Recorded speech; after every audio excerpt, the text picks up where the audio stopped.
Hello, everyone, and welcome to the final day of group stages. As ACS number 4 brought to you by Battle State Games and Hunt Premier in partnership with Steel Series. We've got 4 exciting matchups for you here today. But before we get into all that, I got to introduce the legend to my digital right, handsome man, Kirk. How we feeling today, baby?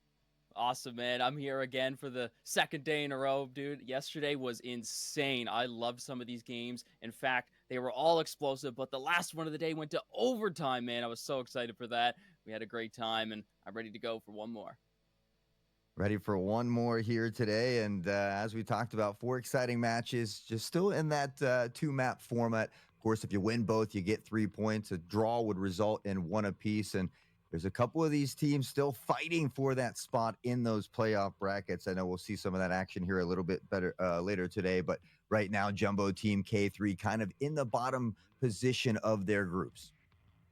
Yeah, right now, that's going to be a really important game later on. It's going to be the second game of the day, and they're going to be fighting to grab their spot and push to the playoffs, man. But on the other side, Group A, it's going to be an also important game for the Outcast EPA once they play off, and then the Jumbo team. So it is possible for the Jumbo team to come back and have this like crazy fairy tale story of them climbing up from the depths of the bottom of the bracket and then coming back to actually push the playoffs. And man, if they could do that, that would be a story to tell the grandkids someday. I'll tell you what. There you go. Well, I believe we have our current standings as well as far as where exactly these teams fall in line as far as the points go after these first 2 days. Of course, today wrapping up the group stages. So on Group A, you can see Tarkov Help resting atop the group with 4 points. Panderic right behind them with 4 points, but you can see that round differential. Now, this is what Kirk was talking about. Outcast EPA, they've got 3 points. Jumbo Team 0. But 2 wins from Jumbo Team could give them those potential 3 points that they need to maybe sneak in, depending on what Outcast can do against Panderic a little bit later today.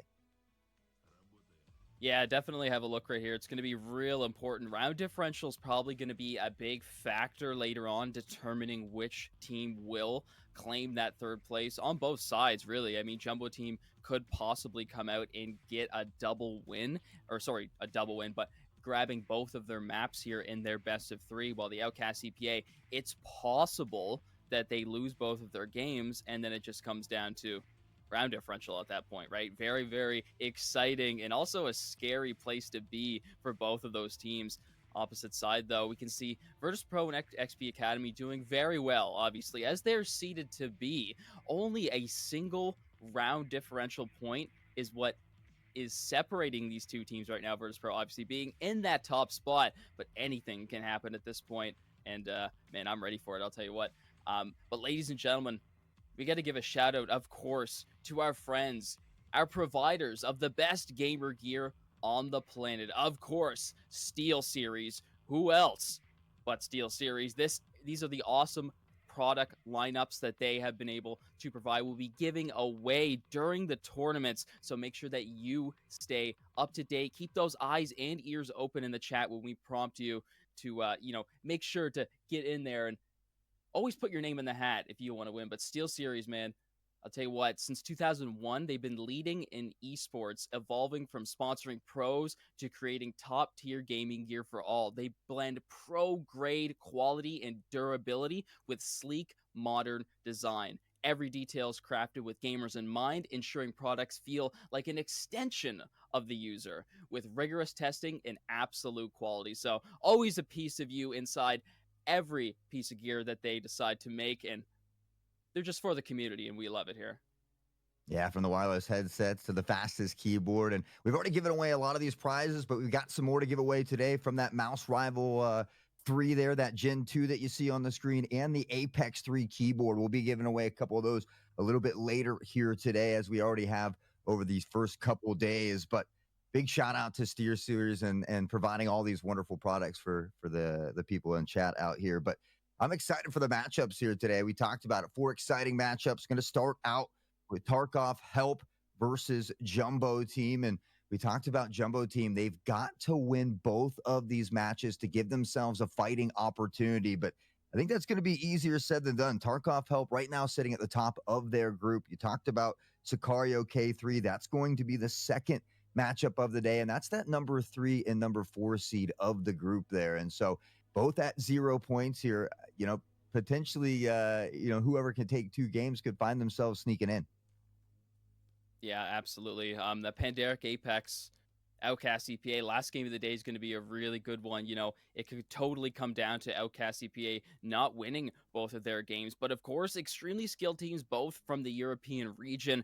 And I want to see Outcast EPA come out on top as they unfortunately could not take a one map home yesterday, which it was really surprising. I like to think that Outcast CPA and Tarkov Help are quite matched, but in reality, I think the CIS teams they just breed Tarkov Arena gamers, and that's just the way it is. Tarkov Help will be showing up first, though, as they have already dealt their business yesterday with Outcast CPA. Jumbo Team, unfortunately, another one of those teams that couldn't get a map yesterday.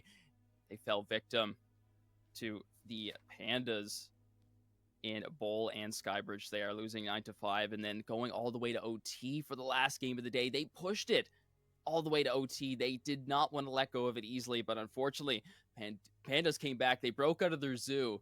They showed them who the real boss is around here. So hopefully we can get them up for a couple wins here today, but Tarkov Help's not going to be an easy fight, like you said, man.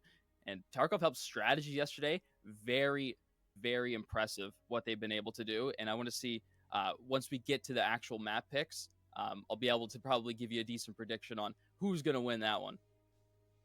Hey, I'm actually really excited for the third matchup of the day. We talk about, Virtus Pro taking on XP Academy. Now, both of these teams have locked their positioning into the playoffs at a bare minimum, but we want to know who's got it just a little bit more on the day today. We haven't seen these two teams clash. They're sitting very high on the leaderboard in their group, both with 6 points apiece. Only one round separating these two teams. So I'm excited to see these two go head to head. And it just goes to show how much action we've got packed for all of you here at home today. 4 exciting matches one more time.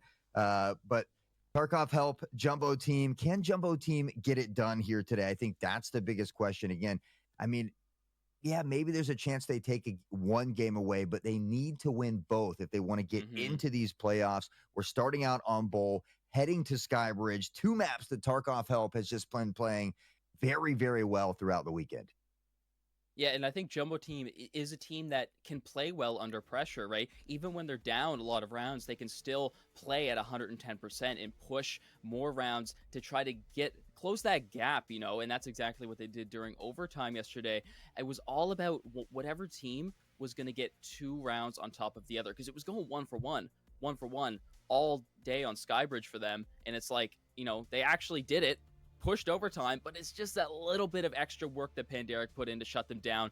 And they have the mental fortitude that they need here. And they want to show the world, and I want to see them personally come up and actually play like they did last ACS under the name Ancient Fighters. They were phenomenal, and even in their epic season that year, they did great.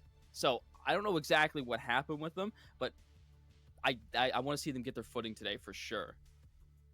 Well, we take a look at the roster here for Tarkov Help. We've got Natrig, Evie, Soyara, Pamani, and Ramza, who have been tearing up. For Jumbo Team, though, Dashjet, Vivorn, I know Gummy is on there as well. We've got Kaguya and Madara as well. So, I mean, both of these rosters littered with a ton of talent. Kaguya has been having some really nice games out there as well. I definitely got my eye on them, but this is going to be an exciting way to start off the day.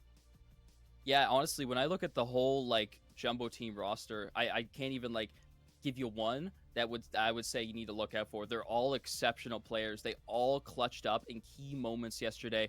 Also, give a shout out to the sub players there, Jumbo Team. They have a Slavcation, I believe is how it's pronounced. Someone corrected me on that yesterday. And Osh Beal, a key member of the previous roster as well. But yeah, for the Tarkov Help lineups, also the Blind Shotgun coming in for a substitution player. Starting off, though, Tarkov Help banning Bay 5 out, not unsurprising at all. Iceberg for a Jumbo Team. Haven't seen Iceberg just yet, and still not so far. The Bowl. This is where Tarkov Help shines. This is what I wanted to see here. I am absolutely confident in their performance on Bowl. given the fact that they just smashed the performance yesterday. And I'll get a little bit more into that, how they did it into the game. But Skybridge, Hot, you're a Skybridge type of guy, man. We've been seeing it a lot. It's one of those maps that all of a sudden everybody hates and then everybody loves for some reason. And it gets picked every tournament or it doesn't get picked once. Yeah, well, I just I don't play as well on it, so I struggle when I play on it. But I love casting this map. I love watching these pros kind of navigate around, and we've seen teams begin to kind of attack that B site a little more and kind of change Yes. things up a little bit. We've seen the strategies kind of evolve a little bit over time, and so I'm interested to see how it plays out. But Skybridge, much like Bull, very util heavy. And so I think whatever team is going to be able to execute that utility a little bit better here today should come out on that winning side. So those are the kind of the key things that I'll be looking for on these two maps. Jumbo team certainly capable of beating Tarkov Help or any of these teams out here, but they've fallen just short here in a lot of them. So they've got to really take that extra step here today. Yeah, absolutely. So Jumbo Team are currently 0-2 on Skybridge, while Tarkov Help are 1-1. So both of these teams have experienced losses here. They still have things to work on, obviously. Bowl is a map that Tarkov Help obviously has been undefeated on, and I don't know. I think the fact that Jumbo Team are able to push an OT against the scariest European team is probably a good sign to show that they're not going to let this go easily and they're going to put up a good fight against Tarkov Help. I want to see some aggressiveness off of the A site. That's what really helped the Pandas yesterday. They had Rapid kind of just push up through KFC and get kills based off of like teammates throwing flashbangs, and then he would instantly go up and then grab whoever's distracted based off of whoever was flash near KFC, right? I feel like the defensive, like really, really laid back kind of A site hold on the defense, it wasn't really working. And I want to see some more aggressiveness here. Yeah, I mean, I love to see a lot of these teams match the aggression of these CIS region teams. Obviously, there's two CIS regions here going to head, so you might just get that aggressiveness. But I think we've seen that, it used to be a lot of early nades off rip from Yes. that defensive side. Now we're seeing those smokes come out a little bit earlier instead, allowing them to pressure up those lanes, eat up that space, not give up KFC or VIP so easily. And we've even seen for teams that maybe aren't running as many of the enforcers, just smoking off the VIP and kind of forcing them into the lanes as well. So it's always interesting to see how these teams kind of choose to go about it. But again, utility, that big factor here as well. And not just on Skybridge, but for Bull as well on that starting map. I mean, we see it from Headshot Lane to Jin there as well. And again, kind of the same case here with B, usually only putting one to anchor B. You have Hmm. often like a marksman that will shift from lane to lane, providing that assistance there. But so again, I think we've seen some more teams be able to capitalize it. But, we've also seen some anchors come up with some big aces or quadra kills over there on the Hmm. B side as well. So that's another reason I love Bull, because it breeds so many exciting moments. Yeah, for sure. I think utility's obviously been the name of the game the past couple days here and for a while now, but Bowl just is a utility playground. It's the perfect map for lineups on both sides. Even you can get some really really nice ones, and in fact, B site you can completely cut off very easily with smokes that don't even need to be placed perfectly, but you can still just get an almost completely free bomb plant down as long as your smokes are like even subpar. You just throw them in that little alleyway or that little like a kind of alcove thing, and then you're completely shut off from any aggression coming from split or like B plat or anything like that. So I think you make a great point, and you said on KFC as well in Skybridge, that's where most of those V40s went instead of throwing them in your hole, because of course Battlestate Games in the recent update has made a lot of changes to these maps to prevent these early grenades, but also open up some new areas like we saw on Bay 5, where some of the holes in the roof of A site or B site rather are quite open now, and there's some new ones where you can kind of arc nades in. In fact, there's a place in Harbor where players can go now to arc grenades inside site there. So that's really interesting because we don't really see a lot of Harbor plays, and I'm really waiting for one of these teams to start off the meta in rushing Harbor as attackers and then using the utility from there to allow your team to push in. But also on A side as well, there's also a hole in the roof that I've yet to see any team kind of utilize, and I'm really waiting for that. I think it's about learning those lineups as well. Even on defense, you can kind of give them a false sense of security, allow them to pressure in, wait for the audio cue of that device to go down, and then arc that nade into the ceiling toward that default position and deny the plant. So there are a few things again, and that's one thing I love about these changes. It kind of keeps that meta evolving. We constantly see those strategies evolving as well. And I was wondering how Jumbo Team was going to do with their utility on day one. They did phenomenal. Vivorn was nailing the nades as well. Hmm. So I didn't get a chance to catch as much of the action yesterday, but I did catch a few games, and so I think everybody's been doing a great job so far. But for some of these teams that are a little bit lower in their group stages, they're gonna have to lay it all on the line here today. Yeah, absolutely. I'm really excited for that second game of the day. It's going to be a really, really good one. Sicario versus K3. That's going to be uh, basically whoever wins that game is going to the playoffs. And they're both currently at 0 points right now. And I don't know. Sicario has been having a hard time. They haven't won a single game yet. And that's not the Sicario that we know, Hot. I mean, how many times has Sicario been dominant in the past? They were the kings of HPL for a long, long time. They were the scariest team. And then all of a sudden, Pandaric Apex, they've been working hard for it. And I'm not going to say that they don't deserve it because they do, man. They have had a roster that has been grinding for a long, long time now, basically since ACS2, even before that. And at some point, once you start training hard, it's all gonna pay off. And finally, they come up on top to be the scariest EU team on the board currently. But Sicario, man, I was a big Sicario fan. It's kind of a tear kind of trips down my face whenever I get to see them play now because I'm like, man, I know you guys can do better than this. You have such an impressive history, and I want to see you come back from this. But regardless of their lack of wins so far, K3 are gonna have a tough matchup, and that's just kind of the way it is for one of these new teams that brings themselves into these Div 1 tournaments, but being seated at the bottom. And I mean, K3, I feel like they're kind of replacing Ancestral, where they get better with time. They just need that time to practice and learn. Yeah, I mean, Sicario may be a scary team for EU, but we've got to talk about the real scary teams like Virtus Pro, who are Yeah. back-to-back champs, like XP Academy, who's looking like they might be able to topple Virtus Pro this season. So, I think for Sicario, they're still a phenomenal team. They have all the talent, and they are capable of winning against any of these teams. The fact of the matter is that the competition is great here. I mean, we have a ton of phenomenal teams. Every roster littered with talent. I mean, it Oh goes yeah. deep. And so, I mean, it just goes to show even insanely talented teams like Sicario, are going to struggle at times. So we always say you're not defined by those losses, but by how you bounce back. So we see Sicario with that never say never attitude. They're out there giving it their all, and that's something that I can really respect. So for K3, you mentioned it. It's going to be a tough battle, but you look at the point standings, right? They're both at 0. So even if Sicario takes this 1-1, they're so far ahead in the round differential that they'll be okay here. So for Hmm. Sicario, I think they just have to continue to play smart, make great decisions, and just at a minimum, make sure they win one game. K3, they're a very exciting team, a lot of great dudes on this team. And so I think if they were going to have a big upset, I think now, today, on Sunday, on the final day of group stages, this will be their moment to shine. Absolutely, man. I'm really excited. And you know what really kind of sticks out to me on K3?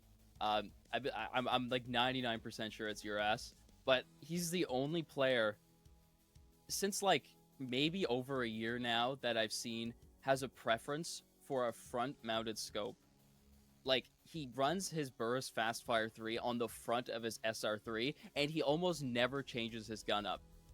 You know what I'm saying? Most players they like it back, and I do too. They like it on the dust cover, but no, this is a man that makes it work on the front, and it has its advantages and disadvantages. It takes up less of your screen. It allows you to see more around you. It gives you more field of view, and we know how many times we've seen it in this tournament where body scope frames are being used to not used on purpose, but they're blocking enemy bodies and they get killed because they don't see anybody.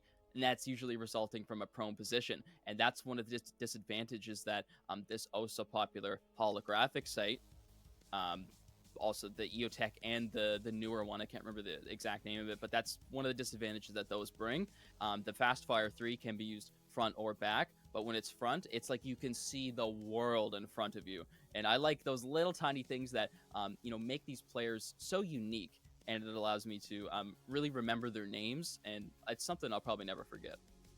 Yeah, as we always say, to each to their own, and Jira certainly making it work very, very well. Wouldn't question him there at all. But for me, for K3, my eyes have been on Malakin. I mean, Malakin has been Hmm. performing very well throughout all the tournaments, from climbing all the way to getting into ACS, and then even on day one against these tough teams, performing very well in the ACS. So I've had my eye on them, but again, we still got to get through this first one, so I don't want to get too far ahead of myself. We Yeah. talk about Tarkov help, Jumbo Team. For me, I want to see all 5 players of Jumbo Team popping off today. We've seen some really great shining moments from a lot of these individuals at different times, but they've got to put that together as a cohesive unit here, and it's more important than ever today. Again, the final day of group stages, so they've got to do it not only here for themselves, but against the number one team in their group division here of Tarkov Help. Absolutely, Jumbo Team. They really need this, and I'm excited because this is a team that works really really well together. I feel like whenever that a player goes in and perhaps loses his life, gets a 1-for-1, or just ends up not getting anything, there's always somebody real close to get that trade out. Even in fact, there's not close in proximity, but they're at a long range angle. They can snipe whoever just took down their teammate, and it's usually Gummy or Kaguya. I feel like these are the two biggest clutch factors on this team, but of course, that doesn't, discount any of the other players. They're all very talented. You see Madara constantly on the scoreboard, putting up major kills and taking space even when kills aren't necessarily available on the board for him. But I just like that they're like a tight knit group of guys. They don't let anything get to them. They keep the mental strong, and they're ready to support their teammate on their left or right shoulder at all times. Man, I love the teamwork, and it is a team game. It's not a solo game. You can't just go in there and expect a 1v5 unless you're Rapid or whatever. But that's just a joke or whatever. But Rapid going crazy recently. Also, Nemo, I've been having my eye on him. He's been doing really good as well. But another player, one of your favorites, Blitzer Queen, was popping off yesterday. Had multiple different rounds with 4 kills for her name. Yeah, I've seen that. I think gone from the AK-12 to using the spear yesterday. I think I saw Blitzer Girl on. So making some adjustments amongst their team as well. But yeah, I think we've seen a lot of the spears, a lot of the MCXs, of course, the Saiga on the Enforcer class. I think that's kind of been the staple at the moment. So I wouldn't be surprised if we see, something similar. Obviously, that AK-12 has been popular as well, that 7.4 NO. But we've seen still that TRG coming out. I think Bowl, a phenomenal map for these marksman classes to shine. I know over in the EU scene where you're seeing some RSASs really Hmm. dominate. So, I would like to see maybe a little bit of a change throughout the day. But again, you got to do what you're comfortable with at the core moment. It all comes down to what you can frag out with. So, I'm pretty sure we'll probably be seeing a lot more of the spears and the MCXs. Yeah. So, ladies and gentlemen, that's a good thing you brought that up because I wanted to get into that a little bit. Um, if anybody doesn't know, every single ACS, I will comb through every game, and I will write down every single weapon pick for group stage, and I'll let the casters know, and then if anyone else wants to know, I'll push it off. But if anyone wants a little sneak peek, as we're talking about weapon picks, I'll give you one right there. Yes, that was hard to see, but that's how I do it. I tally them by little scratch marks. MCX is actually second place. Surprisingly, how much of time you've seen it. The spear has been picked a total of 94 times within the last 2 days. MCX is second with 93. So it's basically the same. Your third place is going to be picked up by the SR3, which is only at 22. The SR3 had a really dominant run there for a while, and all of a sudden it's coming back down a little bit. But also is the AK-12 at 17 picks within the last 2 days. And I think that the AK-12 is like an S tier weapon, and I personally like it a lot. I cannot use the spear to save my life. I feel like that recoil just kind of gets out of control a little bit sometimes for me. I can't handle it. That 7 and 40 just complements the AK-12 so much, and it really allows the fast fire rate to kind of come down and recoil with the stats that bullet brings. But yes, gonna compile all these, and I'm gonna make sure that I have references from ACS 2 and 3, and then I'll put them all into one, and maybe I'll post it on Twitter or something for all the fans. Yeah, I love the spear, recoil or not. I think it's just got the stopping power. It lacks a little bit in the mag. You only have 25 rounds, so there's some sticky situations where maybe you can't drop as many bodies, but I mean, it doesn't take many rounds to put someone down, and I think that's where that spear has really kind of excelled, and that's why we've seen so much of it. There's almost two spears on every team because the stopping power is so great, and honestly, it's quickly become one of my favorite weapons to use in both arena, and base game. It's just a really enjoyable, fun weapon to use. So, even though it is the meta, I don't mind seeing it out there. But obviously, we have seen a lot of the Saiga on the Enforcer class as well. But typically, most teams, usually only running that one Enforcer there. So I'm sure that's why we don't see it as Hmm. much as the spear, or the MCX, especially when you add maps like Bull, where there's a little bit more range to them. And so I think we certainly see those other weapons kind of excel in a broader topic. Yeah, I'm glad you said that because I totally messed up, ladies and gentlemen. I can't even read my own list. Third place is in fact that full auto Saiga 12. I just Okay. kind of looked at it there. SR3 at 22 in fourth place, but yes, Saiga 12 full auto version is at 53 picks, so that's going to be that third place. Well, the semi's only at 16, so players like Walker will actually favor the semi-auto Saiga, and Cracked got a little bit into this yesterday as he's a bit of a Saiga demon himself, but he understands that having that semi-auto allows you to not overheat the weapon as fast, and in fact, it's actually quicker to tap fire it than to just hold down left click with a full auto version. But there's less clicking to be done with the full auto, so that's why some people kind of like it. It's less to put your mind on, instead of I gotta click this button on my keyboard, this one, and then I gotta click my mouse a bunch of times when you'd rather just hold it down and then worry about whatever's on your keyboard. But um, mouse buttons aside, I don't know how many players use mouse buttons in arena.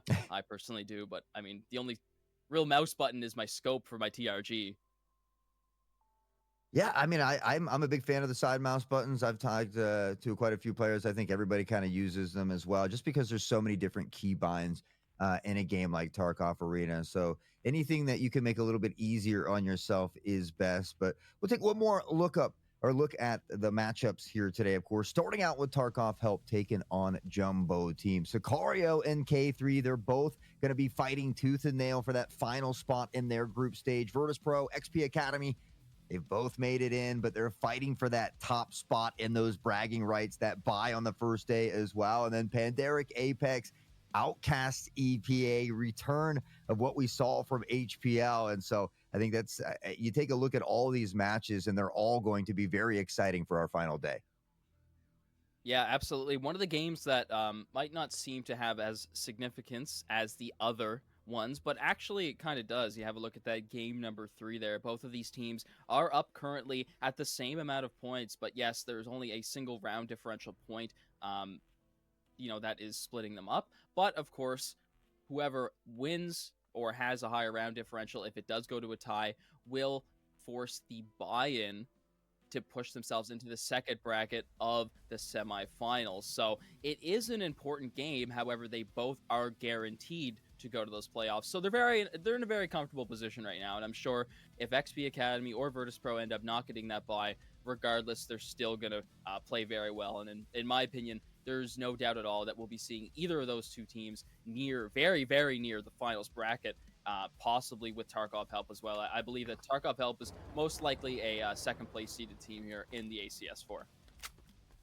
All right, the players are ready, and so are we. Right down the bowl we go. It's Tarkov Help taking on Jumbo Team. And Jumbo, well, they need both of these wins to find a way to get into the playoff weekend next weekend. And Evie already spotting one. It's going to be Kaguya that goes down.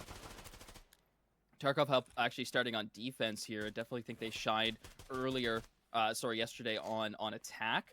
So I'd like to see how they can start off on defense here. It would definitely be a change of pace, and getting some early defense rounds will probably end up solidifying their win here if they can do it.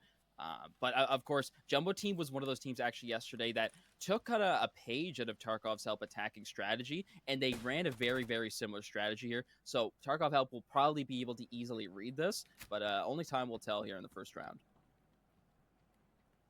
Well, it is Tarkov Help that has found that first pick. It'll slow things down just a little bit here for Jumbo Team. Just trying to clear all the angles. Matera spotting the first one. Shots look decent, but not a ton of damage. Pamani still sitting comfortably here as we see him beginning to shift to the left side of sight. Shots ring out. It's Pamani to find the first. DasJet at minimum getting that trade as they look to pressure on. The smokes look to rain down in the background here, but it's Tarkov help still with a player advantage. Yes, bomb really hasn't moved from ambulance here. We can see, I hear that close by. It's going to be that nade being pulled. Smokes are out, and that's going to be the third one going down. Going to be covering generator right there. The push onto site has been made, and Navrig takes the kill into DasJet, and he gets the second one to Vivoron that's snuck onto site right behind him. Gummy up for a little bit of revenge on top med, but it's not enough as Solyara comes from the back and shuts him down with a swift headshot in the first round.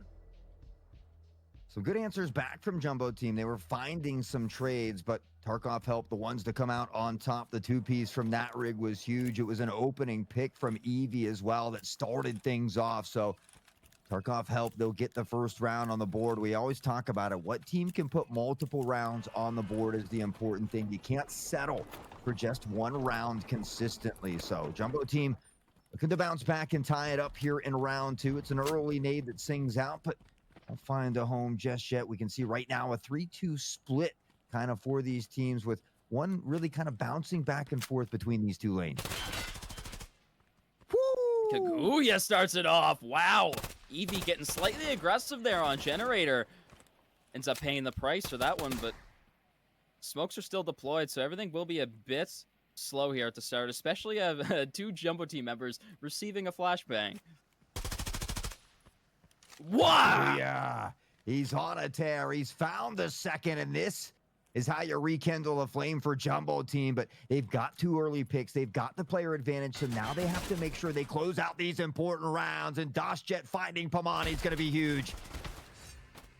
Wow. All right, so, I mean, Natray gets a nice little V40 lineup there at the end, but I think Tarkov help obviously trying something different here. They're getting more aggressive. They're pushing out Curtain. They're getting in front of Generator and not having any cover, getting punished for it very fast. So going forward, I would imagine that they'll play the more defensive defense like they did in the first round. I think they did a good job there with that one. They got good trade outs. They held good positions like Tetris / jump up. Of course, that one, it allows you to tuck yourself in the corner a little bit more now that BSG has removed the box, and it's not available to actually jump up on to get onto second floor med now. Maybe we'll slow it down a bit, but it's a peek from Kaguya. Pamani found first onto Madara here, though. So it is a 1-for-1 pick back and forth. Keep it a 4v4. Ramza begins to shift forward. Here's the audio crew from Kaguya in the background, but Jumbo Team's going to slow things down here slightly. A minute 28 to work with. Beautiful lineup smoke all the way back there from Natrig, I believe. Holding split. Kill some time here. Still minute 15, so these smokes don't last that long. Slow push up from Kaguya. He's going to hit that shift button and start sprinting. Right back, though. A little distraction play. Tower lane is open right now, so they're actually a lot safer than they think they are pushing up Gen. But I don't know. I think a rotate could definitely be a play here for this round. I don't think they realize how close Natrig is, though, to counter that. There's nades. Just get another lineup. Holy. Yeah, from just about anywhere. I mean, these teams put in the work. They know exactly what they need to do, and it's important to know multiple different lineups. They've got to be careful with this player tucked on towards site here. That's going to be Pamani. He's been here almost every round on this Enforcer class. Kaguya, the quick pop peek, but it's not enough. Still standing. Tarkov help. Pretty strong near site for Tarkov help. On the defense, we got 4 members of Jumbo Team ready to push in, and there goes Dosh to start it. Vivoron and Kaguya shortly fall after. Pamani and Natrig, the whole Tarkov help team is getting a piece of the pie today. Gummy is the last one alive, and he starts it on Natrig. But man, you got a monster of a team to get through if you want to try to claim this round for yourself. Gummy will dance around a bit. But he's got the moves like Jagger up onto the ramp. The hip fire is good, but time not on his side. So Yara goes down, and Gummy hitting some nice shots, but again, time not on their side. Tarkov help will grab their second round and go up by 1. Yeah, so Jumbo Team's kind of attacking strat here is almost identical to what we saw from Tarkov help yesterday. They will just push up, as far as they can to take that space, and then they'll wait. Once there's about 20, 30, 40 seconds, they'll get the smokes out. They'll completely cut off headshot to stop any rotates and potential players playing split. And then they'll make their push off of that. That's exactly what Tarkov Help was doing. But the only difference, Tarkov Help was way better with time management. As we could see in that last round, that's exactly where their downfall was. Eevee and Natrig continuing to find success with the utility. He rains down a nade that lands at the feet of Jumbo Team, and they'll find themselves 2 players less in round number 4. Vivvorn, DasJet, and Kaguya got to come up something big. This could be the first time that Tarkov Help is able to put those multiple rounds in succession. You take a look at that device down there as well, and Jumbo Team still trying to decide where they want to go. A minute on the clock, but before you know it, it dwindles quickly. Yeah, absolutely. Vivvorn from downrange takes down Natrig. That's a big member off the board. Nobody playing Anchor currently. Jumbo Team could have a good time here if they want to decide to push, and they really, really need to focus on Eevee holding that tight corner. That is sort of moved away from Generator after he's got killed there a couple times. Kaguya just looking for something here, and now maybe considering that rotation. There's one toward that lane, and that is going to be Solyara, who I think spots out that rotation. We see Tarkov Help beginning to shift through the spawn side there as well, and, well, Ramza looking to hold down this lane, so Tarkov Help has read the play momentarily. We'll see who comes out on top. Yeah, ball making its way to B side. Kaguya getting one still near A. Vivvorn needs to get in there to give his teammate a little bit of assistance. That's what happens when the bomb goes off by itself. It's get put down, and it's in a horrible position. Vivvorn is going to have to need a miracle here to save this one. Solyara shuts down round number 3. Tarkov Help up yet again. 3-1, baby. They're the first team to be able to put more than one round on the board in a row, and that's often where we find teams having the most success here. So Jumbo Team needs to find a way to do something similar. They've got an answer back for Kaguya and DasJet. They have a nice start to the day, but Madara, Vivvorn need a little bit more from them. We saw Vivvorn with some nice nades as well in the first day, so need to get back to some of that utility. We may have had a player disconnect there momentarily, so we'll work on getting them back in there, but it's a nice start here for Tarkov Help. We've seen already Jumbo Team able to take a round, but as you know, they're going to need many more than that against a team like Jumbo Team, or against a team like Tarkov Help, excuse me. Yes, absolutely. I think it's just simply down to time management sometimes. Tarkov Help has that mastered, and in fact, pushing past that, we can see in that last round, the bomb was completely split up from the teammate that was able to protect it. He gets killed, and in a spot where, Gummy isn't able to actually go and retrieve it. It's in a very, very tough spot where he has to push through 2 members. He's got to kill both of them, run all the way up, and then somehow still get a plant off by himself without dying, right? And I like that. I want to see some more team play here from the Jumbo Team. I mean, they have team in the name, so I would imagine that, this is something that they're good with. And that's something I mentioned earlier on Skybridge. When it came to kills, they were able to get nice trades out when it mattered, regardless of the distance it was at. However, I think Bull and Skybridge, they're 2 different playing fields. There's a lot more long-range angles on Skybridge, and I feel like a lot less cover in corners. And Bull doesn't really complement that type of play, so it was just kind of unfortunate the way it unfolded. But regardless, it's still early on. Just because we're down a couple of rounds, it really means nothing. There's so much time left to get more rounds on the board. Yeah, and again, anything can happen in the second half. I think, for Jumbo Team, the goal is to get at least 3 rounds here. And so I think that's the important thing. I think they're playing well together as a team. They're just a couple members have had a little bit of trouble hitting shots early on, but that's the way it goes sometimes. I mean, you got to also remember they're going up against Tarkov Help, the #1 team in their group stage, who really doesn't miss much. And that's what we're seeing here already early from them. I mean, they're hitting their shots, they're winning their gun battles. At a minimum, they're finding these trades. So I want to see Jumbo Team maybe toss a few more, like hold those nades a little bit longer and try to find Pamani on that A site. He's often either up very close or just stationed behind default there. And so I want to see him try to maybe either flush Pamani out or find an early nade pick. That's something that could give them a little success there. But as we always say from the booth, it's easier said than done. All Oh these yeah. players have much more talent than we could ever think about. So, but yeah, I think maybe a couple nades towards sight there could go a long way for them on that A pressure. We haven't seen like kind of a five player just run it down B yet either, but I think Tarkov help. We've seen him at times put two toward that B site, so they've been prepped and ready for most of these pressures or pushes from Jumbo Team. Yeah, I think getting Pomani off the board would definitely be extremely important and probably lead to a round win if they can execute it properly. Another member that they've kind of already found the name of is Eevee. He's been playing Generator 2 rounds in a row. And they swiftly kill him like immediately. They take Generator pressure off, and then I feel like they get a little hesitant towards tower lane. They feel like there's somebody else over there, but yes, getting Eevee off of Generator is important, and they can use that to push site.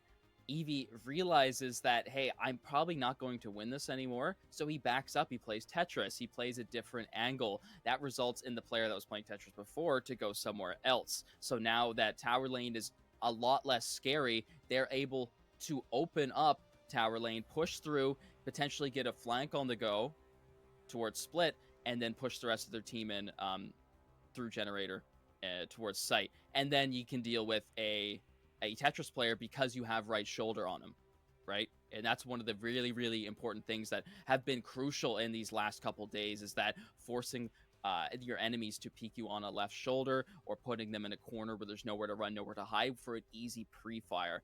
And also that can be countered by a little bit of a, personally, it's the X key for me, but whatever player hits the prone button could catch them off guard if they decide to force a pre-fire into a right shoulder. So I think they're doing a good job. They just need to realize where that good job is being done and then take advantage of that a little more.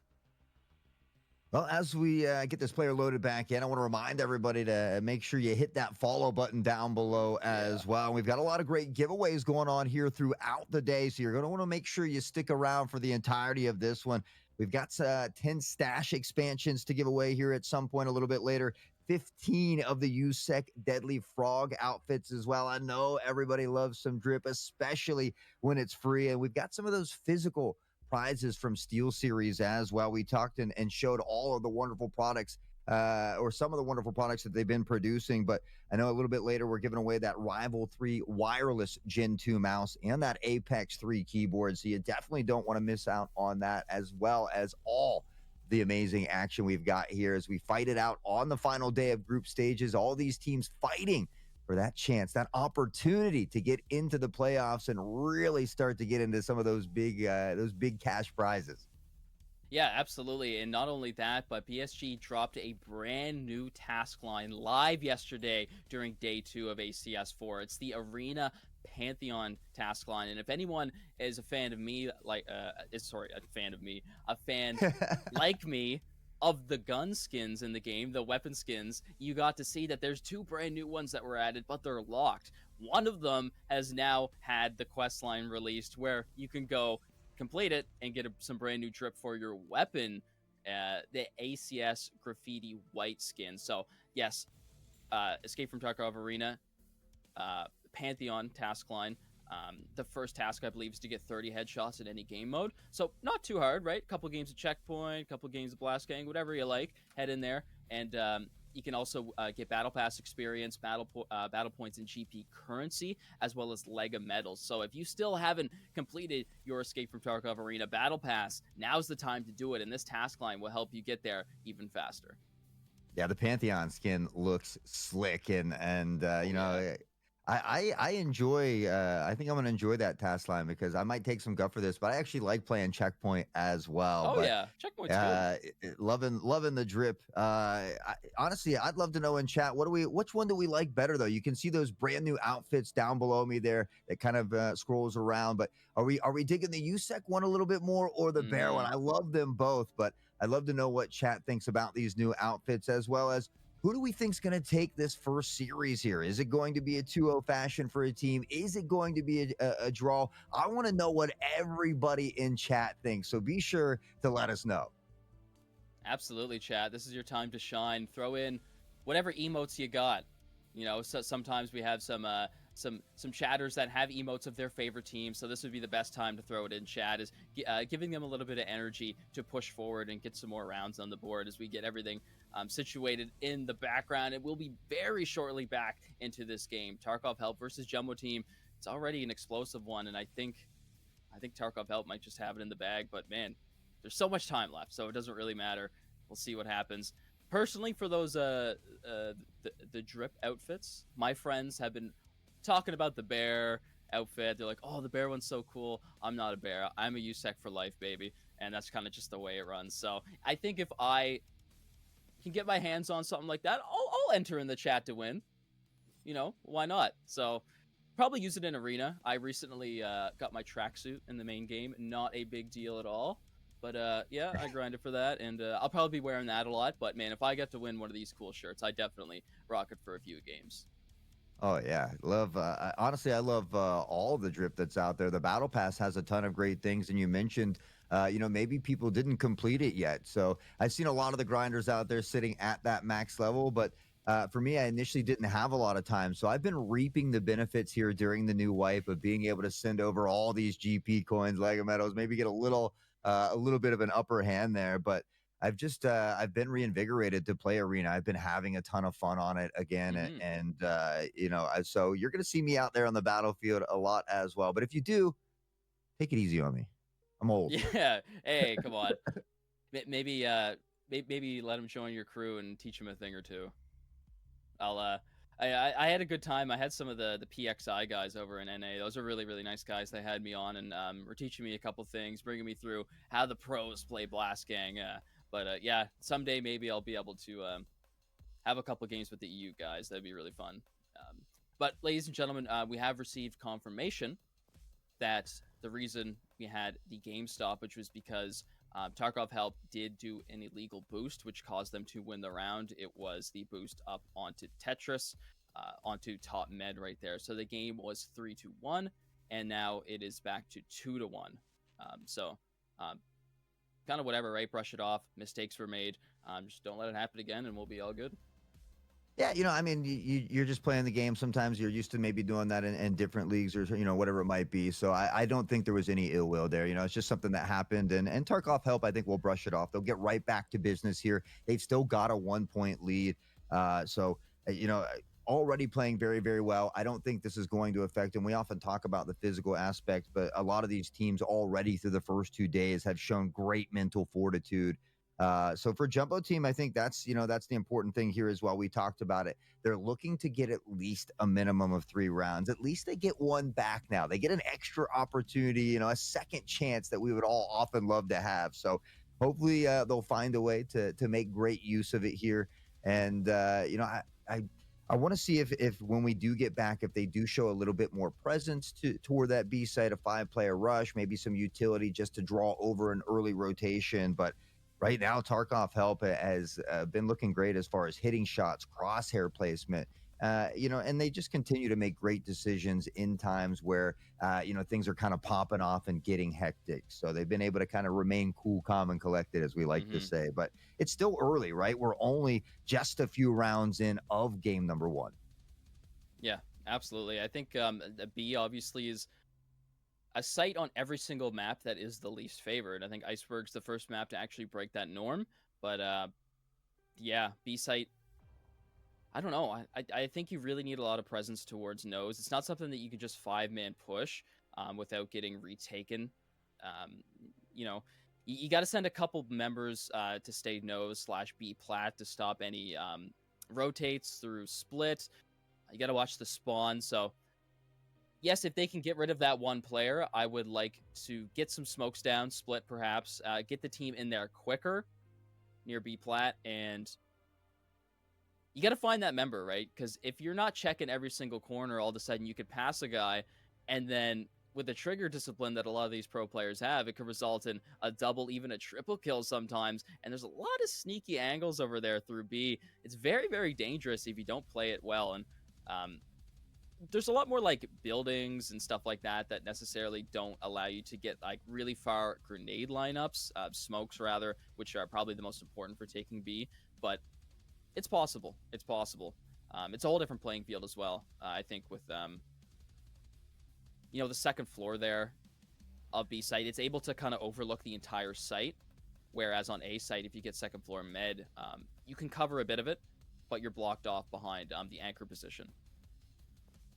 Well, it's always good to mix up the strategies a little bit to change the ebb and flow and see if you can keep your opponents guessing. I think you mentioned it yesterday, though, for Tarkov help. I mean, if it's not broke, don't fix it. And, Hmm. they were continuously kind of running something over and over. So, I've seen both ways have success. It's just about who can execute a little bit better on the day. Tarkov help has been able to do that slightly better through the first couple rounds. But again, we haven't had a vast pool to pull from here. So it's only a few rounds in, plenty of time for Jumbo Team to work back in. And honestly, I mean, this little break as we get this player loaded back in, it's time for them to maybe talk about what they see from Tarkov help, address where these players are sitting, potential nades that they could put out to kind of prevent some of this or flush them out and maybe find a bit of an easier pick. So I'm sure that they're kind of be talking over some strategies, addressing this during that little break. So we'll see if maybe that's something that can help them going forward.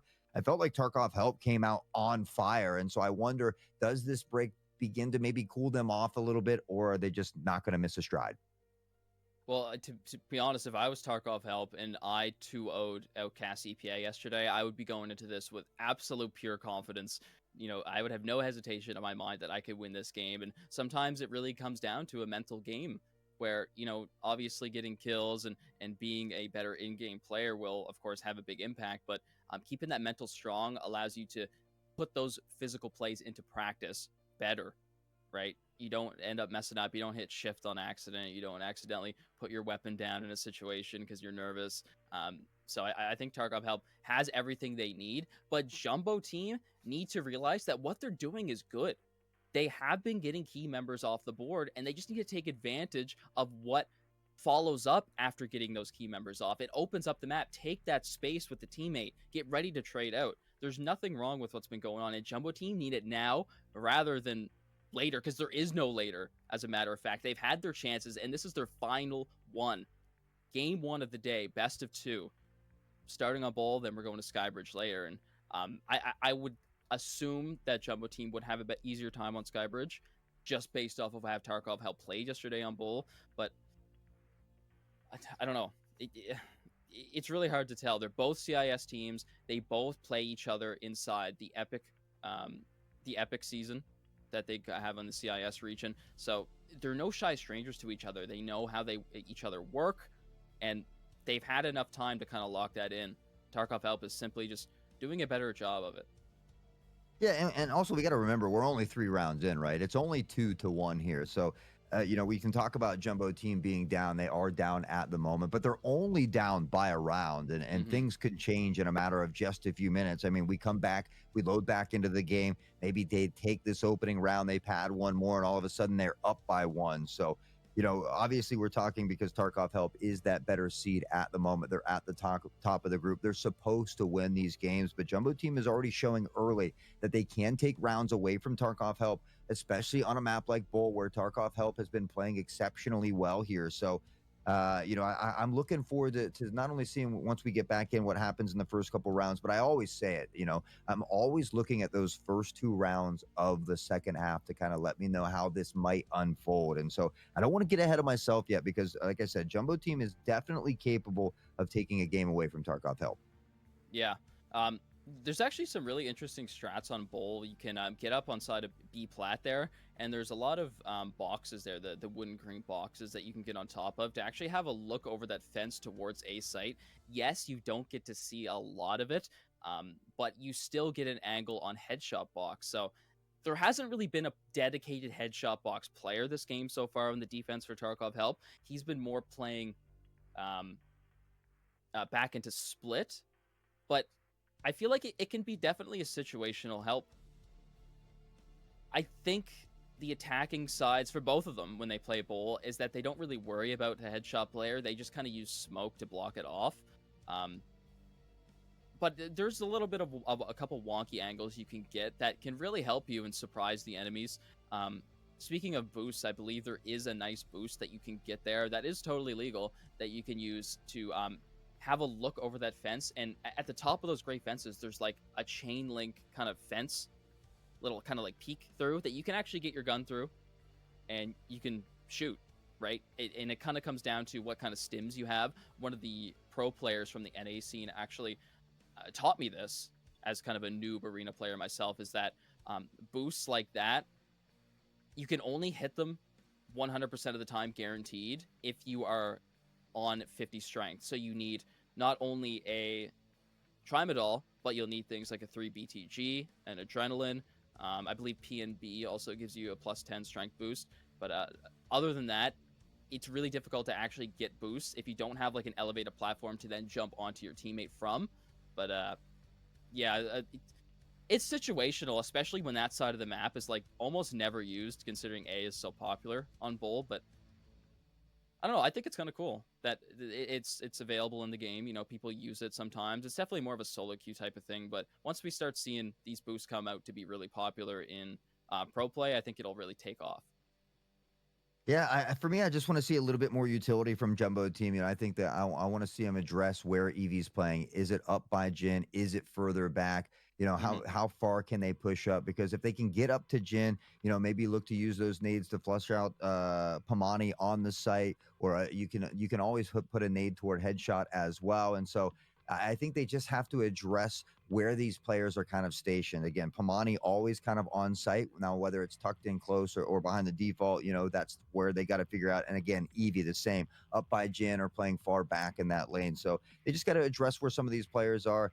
I think they've been doing a good job through these first 3 rounds. Again, we haven't seen a ton, so it's really hard to kind of hit that drawing board because there's only been 3 rounds on the board so far, 2 for Tarkov Help, 1 for Jumbo Team. So I got to wait just a little bit longer to see what they do in these next couple rounds. I think they're already beginning to address where these players are. We have seen at least 1 rotation in the mix, so it shows that they aren't afraid to kind of shift things up on the fly if they need to. And so those will be some of the key things I'm looking for as we get loaded back in.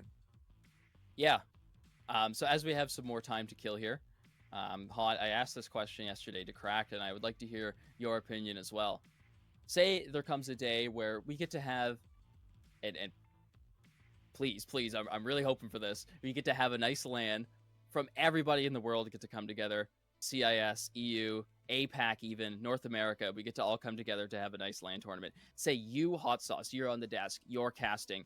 Who are the 2 teams that you want to see come together to shake hands and then battle it down on these in the arena on whatever map, whatever? But who like the 2 teams of 5 players you want to see head to head?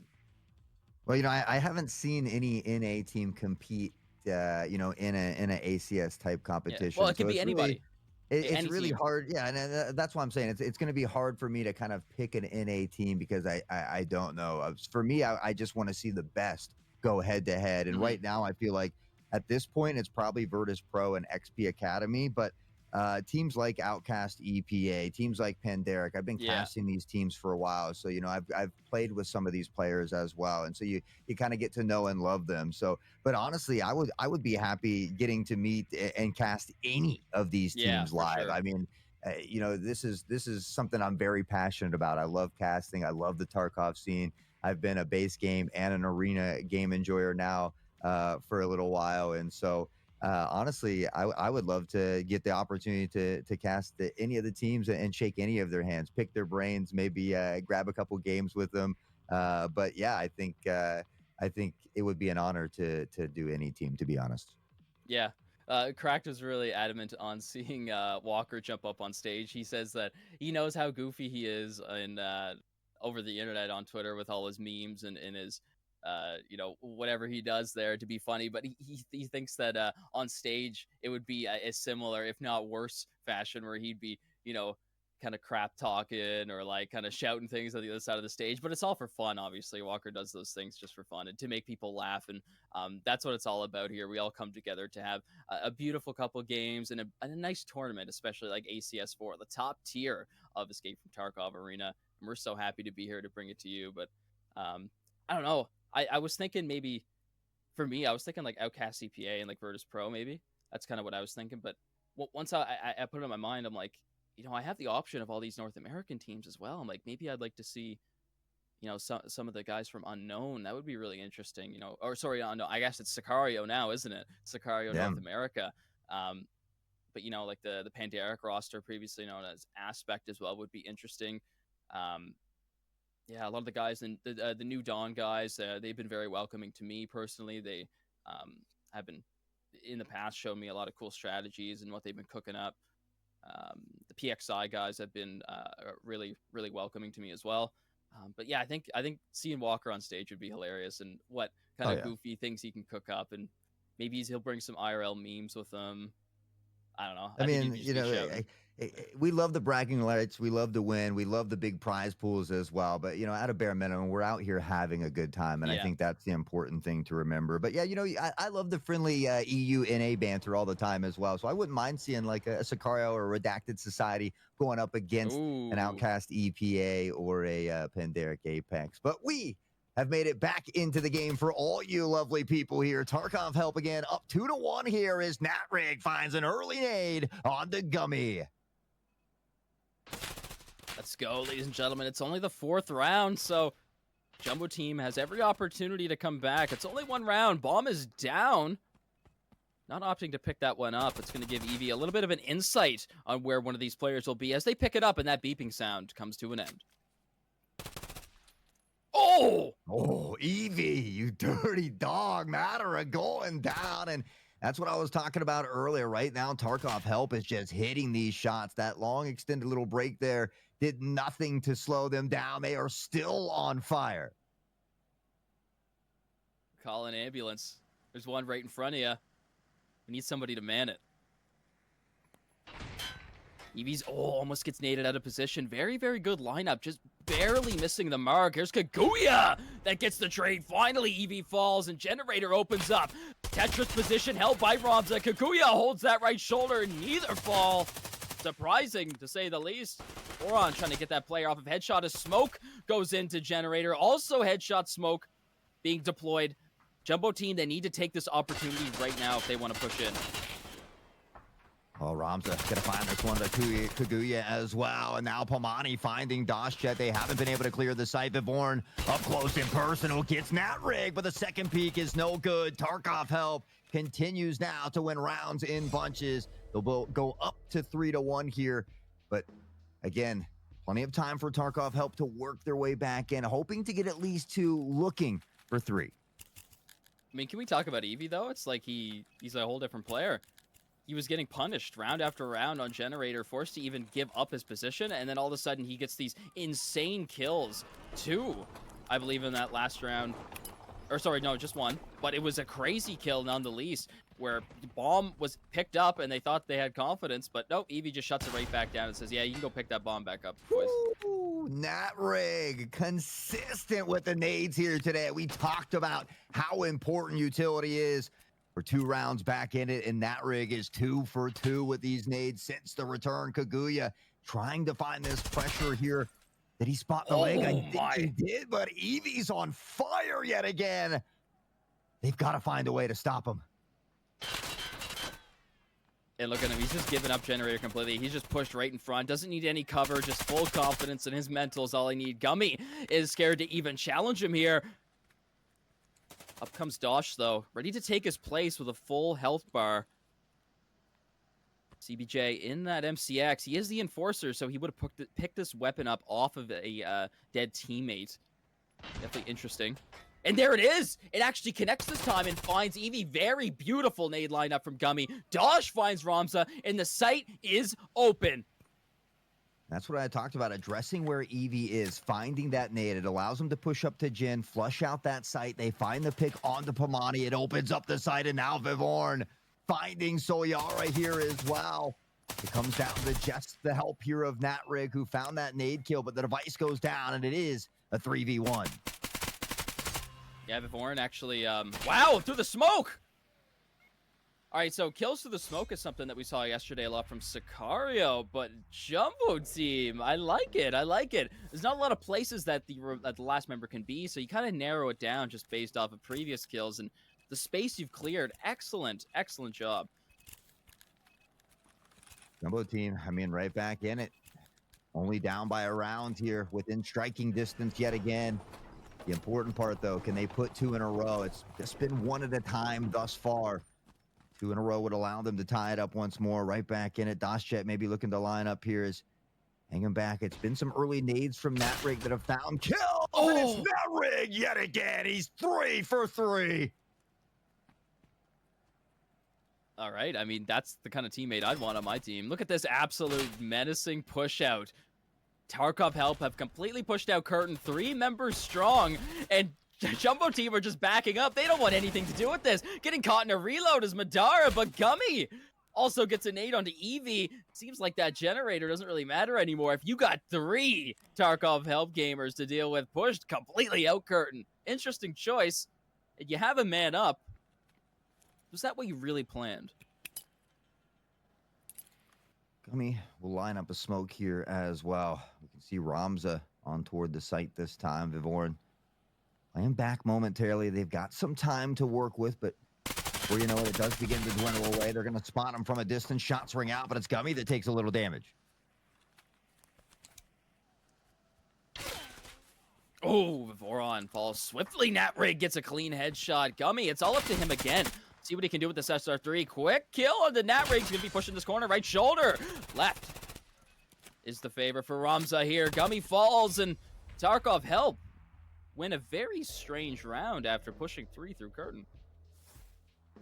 Hey, we talk about mixing up the strategies. Keep them guessing. Tarkov Help showing that they're not afraid to maybe step out of that comfort zone or throw a wrench in the mix here.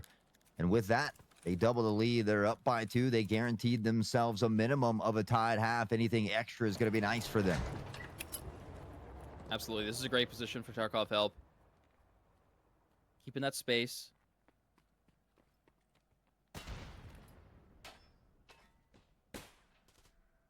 Playing extremely far back here as Tarkov Help. We can see they're getting a little bit afraid of the V40 potential that Jumbo Team has shown.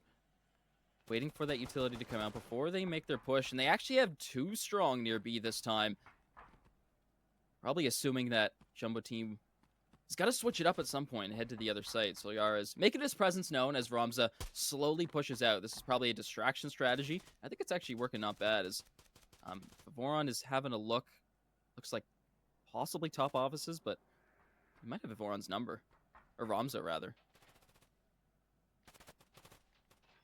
Just being patient. It's Jumbo Team's job to find a way to pressure on the side. Eevee's already found Madara this time. Playing back from Jin yet again. Vivorn's going to find Ramza, who was up pretty far here. Maybe a potential flank coming in, but that'll slow him down just a bit. Tarkov Help now getting a taste of their own medicine. This is the strat that they used yesterday. Bomani makes his way onto site as he needs to, but he's the only one there with no one to back him up. Dosh will clean up the mess. Eevee is so ever patient. On the other side of the map, Vivorn for another kill. That's 2 this round. Natrig falls, and 4 strong for the Jumbo Team, who still haven't got the bomb down. We got 25 seconds. We hear it being planted here momentarily. Kaguya maybe waiting for that pressure through. Now going prone, seeing if he can get maybe just a peek of something through the bottom of that smoke as it begins to dissipate. You talked about the frame of the scopes blocking vision. It does it there. Eevee, Solyara, they'll combine for 2, and they begin to turn the round around. Round and around it goes. Doschet, look at worse for wear. Check out that health. Health, but also magazine. It's completely empty. Eevee, the last one remaining. The generator player, he's going to try to split up and force 1v1s here. Oh, he gets a big kill into Dosh, and he might just be able to stick this one out. He's a bit too far away and split. Oh, he gets off. I think he had it, but it doesn't matter. He just wants the frags. He wants to show everybody that he's the best. Eevee, a menace out here. 6 on the board since the return, and give me more, he's saying. Yeah, he loves it. Bring on that. the heat. Bring on the action. It was a quadra kill that round as well to put him up on top of the leaderboard. And, well, they've got the 5 rounds, so they're sitting nicely here. A 6-2 half would be phenomenal. We talked about Jumbo Team needing at least 2, but hoping for 3. They've got 1 final shot here in the first half.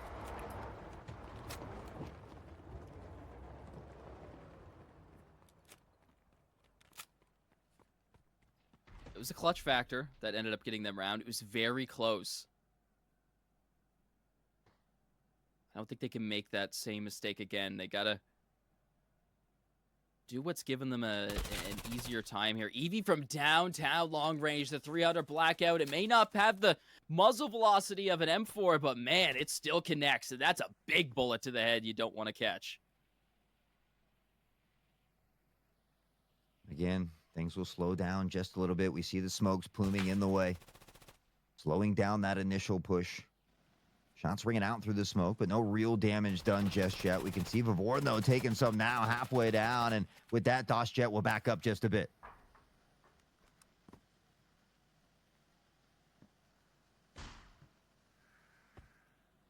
Eevee pushed so far back this time. I think they realize how important of a player he is. They don't want him to give up his life at the start. They need him to secure rounds here. However, it may just come back to bite them as Pamani is the only one on site. He will fall, and it's completely open. Jumbo team are in full opportunity now to completely smoke off both lanes and just run on, get the bomb down, and let it sing. Speaking of sing, it's Natrig and the Spear that's singing a tune of sweet chin music. Matera goes down, and now in a 4v3, Eevee, a quick pop peek. Won't find any damage just yet. One lingering on the other side. It's that dangerous Enforcer, but it's DasJet to collect the kill. Dummy up generator by himself with the bomb, but Dosh pushes up through curtain, gets a big kill into Ramza, so Yara up for a double.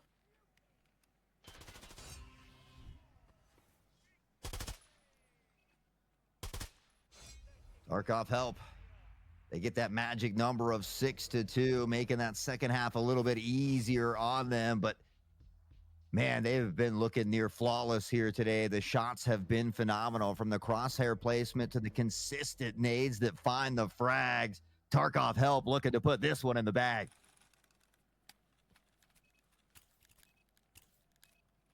Yep, side swap here. And to be honest, I think Tarkov help, as much as I want Jumbo team to come out and put a win on the board, Tarkov help just have too many rounds on the board right now. They have way too much space to work with, and their attacking strat here on Bold was way stronger than their defense yesterday. So, oh man, this is going to be, I don't know. The Jumbo team are going to need a rabbit out of the hat, I think, if they want to come back from this. Gonna be a tough one, but we often talk about it. That's how diamonds are made, under great pressure. We'll see if these 5 legends can find a way to claw their way back into this one. Right now, it's patience from Tarkov help. Smoke's in the way. Only one toward that B site, but Tarkov help, they're not interested in that at the moment. It's all here going toward the A site. Beautiful flash dodge, Eevee. When they got flashed anyway, it did land behind the box, but tensions were there for sure. Smoke's still available for Jumbo team as they deploy it, but before it plumes, Natrig lets it hum. Again, just begin slow. They've got some time to give.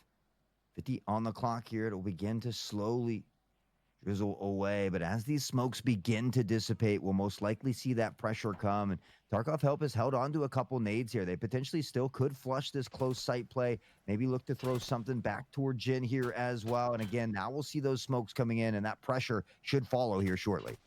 I love these smoke lineups, man. Tarkov help, they put themselves in a place where there's zero risk to even getting the smokes in the most optimal place they need them to be. It's just an absolute slaughterhouse going to be here on site as the whole Tarkov help team will make their final push and get the bomb down with 15 seconds. This is the time management that they're known for. I mean, all 5 members still standing here as well. Vivorn, Matera, card stacked against him momentarily. 35 on the clock. They've got to find 5 picks and a defuse, but Matera picks a nice one up onto Natrig. Spots the secondary prone individual as well, but has to find a reload. It's too late. Vivorn and Eevee, they'll both find one. Yeah, with all this dominating presence on site, there's still Sol Yara coming up through split with a really nice flank that he didn't get contested on at all, really. So, you know, you got 2 members alive, but it's so difficult. I don't think you can really force one to watch a flank at that position. The time is just not on your side. You gotta get on site. You gotta get your kills. But, man, it was going to be a lot to begin with at the start, and we knew that. Yeah, especially on Bull. I mean, Tarkov Help has shown time and time again how talented they are on a map like this. So, Jumbo team, not out of it just yet, can fight their way back in. I mean, this is like any team here across ACS. You can't count them out until that round strikes 9. But early nades again. Won't find a mark this time. Vivorn opens up with a nice pick on to Soyara, though. Flashbangs out, and here come the early smokes that Jumbo team have been using.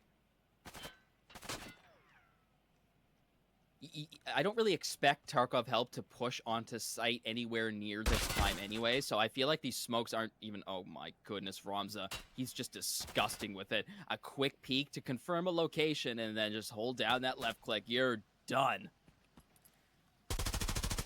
Kaguya! Hi, Kaguya. Ramza was lining up the nade, but he said, not today, you're not Pamani. We'll seek some nasty revenge as Natrig finds Dashjet as well, and Tarkov Help turns it right back to their favor.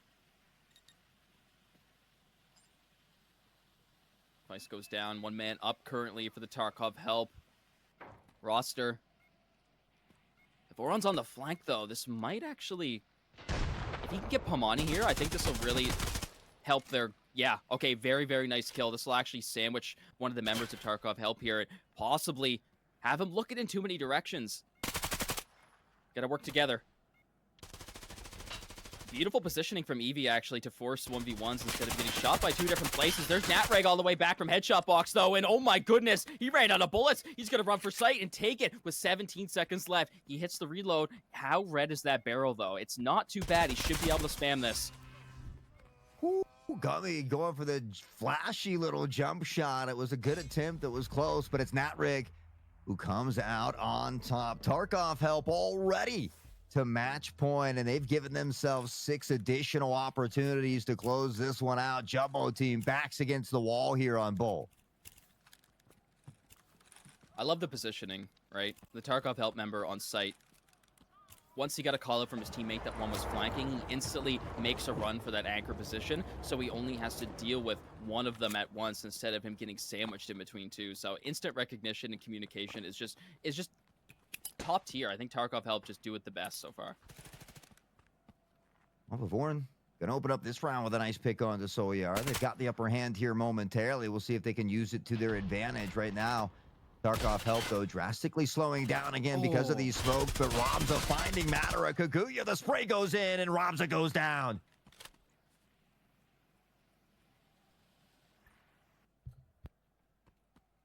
With Pamani. Okay, so he's linked up with Natrig. This isn't as dangerous as I thought it was. Push up together. He's going to opt in for taking an MCX again. Always a good option. Hey, 2 guns is better than 1, eh? Always. 2 guns is better than 1. Tarkov Help. They're playing a player down here in this round if they're looking to close it out. Natrig up top. It's a pre-fire. Doesn't find a mark. It will begin to shift and rotate around. They're just kind of waiting for these smokes again to dissipate here. They've got a little time to work with on the clock, but maybe considering a rotation here or just allowing one of these players to hold that flank. Ooh, tight angle from Boron. He actually has the PSO as well. Or not the PSO, sorry. He's been a fan of the Valde. So that's going to really support him on that long-range angle as it does. As we see, he picks up that kill. Pamani, though, is starting to get a little bit hungry for kills. He picks up one and a teammate close by. Natrig finishes off Gummy. Oh my goodness, it's a slaughterhouse. What's going on? The Tarkov Help were down 1 player. They were at a man disadvantage, and they still come out just slaughtering everybody. Jumbo team, the slaughter. Is it the start to the comeback? Have they rekindled that flame here as they look to get gritty in the trenches once more? They're down by 5, though. They need 5 in a row somehow to try and push this one into overtime.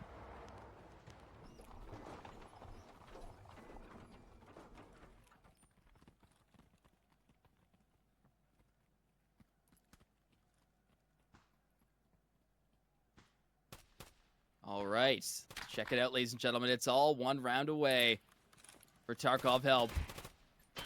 They really want to play slow here. They cannot make any mistakes. They don't want to give Jumbo Team even a thought of coming back. A lot of slow Ooh, starts long to these range. rounds.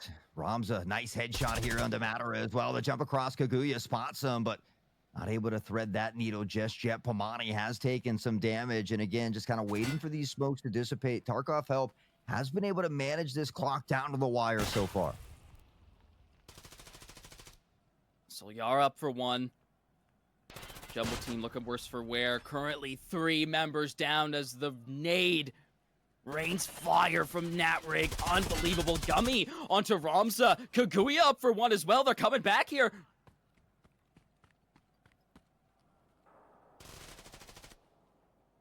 Oh, this could be it.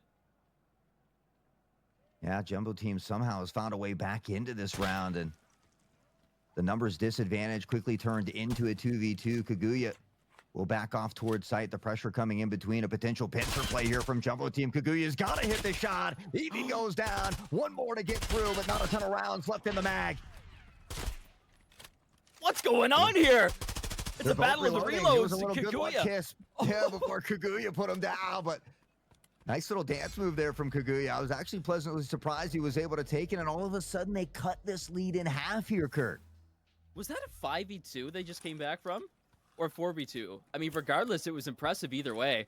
This is Yeah. a team that I mentioned before. They play well under pressure. They can push back a very, very far deficit into overtime like they did yesterday. I'm loving it, man. This is the team that we want to see in the ACS, and this is why they're here. Kaguya, early nade lineup on this one. Does it find a home? No one there. As we see the majority of the action looking to pressure toward that A site, but is that Edie that's tucked in back there? Or Soyara that's holding that flank all the way from a distance in that prone position?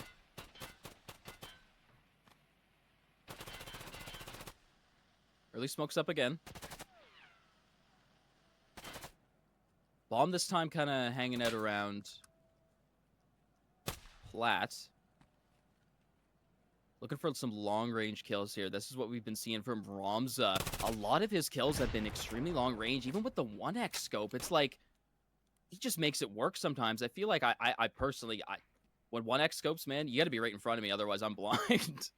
I feel my eyesight is horrible and I'm old, so I too struggle with that at times. Oh, man. Natrig up for 14 kills. Very, very nice performance. Nobody else has double digits so far. And Natrig maybe have some of those heat-seeking grenades. I mean, I don't know how many nade kills we've seen from Natrig here, and we talk about how important utility is on a map like not only Bowl, but Skybridge here in just a little bit. Tarkov Help needing one more to close this out, but Jumbo team not ready to go silently in the night. They're putting up one hell of a fight here. Shots ring out. DOSChat will have a few members to deal with as Kaguya picks up the first one, but Tarkov Helper up for 2. Gummy shuts down Evie to make it back to even, but Pomani is instantly in there, ready for one more. Oh, just the tip of the head is being shown, and Gummy almost takes it off. Bomb will be going down with 10 seconds left. Gummy could push this right now and completely shut the round down. No, the bomb does go down, and Pomani is ready to support his teammate. Yeah, it was a good attempt at the push, but Pomani lurking toward Jin had a nice little crossfire peek there, and with that, they go down. Vivorn trying to put some shots through the box, but unfortunately, they don't just find their mark, and Vivorn in a very tough spot here. A 3v1 time taken away like sand in the hourglass, and Vivorn goes down. Tarkov Help has found a way to solidify game number 1. Wow. 14 to end it off for Natrig there. 6 headshots. Coming out on top, Tarkov Help have been menaces on Bowl yesterday, and they're back again to show the Jumbo team that nobody can beat us here. They are undefeated on Bowl, and unfortunately, that will result in Jumbo team not having a single chance here. Unless EPA lose both of their games, Jumbo team does not have a chance to go to the semis, unfortunately, to the playoffs. I mean, it comes down to doesn't even round matter. differential as well. Like, Yeah, I'm Outcast has 3 points. Jumbo Team has to win both games to get 3 points, so oh, that's right, they're that's right. going Sorry, I to totally they're gonna yeah. fall a little Thank you. bit short, but there's one thing that I know, and that's not going to matter to Jumbo Team. They are going to come right back out in this next game just as fierce, and so they're going to look to win it. I mean, they're going to look to say, hey, we can, we may be getting knocked out of this tournament, but we are still going to fight tooth and nail to show people that we are a talented team and that we can take a game away from that top team in our group stage of Group A. Yeah, absolutely. That would be a really, really good start. Tarkov help getting a top place position, and they already have a quite a high round differential over Pandaric Apex, the second place in their group.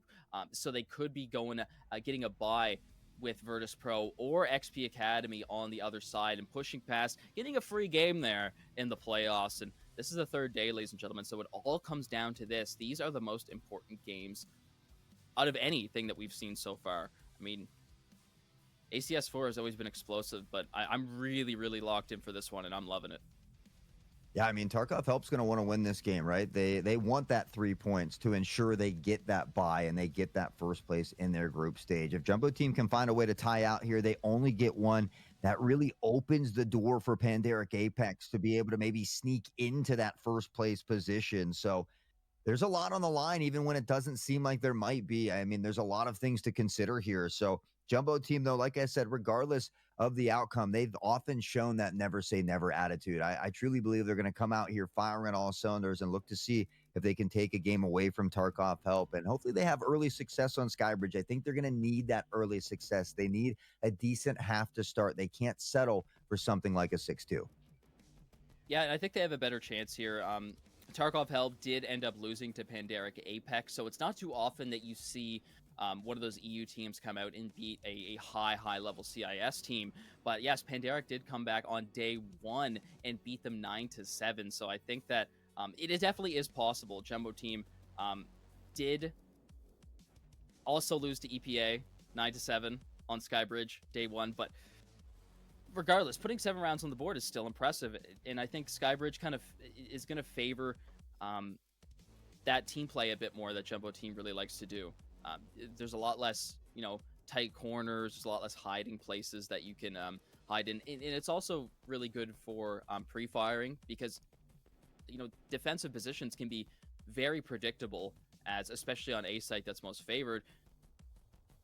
2-3 players are usually always going to be hanging around backside near Filbo, near the hop-up box there. So it's going to rely a lot on smokes and being able to push in at the right time. So if they can lock in their time management that Jumbo Team has had a slight issue with, they should be absolutely fine here.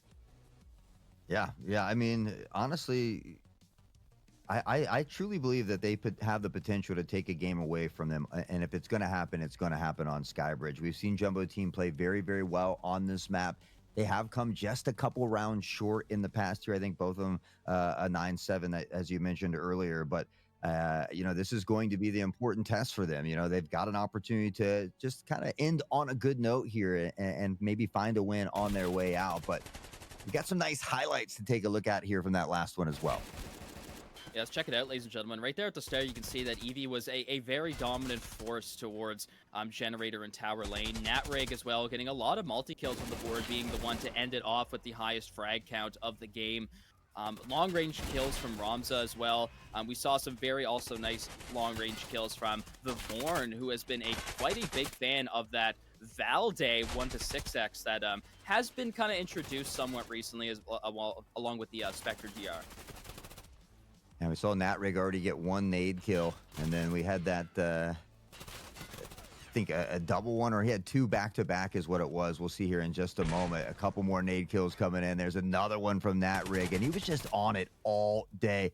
We see some shining moments here from Jumbo Team. I mean, they make good pressure. They find some good picks. They just couldn't find a way to close out some of those important rounds. Yeah, unfortunately, it was just very, very slight mistakes, like ever so slightly, that unfortunately led them to lose this game, and a lot of important rounds as well. you know, prone positions being quite prominent this game. As we can see, that last clip there was two separate members that were very close together, equally proning. One time, in fact, that the frame of the EO tech was actually blocking one of them that we talked about before. That's always unfortunate and a bit of one of those things that makes you want to like give your desk a light tap when it happens to you. A light tap, he says. Kaguya, a nice peek there. This is where we got to see that crazy play. Both players popping a reload there. Natrig coming in the end. Pamani finding that headshot there as well. And a great showing from both teams, but it's Tarkov Help that comes out on top here in map number 1. But for Jumbo Team, they get a second chance this time on Skybridge. Yep.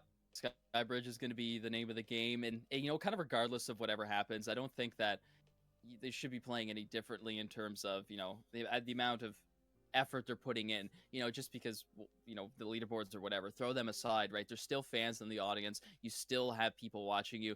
And maybe there's some scouts in the audience that may want to like sign you, you know? So you gotta play your best here because the whole world is watching. This is the S+ tier tournament. It doesn't get any higher than this, ladies and gentlemen. Arena Cup Series 4. If I was here, if I was playing, I'd be telling everybody. I'd be telling my friends, and they'd all be tuning in. Yeah, we got to remember there's 25,000 euros on the line here as well, along as the bragging rights. It's Virtus Pro. They've been back-to-back champs. They're looking for that three-peat. It's pretty elusive, so we'll see if they can get it, but we still got to finish these group stages here today. And as we look to wrap these up, I mean, we're only just into this first game. We have so many exciting matches here for everybody at home. And on top of that, so many gracious giveaways from Battlestate Games, Hunt Premier, and Steel Series. We've got some stash expansions. We've got some USEC Deadly Frog Drip. We've got a beautiful Gen 2 Rival 3 wireless mouse from Steel Series, as well as that Apex 3 keyboard. So I can assure you guys, you want to be hanging out with us all day today so you don't miss out on not only the wonderful action, but all the great prizes that we've got for you as well.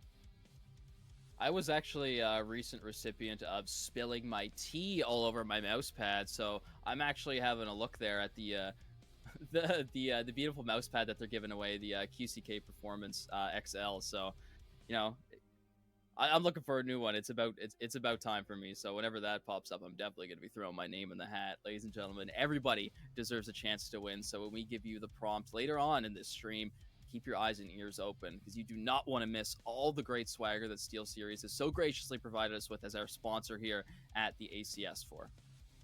Reminder, there's some new drip out from BSG as well. You'll see it scrolling below me there along with our wonderful friends over at Steel Series. And we've made it easy for you. There's a QR code right below Kirk as well. And so it's an easy way for you to explore all the channels there.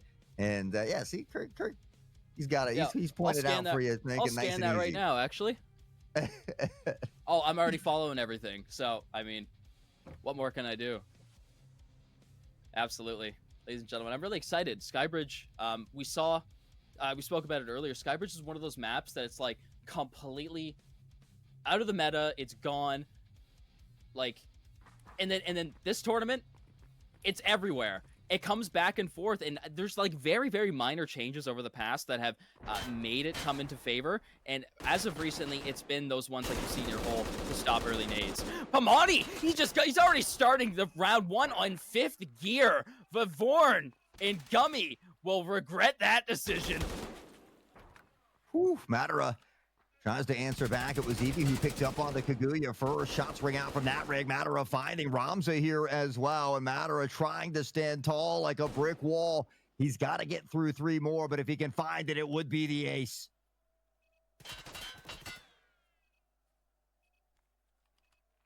Got the shotgun, but he's only got 10 round mags left. Actually, I think he just cleared a jam right there. Unfortunate. He had an opportunity there. Natrig, I think, just barely escaping with his life. He doesn't realize how lucky he just got.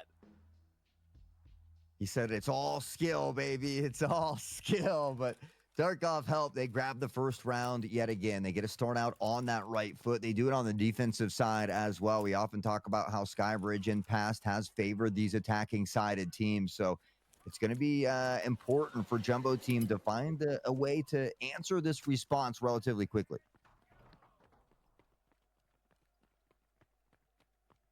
Vivorn being the utility guy this game, looks like. Starting off with 3 of them. 2, I believe, flashbang, 1 V40. Smoke send out. Dosh, though, starting it off with Pamani. And look how careful they are near KFC. They're like, is there going to be a shotgun in my face in 2 seconds? Or am I going to be fine here? Eevee continues to collect heads. Matter on a quick peek will find Ramza, but Natrig quick to find the trade, and that's what Tarkov Help has been doing so well. If they don't win that gun battle, they find that trade at a bare minimum in a 3v3, still trying to find a way to pressure towards side as Kaguya begins to take over VIP. Eevee, what are you going to do here? You got right shoulder. Kaguya is so quiet. There's no pre-fire really at play here if Eevee wants to keep it. He's just kind of take a guess. Gummy decides to push up with his teammate close behind, but swiftly cut down by the Tarkov Help defense. Bomb is down, and Kaguya, man. Oh, man. This is going to be dangerous. Solyara holding a very tight angle on the box there, but he just stands right up, shuts him down. As soon as that shift key gets pressed, gives away his position, ends the round very fast. 3-0 for Natrig. The only one. Actually, Solyara as well to not give up his life. Couple rounds down. Madara has had a few kills of their own. Dashjet a 1 as well, but the rest of the squad, they've got to find a way to put kills on the board. Again, we talked about it. Jumbo Team can't allow Tarkov Help to really extend this lead here. So, gonna find a way to respond. They got to do it soon here as well. Tarkov Help's only got the 1 station toward the B site. Maybe a bit of a misnade here from Jumbo Team as well, unfortunately. VIP early.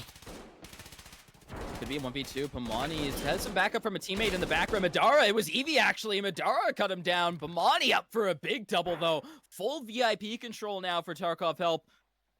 This is going to be big in stopping any plants as long as he doesn't get challenged in here. Vivorn might be the one to do it. Pamani's making his presence known here. Lots of jump peaks. Oh, yeah! I don't even know what to say. That happened yesterday in that exact same spot with Piranha. Like, sometimes Piranha, you know, you got to make it hit the face, and you better pray there's no face shield. But the fact that they can make that work is just unbelievable. It's top-level play. Pamani, beautiful jump shot. Kaguya, though, drops Ramza in a hurry.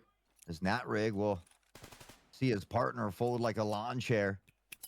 Kaguya, Gummy, the last 2 standing. Not a ton of health to work with here as well, as Natrig will drop a smoke of his own. And on that quick peek, as it does plume out, maybe Gummy looking to find a return smoke here as well. Shots ring out from jungle. Solyara long range on the Kaguya. Gummy up. Usually the last one for his team. The clutch factor. The clutch factor needs a little bit more health, I think. Money's going to back up, kill some time. There's no reason for them to get over aggressive here. Gummy has the bomb, though, and Natrig just get him out of the game. That fast. Doesn't even care about killing time. Rather, get the kills on the board. Put his frag amount up. They're staying fragging right now. 5 for Pamani. Natrig has 4 as well, and the rest of the crew kind of following in suit here. Madara, 4 on the board. Just needs a little extra oomph for the remaining members of the squad here. Tarkov Help already 3 in a row, and this is where it starts to get dangerous. Jumbo Team, again, they can't allow them to run away with it. They've got to reel it back here. Oh, early nade. That is what these new additions were made for, but Natrig found a way around it. Very beautiful start to the round. Jumbo Team, it's just going to completely stop them in their tracks. They don't have a key member. Received is Pamani of Vivorn, of his own little early Christmas gift. And Eevee, long range, yet again. Every single V40 this round has found a lovely home. Vivorn made a big difference on day 1 with those nades. Now finding a way to come back in. It's been Natrig who's been the nade master, but Vivorn chomping at the bit to steal that title away. They've made their way onto site. The plant will go down as well. Dashjet on the jiggle. Does bait out a lot of free fire here as well. The hip comes in, but it's not enough to find the mark. He hops right out. Look at this 3-man push right now. It's going to be a complete annihilation as they are ready to trade in and out, just back and forth, not even giving them a chance at all. Slaughtering 3 members. Easy bomb defuse. I really like the play from VIP though, because he was kind of just baiting, allowing his teammate to get the bomb plant down, and it was stopping the Jumbo team members from, or sorry, the Tarkov Help members from contesting. He wasn't giving away his life. He knew it was a dangerous peak because he was on the left, but he was just in and out real quick to the point where he wasn't really in any danger. Yeah, he wasn't really in danger until he made that full peek Yeah. out there. And I mean, saw once 3 that people. once that plant goes down, it's almost better to kind of stay in VIP there, allow your teammates to kind of hold down that lane. But sometimes you just got to be a playmaker, and I think that's just what they were going for there. So, got to respect the attempt. Unfortunately, it didn't go their way. Vivorn. Now it's Kaguya with an 8 on the Eevee. Vivorn won't find a home with that one. Dashchet begins to slither his way through VIP, but there are 2 members from Tarkov Help that are patiently waiting. Oh, Dosh picks up one and just barely gets away with his life. Wait, Ramza got the kill on his teammate? No! No!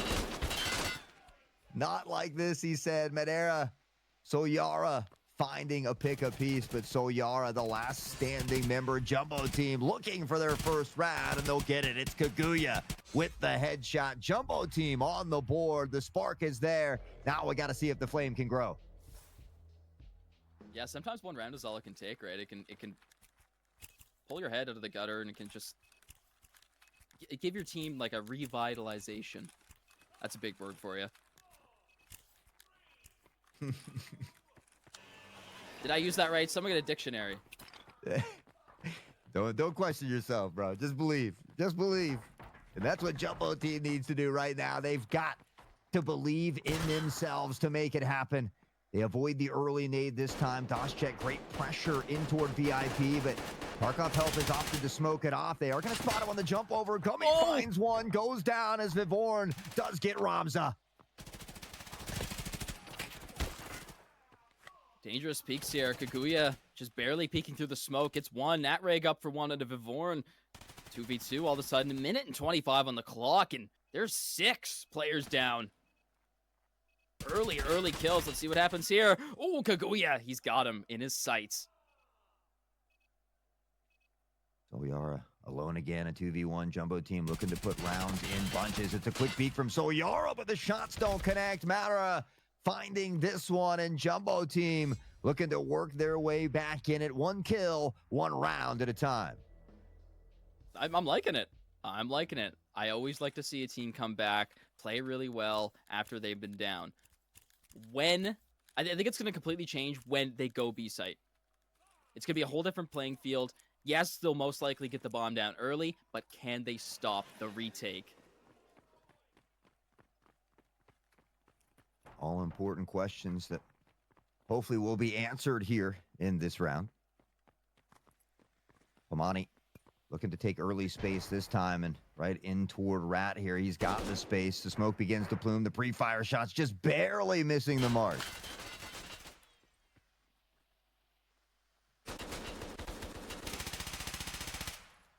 Ramza's actually currently sporting a donut. Completely uncommon to what we saw in the last game, so we want to get him a couple kills on the board here, but I think Jumbo team got different plans on the board. They've already got 2 rounds, and they're looking for their 3rd. Currently a full roster. Ramza gets his first kill and changes that up. Madara up for 1, and Pamani, it's back and forth. Red, blue, red, blue, red, blue. Look at that scoreboard. Plaid stripes that we know and love, but Jumbo team, I mean, after stumbling a little bit here in the opening rounds, they've found their stride. It's all pedal to the metal, and they're not checking that rear view mirror, baby. It's all go, go, go. The W key has been favoring them here. Matara kind of leading that charge, but Kaguya, and the rest of the crew now following in suit. And so now an opportunity to find themselves with a tied half. I'm thinking how the B players got to be feeling right now. Like, you don't really do anything for like 30, 40 seconds other than keeping your ears open. But like you come back to like having to deal with 3 members. It's got to be a really important role that you need a specialized person to fill.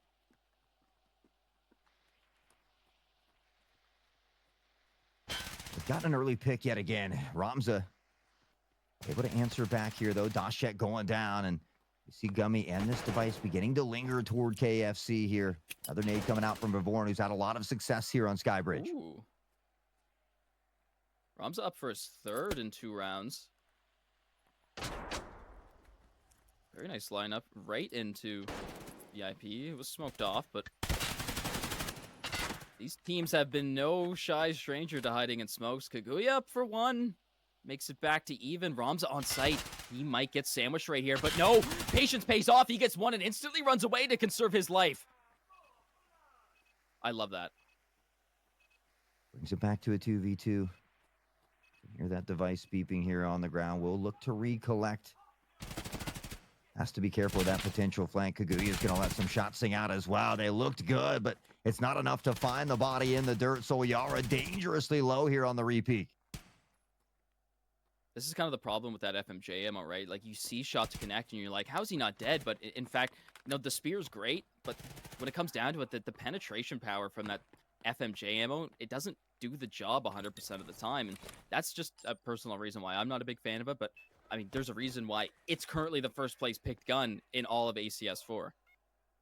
Yeah, I think there's a reason we see about 2 of them on every single team, because even with that, it still puts bodies in the dirt. Ramza's going to find Gummy, though, and even though the device gets planted, it was a great attempt here from Jumbo Team. It is going to be a round here for Tarkov Help, but 5-3, I mean, that's a great half here for Jumbo Team. They've begun to reel it back a little bit. These first couple rounds in this next half are going to be incredibly crucial for the likes of Jumbo Team.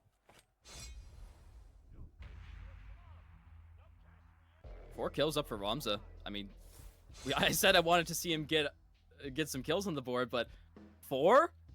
Save some for your team, buddy. Side swap, ladies and gentlemen. Let's see what the teams can do to switch up their strategies, open up a new chapter in the book. Everything that was done before is thrown out the window. Get a new game ahead of us here. They're going to be fighting from below here, but we've seen them really kind of awaken the beast in these last few rounds. They've put a few on the board in a row. Now they're looking to battle forward as they swap sides. They've got this defensive side, but Tarkov Help is a very aggressive team, and now they might just shine on offense. Early nades and aggression from the Jumbo Team on defense here. Big fight up near Hole and Sandwich. Shots ring out, and Smokes is the only reason that there's still all 5 players are alive on each team. Shots continue to ring out. Matera just showing some patience here as he begins to sneak up through this smoke. Dashjet looks away, but Ramza on the peak will find the first. Evie is going to find Matera here as well, and it's 2 early picks for Tarkov Help. Yeah, losing their 2 forward members here on defense is not going to be good. It'll allow for free smoke lineups to come out. Tarkov Help should be able to get an easy bomb plant down. Looks like right side lane is going to have a little bit of action. Nobody falls, and bomb's on site. Smoke is not necessarily in a great position. This is kind of scary here for Tarkov Help, and I like the close, close play by his teammate planting the bomb to make sure he's safe. Monty finds one. Continues to let the shots ring out through the smoke. Evie will dip on towards site. It's another peek, but Vivorn able to find that one, and it's going to be up to Jumbo Team to reel it back. Natrig, Gummy, both get 1 apiece. Now on a 1v3, the card stacked against Gummy here. Red Hot Barrel means nothing. Natrig shuts him down. Round number 9 goes into the way of Tarkov Help. I think Jumbo Team might opt in for playing more defensively here, given that in that last round, their over-aggressive push at the start did not work out for them. Deeper smokes, I think, would actually complement that a bit more. So maybe just a slight adjustment in those smokes would definitely help them get some earlier kills here if they want to be aggressive on A. We'll see what they opt to go with. We can already see a smoke raining down here from Jumbo Team, but it's a quick peek from Ramza that finds Dashjet and a 6-foot grave. Evie picking up on the matter as well, and the troubles continue for Jumbo Team. Look at the health. Gummy and Kaguya. What is going on? The nade finishes him off. Gummy's going to be forced to heal while Vivorn is on the flank. This is so scary. Bomb is down. He can hold this. This is totally possible right now. He's got to make these shots count. That spear doesn't get a lot of ammo in the mag. Monty's going to find Gummy. The repeat from Vivorn is not enough. Natrig will put him down, and Tarkov Help will find their 7th round. They're 1 away from match point, 2 away from closing it out in 2-0 fashion, which would most likely solidify that first place position for them in Group Stage A. Oh, yeah. Round differential would be pretty good as well if they take it away from here. Last game, they kind of changed it up a little. Jumbo Team was able to get more rounds, so they didn't get as much round differential points as they would have hoped to get. But, you know, only getting 3 rounds would really be a help here for Tarkov Help to really solidify their spot in that top position. Well, Pamani and crew are wasting no time. We talked about how aggressive this squad can be. Now the repeat shot sing out. Natrig is the one that's in trouble, though, as Pamani will take a lot of space here. Evie on the secondary peak. It's Kaguya to find that one. Vivorn. Solyara, okay, they have no idea that he's here right now. Pamani is just in the spot of a lifetime. He takes full advantage of it. Kaguya falls. He was actually kind of expecting somebody to maybe be in that corner, so good attempt, but regardless, he just took too much space. Dosh up for 1, and Ramza ready to grab one of his own. 1 for 1 on the board. Madara, the savior of the Jumbo Team. Can he do it? No, shot through the smoke. Ramza up for 2 fast ones, and 3 total in the round. Up 8-3 at match point. Plenty of opportunities to close it out. 9-4 was the last one. They were able to grab 5 additional rounds toward that round differential and looking to add even more on. They've got a nice lead, and well, it seems like they're not done yet. Tarkov Help continues this aggressive play style, and they just need 1 more to close it out. Yeah, it's really impressive that Ramza can just rush up instantly and actually win a left shoulder. Jumbo Team weren't ready for it. They didn't even have their gun up at the time. Very impressive in the confidence. Pamani just jumped right into VIP, and Evie's close behind, but they get punished fast. Ramza will try to pressure forward here just a bit. Natrig looking to take control of VIP. Spots one from behind. He gets the one close as well. Madara hands in the pockets, and it's Natrig that drops him. Kaguya able to answer back and seek some revenge here. Ramza finds Gummy to bring it back to a 2v2. The health favoring him is Kaguya dealing with some bleeds. Actually caught in the heel. That is crazy. That is a crazy retake of VIP. Just when Tarkov Help got over aggressive, it was about to bite them. The clutch factors on their team are able to bring it back. It was so swiftly in the favor of Jumbo Team at the start, but Tarkov Help, it doesn't matter what situation they're in. They'll find a way to make it work. Ramza begins to crouch forward, just has to be cautious of VIP. That's where Vivorn is currently tucked away. They've got the numbers. Now maybe looking to bait out a little pre-fire of his own. About to go head-to-head. The shots from Vivorn just missed the mark here.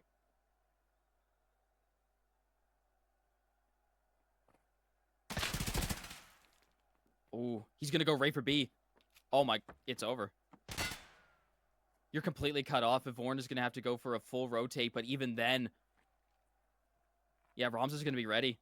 He actually, if he lets him get away here, this might not be... Oh, the flick of the wrist. That's what I'm talking about. That's what we want to see in the top level of arena plays. The man turns on a dime, hits him with a 180, and puts the question of fate to rest here. Solyara tucked deep, though. This plant, it's out in the open. No smoke to block off the sight line as well. Vivorn's going to have to hunt this kill down. He's got about 30 seconds to work with, but he needs 5 or 6 of them to find the defusal. Yeah, that damage from the spear here will result in probably just one shot through the wall. Vivorn clutches it up for his team. Jumbo Team are still in it to win it. Through the wall, you want to talk about situational awareness. Vivorn goes on the hunt. He gets the audio cue. He spots him momentarily and then lets the shot sing out. It's sweet chin music one more time. He finds it through the wall. Vivorn, a nasty little clutch. I was in the middle of saying, you know, Vivorn has 2 heavy bleeds and his thorax is yellow. 1 bullet to the thorax. It's just an even bigger head at this point, and you're done for. But no, through the wall, almost, yeah, like pretty much 0 risk, full reward. That's what I'm talking about. You gotta take those risks where they're appropriate.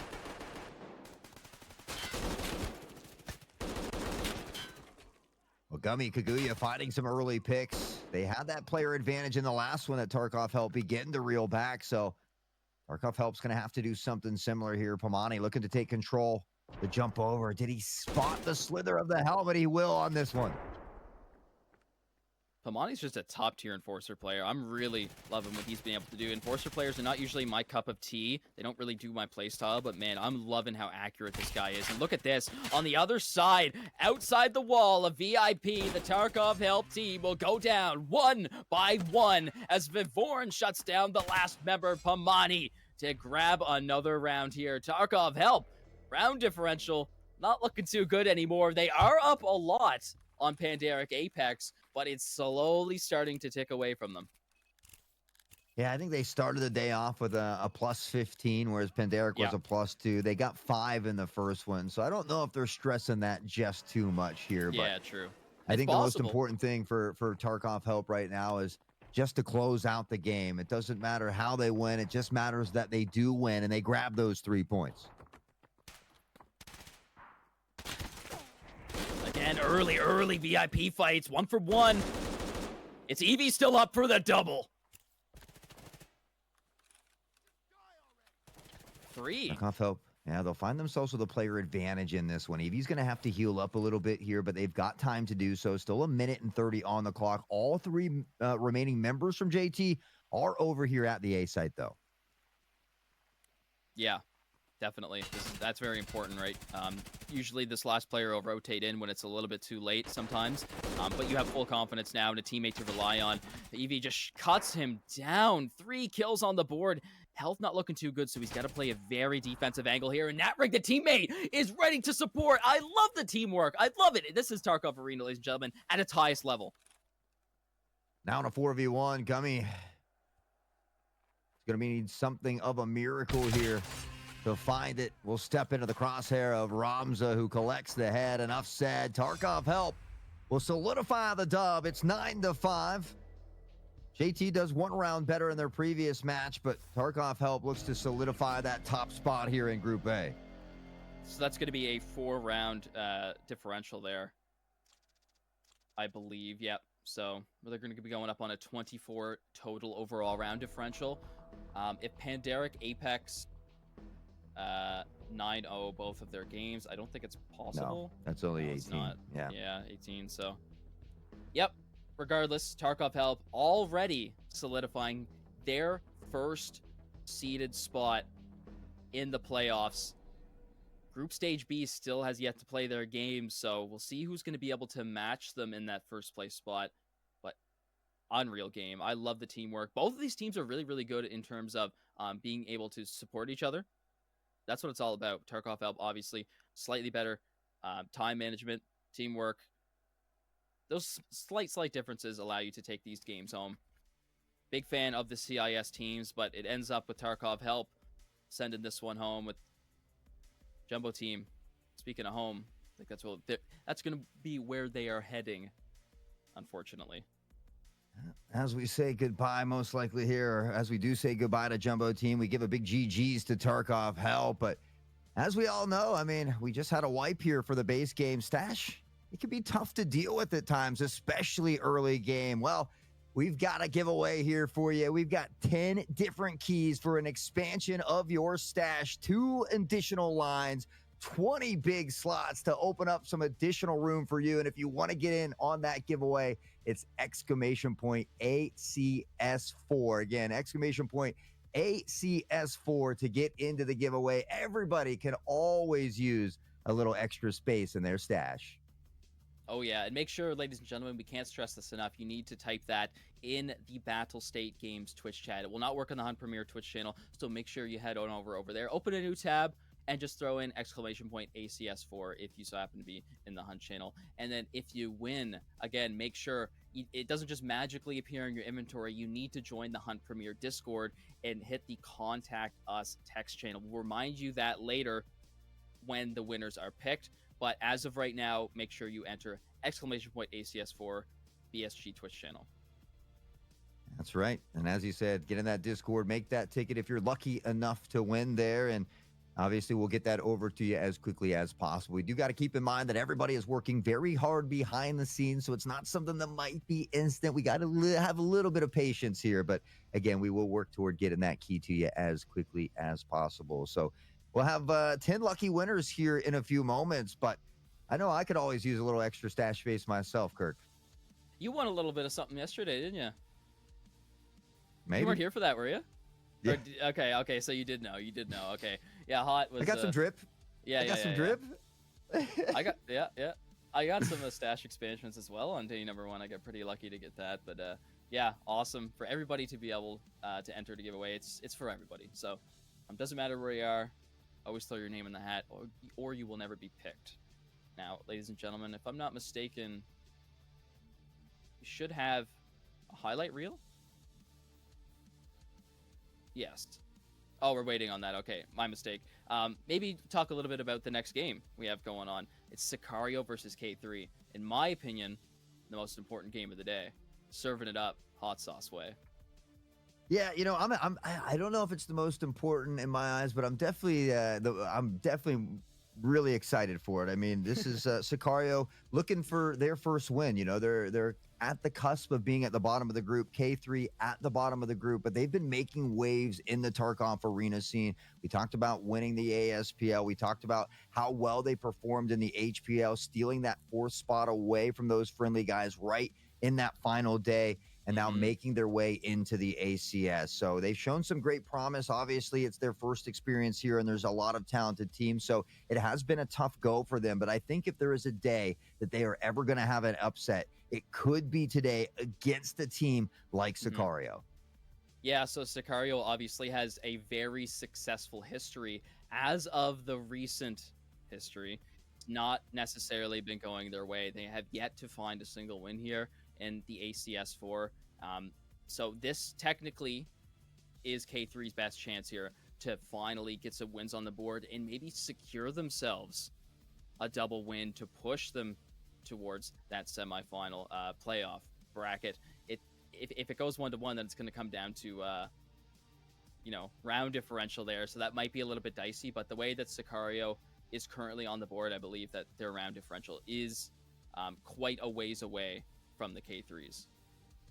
Yeah, I mean, Sicario came into the day at -15. K3 came in at -26. So for K3 to steal this spot away, they would, have to win both games here. They can't necessarily afford that draw at 1-1 because they're just going to still be sitting below them in the round differential. So K3, we know they have the potential to win, but it is going to be a tough go. I mean, they have to get both of these games in the next one.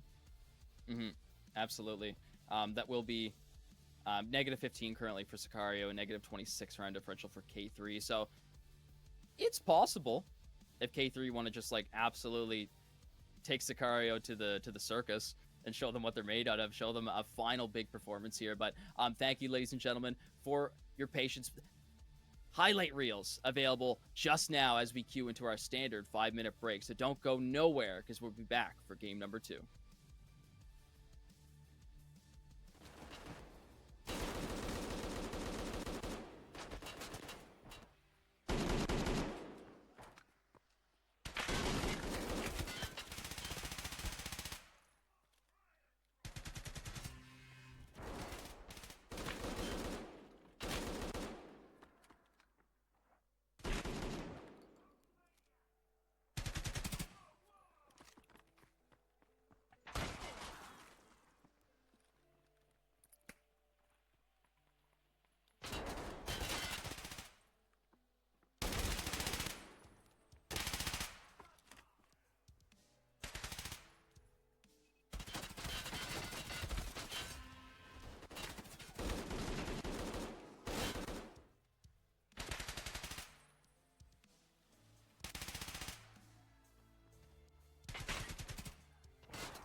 And we're back. It's the final day of group stages for ACS4, brought to you by Hunt Premier and Battle State Games in partnership with Steel Series. And we've got that giveaway going on. There's not a ton of time left to get in at exclamation point ACS4 for your chance to win some extra stash space as well. One exciting series done and dusted. 3 more on the board. This next one, Sicario taking on K3.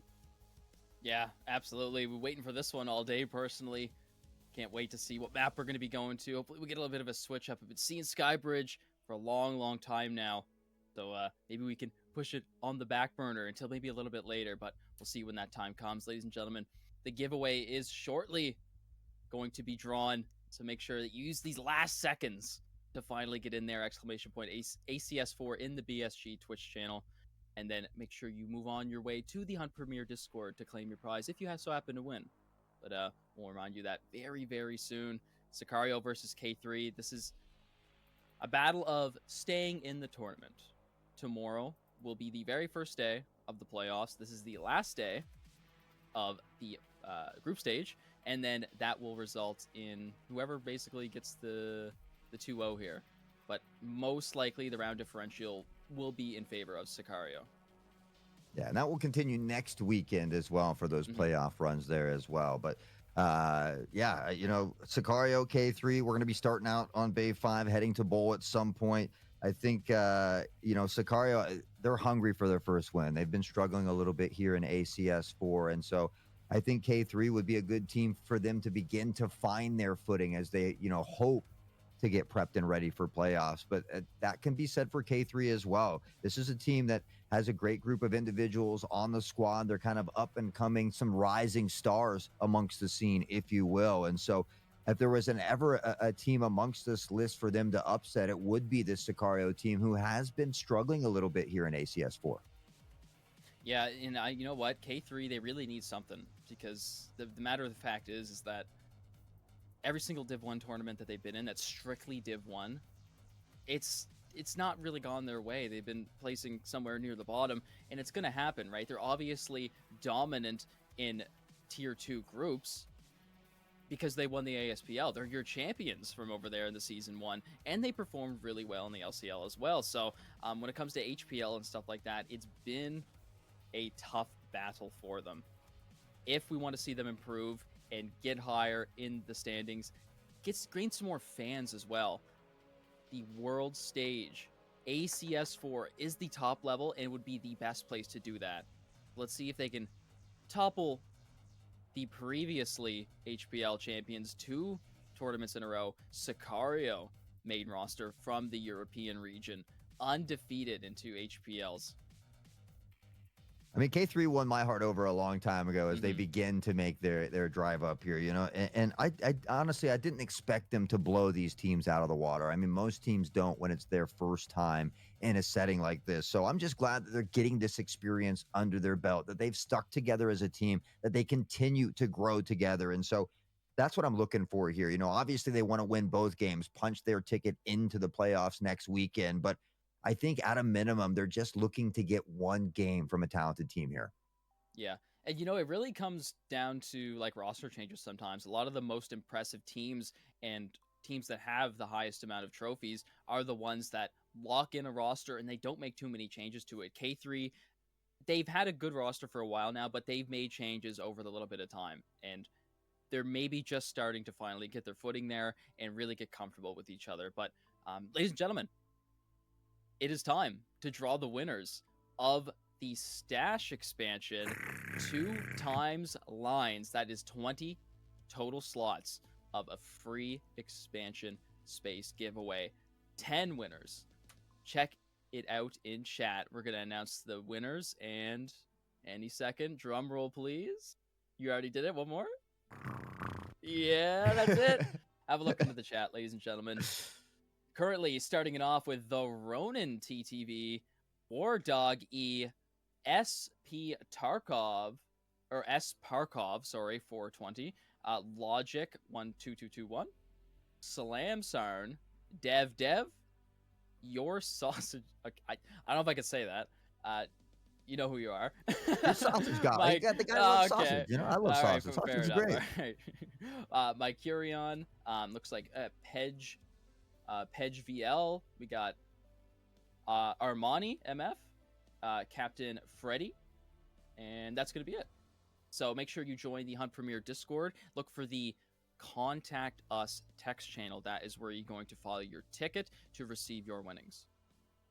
And that's right. One more time. We have the Ronin, War Oh, Dog, Logic, Slamsarn, Dev, your Sausage Garbler, Mercurion, Pej VL 172, Armani MF, and Captain Freddy. You are our lucky winners of that stash expansion. So a little extra room for you. As Kirk said, be sure you got to join the Hunt Premier Discord. Make that support ticket, and we will work toward getting that key over to you as quickly as possible. A friendly reminder, though, everybody is working very hard behind the scenes, putting on the show today, helping run it as smoothly as possible. So just bear with us, have a little patience, and we'll get that key to you as quickly as possible.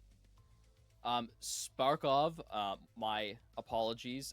That was a command in chat from the bot that I thought was a giveaway winning, but yeah, my bad. That was totally on me. Hot Sauce just read off the correct list. So if any of those names are you, yes, you have won. Join the Hunt Premier Discord. We're waiting for you.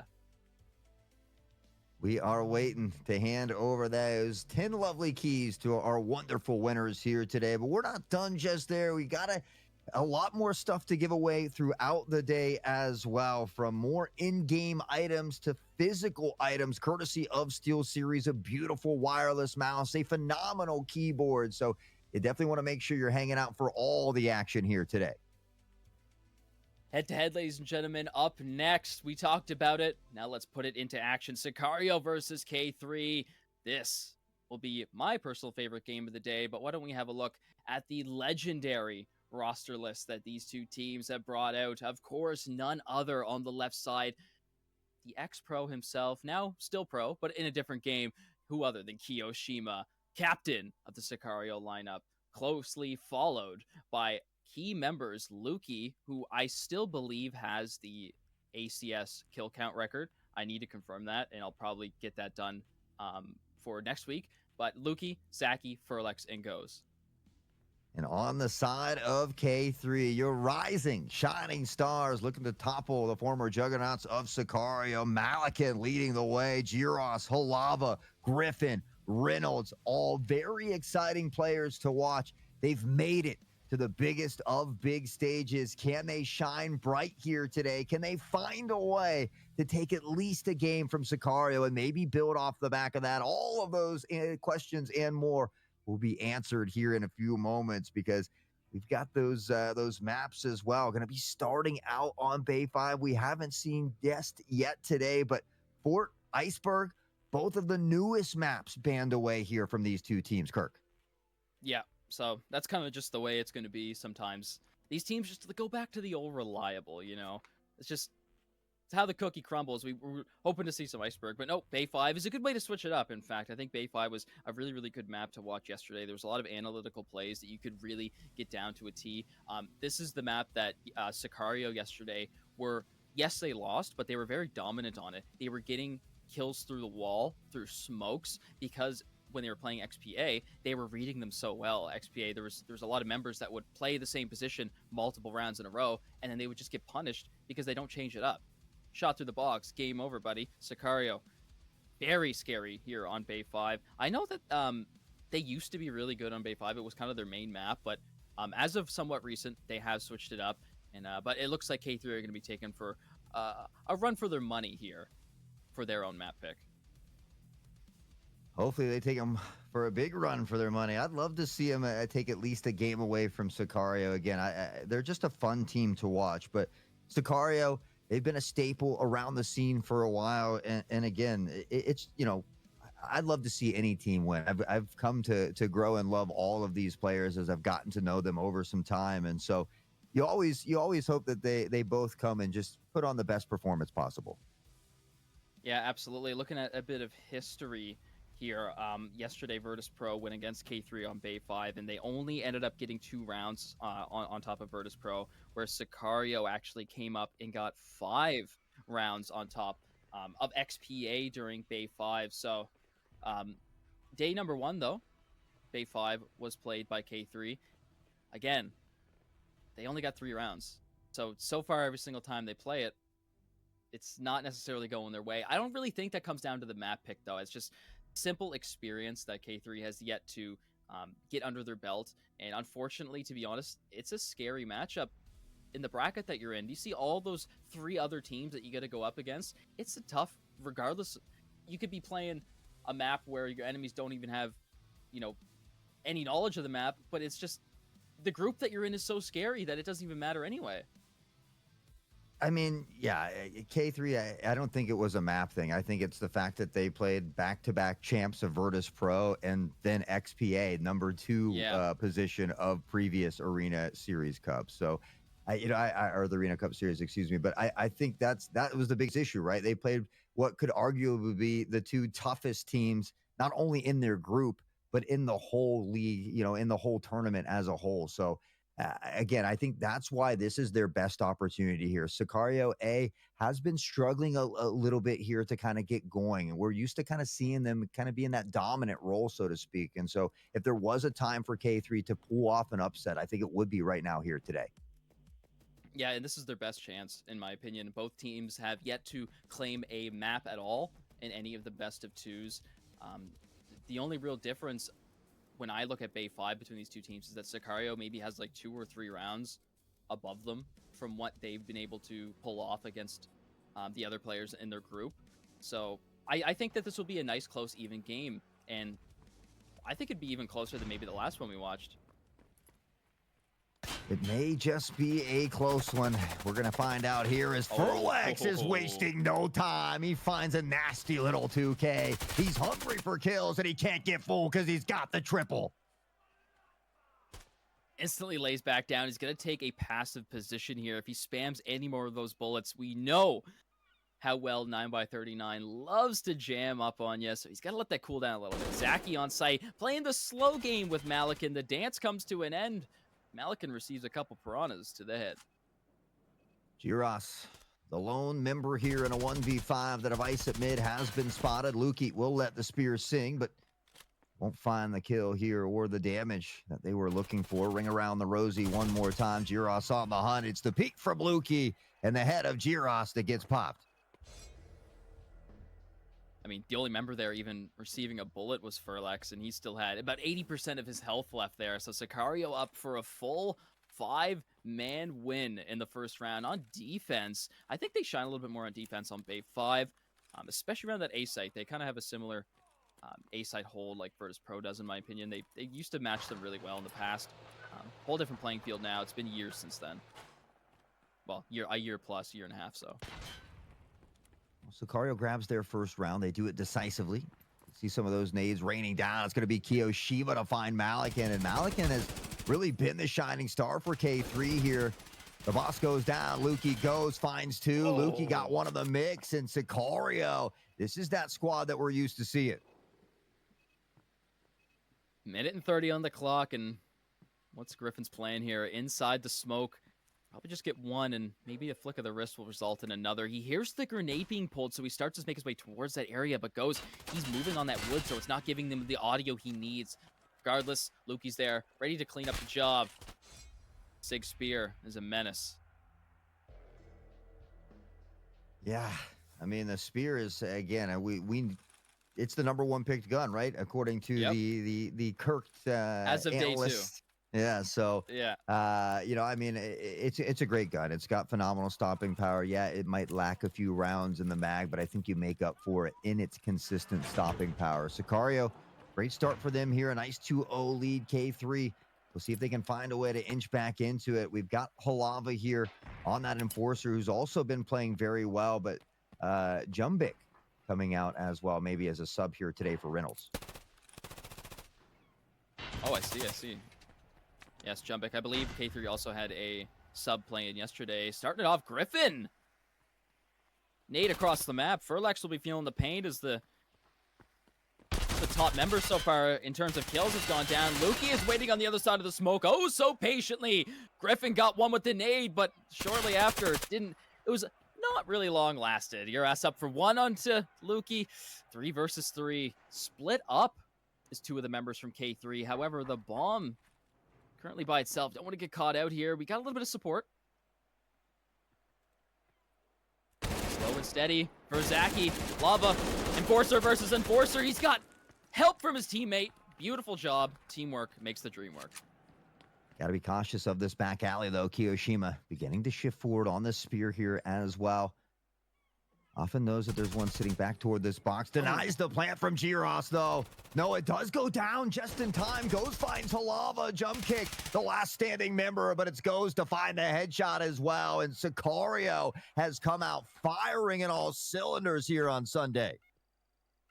I mean, Goes is seeing red at this point. I feel like he's nonstop. He just wants to hold that shift button. He's currently got 5 kills and just shut down the rest of his team as the top fragger now. Also 0 deaths on the board. Impressive work from the old EPA member Goes. Yeah, and this is what we talked about. Sicario's been struggling a little bit. This was a good opportunity for K3 to maybe find their upset, but on the other side, it's a great opportunity for Sicario to regain that footing and make that stand here on the final day as they look to power in toward the playoffs and see if they can begin to make some ground over there. For sure. I absolutely agree. We need it now. K3 going for an aggressive push out through Forklift again. This is what happened, I think, on round number 1.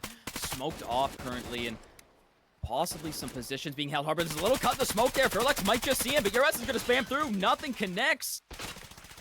Listen to all those bullets. Look at the health bars. Nothing. We'll slow down here. Gotta wait for this smoke to begin to dissipate, so it's going to eat up some time. Kiyoshima's going to find Griffin in the meantime. We do see some players beginning to shift toward that harbor side. You talked about those open holes there that you could potentially arc some nades in. Yeah, I'm looking for something there. I mean, I have a look at the K3 lineup right now. They only have 1 nade in play. It is a V40, so it's possible to get something clean on the go. Ures is in position. Jumbik finds Furlex. Takes it back down to even. Kio's going to relinquish his position inside the defender side spawn. And Lukey's just on a tear right now. This guy is insane. There's a reason why he has the record, and he wants to keep it.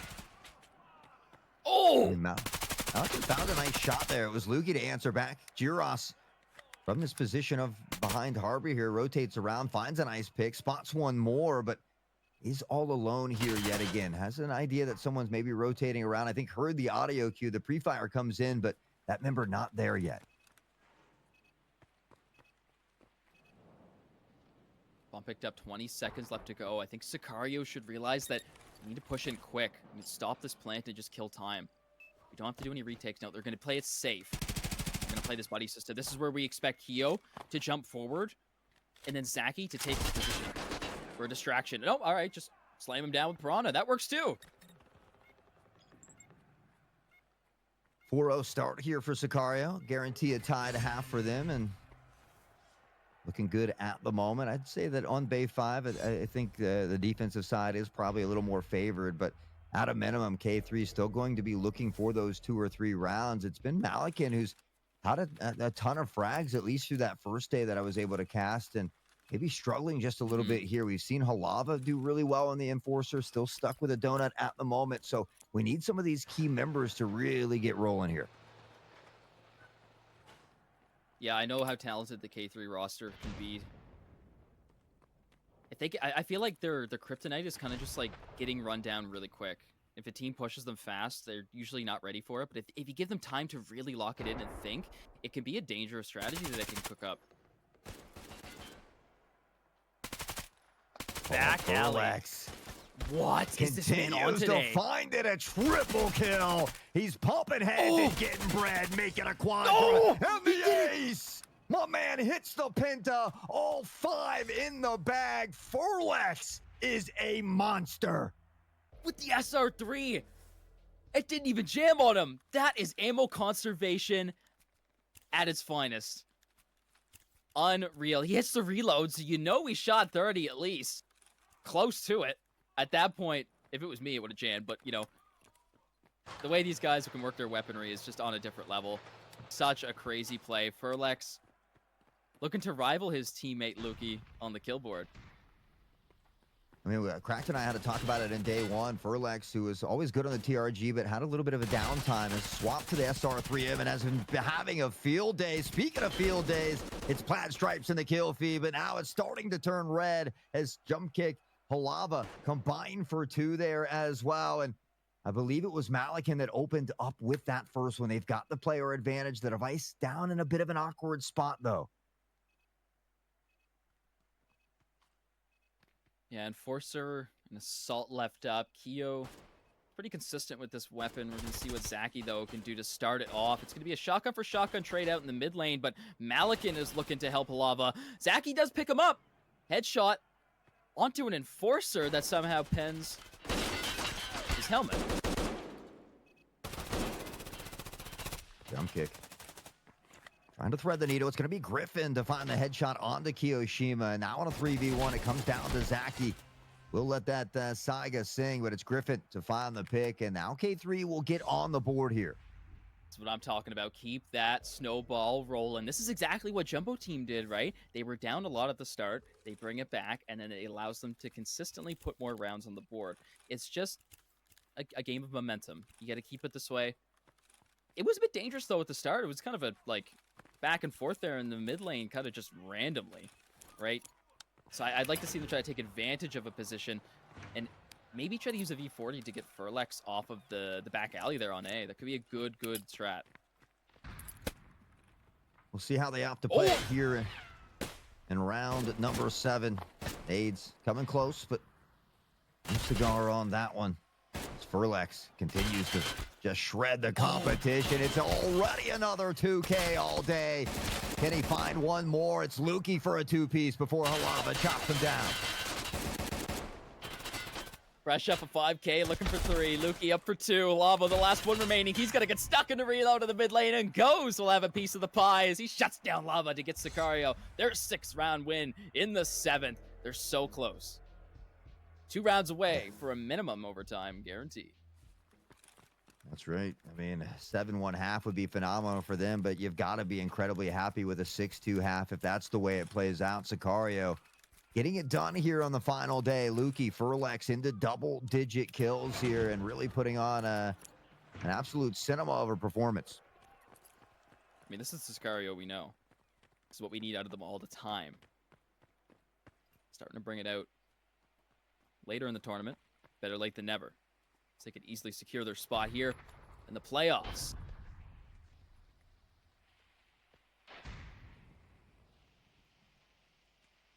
Lava ever so patient. He has the audio on Keo, I believe. And you should expect someone back alley, but the way that Zaki is currently creeping up on him right now, it might just catch him off guard. I feel like it will. He also received a flashbang there. We can see by the sunglasses. Griffin. Any second now, it's going to explode. Oh. Much slower round than we're used to really here. I mean, it's not too often we hear the ambient sounds of Bay 5, but now the guns will sing out. It's a hailstorm of bullets that leaves Malikan and Halava in a pool of blood. 5v3, make it 2 as Kiyoshima will get in on the piece of the action. Giros, does he know there's one tucked in close? He's in the same spot. Oh no, the Walker strat. Is that the Walker spot? I believe it's that one or the one a little bit further back. But yeah, that's kind of what he's done in the past, and it's worked quite well, right? A lot of people don't check that corner. You got to really watch where your barrel is on the shotgun because it is quite long, but it commonly is an Enforcer that is doing that. Yeah, as our boy Blue would say, you got to check your Connors from time to time. Sir. But yeah, Zaki coming up big. Zaki's another fun player to watch. I mean, he's comfortable on the marksman role. He's comfortable on the enforcer role. We've seen him with Ash 12s, M7s. I mean, you name it. The guy can do just about anything over here. And doing a great job on this enforcer class, sitting at 5-2. Really everybody from Sicario playing near flawlessly today. Well, you're speaking of the reserve player there for K3. Actually, yesterday it was Blasty stepping in, and that was actually one of the members that I was really, really interested in looking at. He was going crazy. He was really quick on the flicks and getting multi-kills successfully in the round. Lukey starts it off, though, onto Jumbik, and that's a completely open back alley. That is not what you want to see if you're on the defense side this early on. Shotgun versus shotgun, legs versus legs. It's Zaki to come out on top, and Furlex up for another one onto Euros. Sicario continuing to have success here, even as they swap sides. Malikan hoping for something. He's got Griffin, who is prone in front of him here. The plant hasn't gone down yet, so K3 can still be a little patient, trying to find a pick, but it's Furlex from the back alley. He's come all the way around. He'll find Griffin and Malikan both. Said it 2 rounds ago, and now it's here. Guaranteed overtime, guaranteed minimum. So now, K3 have their biggest challenge yet. Can they do it? Can they write themselves in the history books as the comeback kings here on day 5? Well, they're going to need 7 rounds in a row, and it does sound weird to say, especially against a team like Sicario. Little nade bounce off the lamppost there. We'll line up Larry. Unfortunately, it doesn't find a home. Juros shifts forward. It's Furlex. How do you stop this man? I don't know. You got to put one of those ball and chains on his legs or something so he can't move.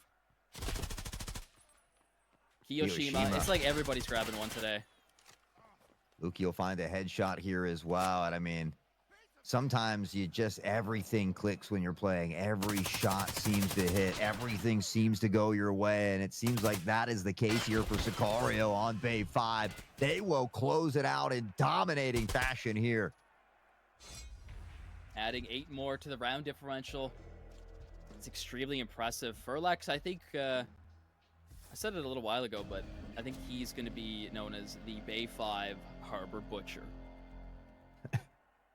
Well, they don't get the win, or they do get the win, but he also gets the MVP here. 14 kills, 3 deaths. Lukey was right behind him, though, 13 and 5. So I think they were fighting out for that first place spot. But yeah, I think Furlex, making this swap to the SR3M has been a big difference maker here for Sicario. And this is what we want to see from Sicario. I felt like they had been having a little bit of a tough time in these opening days. It's nice to see them find their stride and begin to work back into it, but they still got to get through Bull, and I feel like Bull is a map that K3 performs much better on. Yeah, I mean, well, K3 did pick Bay 5. It was their pick. So I don't even know what to tell you at that point. K3 are just in the worst place possible, and they need a miracle. I really want to see them come out here, but in fact, I think it's a bit too late. Sicario has the round differential up, and at this point, really just playing for show. And it's kind of the same thing I said to Jumbo Team. There's still people in the audience. You still have fans that you have to play for, and there's possibly even scouts.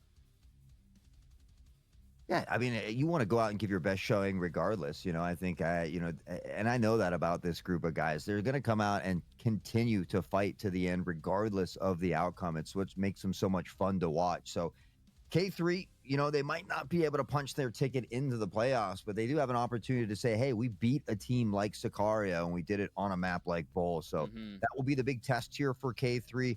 We've got to get that whole crew popping off together, though. I talked about it in day 1 and day 2. We've had different stars that are kind of stepping up and having those big moments, but we need to see it as a full, consistent squad here. Yeah. I think getting rounds on the board is impressive, but the fact of the matter is that it was only 1. And did it come down to Sicario being too overconfident, or did it come down to you actually had the better strategy in the situation? It was a couple dangerous rounds there where it was going back and forth, where it was kind of just, hold down, left click, whoever wins. But on Bull, there's a lot more choke points, I think.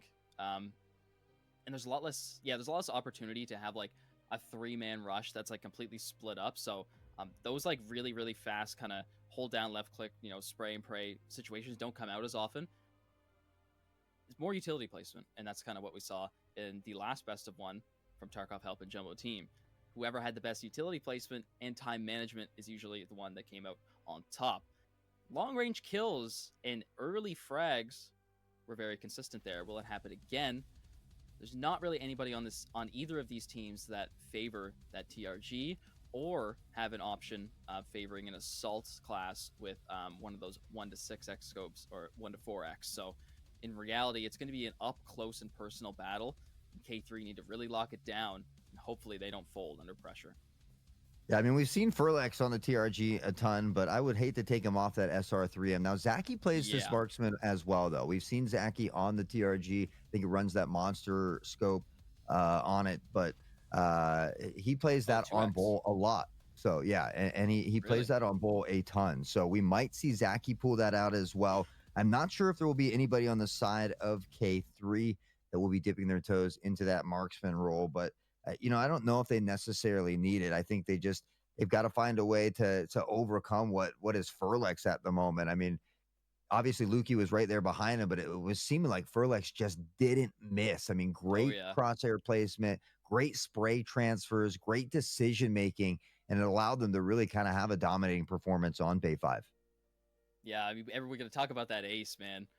5-man kill in the back alley. And even then, a couple rounds later, he was up for a triple where one of those kills was very impressive because it was real all audio at that point. He heard the footsteps, he pre-fired it, and then the K3 member just walked right into his bullets because he just knew. So, I mean, that was one of the important things Sicario did when they played yesterday.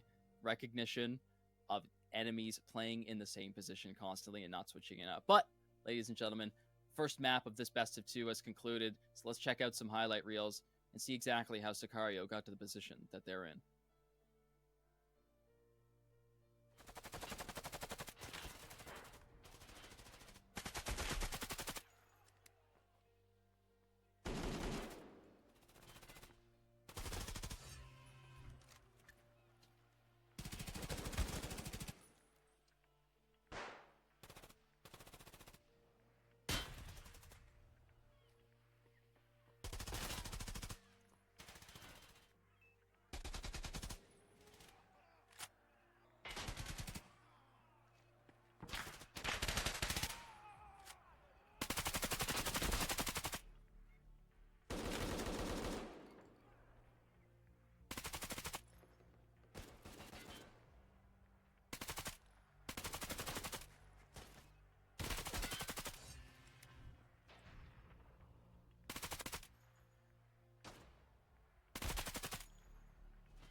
And we're back. It's the final day of group stage ACS number 4, brought to you by Battle State Games and Hunt Premier in partnership with Steel Series. One game from this series is done. Sicario, they take it in dominating fashion, 9-1. Can K3 find a way to battle back here on Bowl?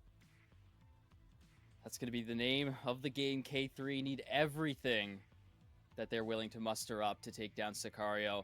Yes, Sicario have been falling short recently in their previous games, but in that last one, it was domination. We saw Furlex up for an ace, 5 kills. Then a couple rounds later, he goes ahead and gets a triple kill like it's nothing. Closely behind was Lukey, ending the game with 14 kills, like he so often does.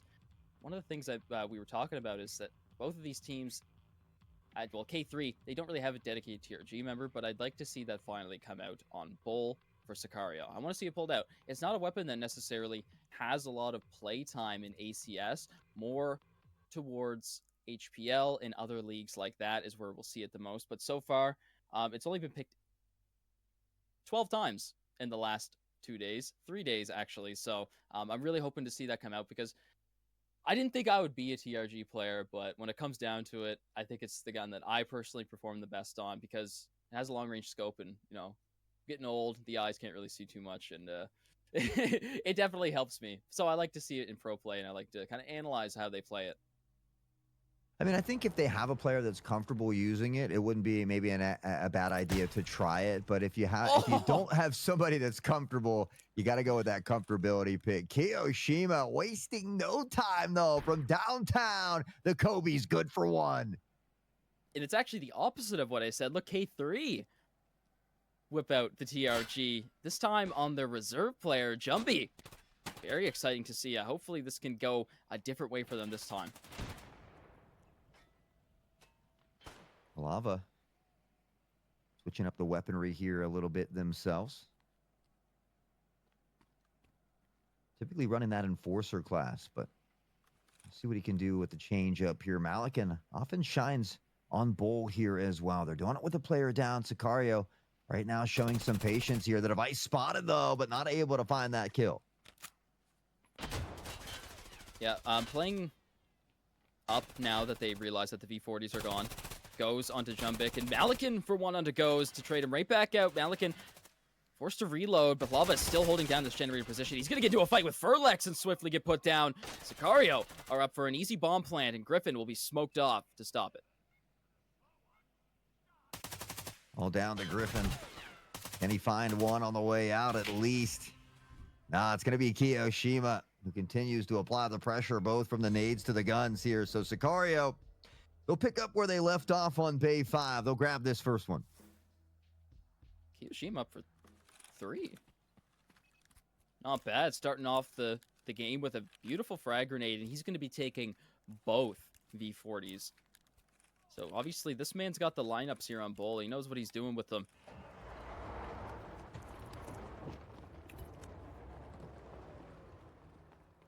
One member heading over towards B site for Sicario. It's going to be Lukey. Going to be holding it down, gaining some information.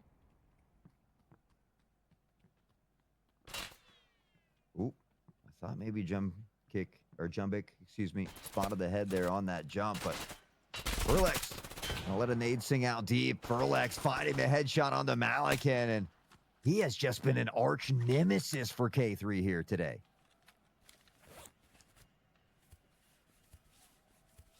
Yeah, he gets away with it, but not without half of his health being depleted. That's fine. Thorax still full. That's really all that matters here. Smokes come out a little bit later on in the round, so this is good. Going to kill a bit more time here. Sicario, Lukey is still in his same position, and he might possibly get into a battle with Griffin at a long-range angle here. Both with assault rifles. Be an even fight if it comes down to it, but I think Sicario just waiting for the absolute perfect moment to make their rush in.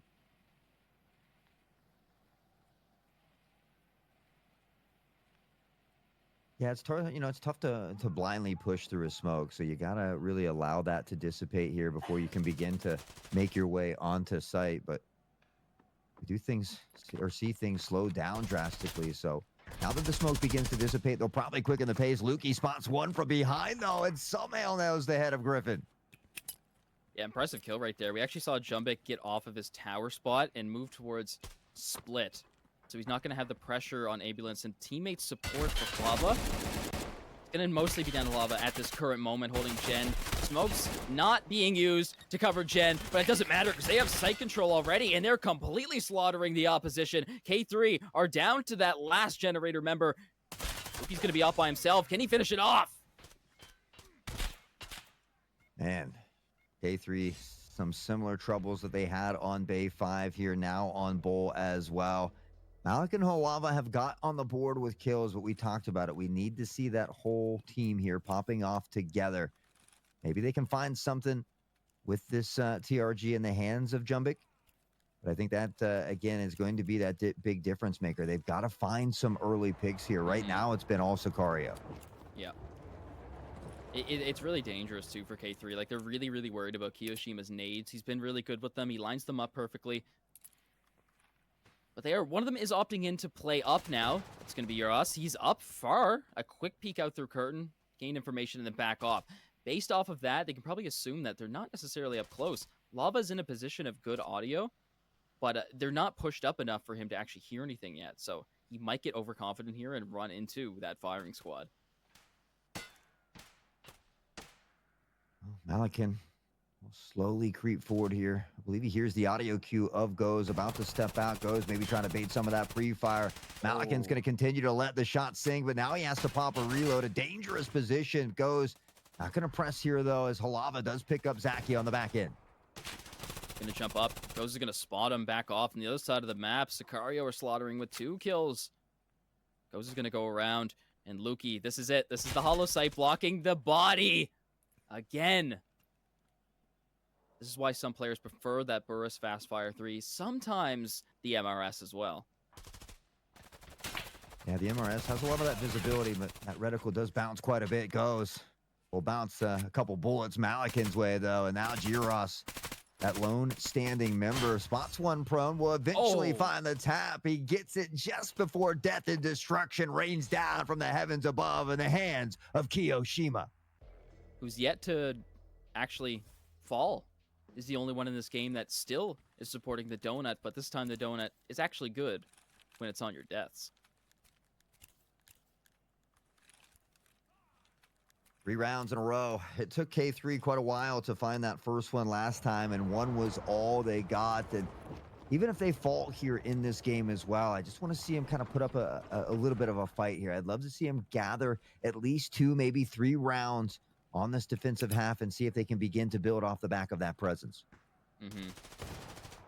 For sure. I'd like to see, I was going to say, I want to see Jumbik actually get a couple kills here with the TRG, but I mean, already we've seen players like Goes, players like Lukey, they're so quick. They're so hard to actually catch out and get a clean thorax shot because they're going to bait you all day to fire it and then push you when you're racking that bolt. And I mean, as we yap about the TRG, it's just too quick. Sicario are already up 3 members.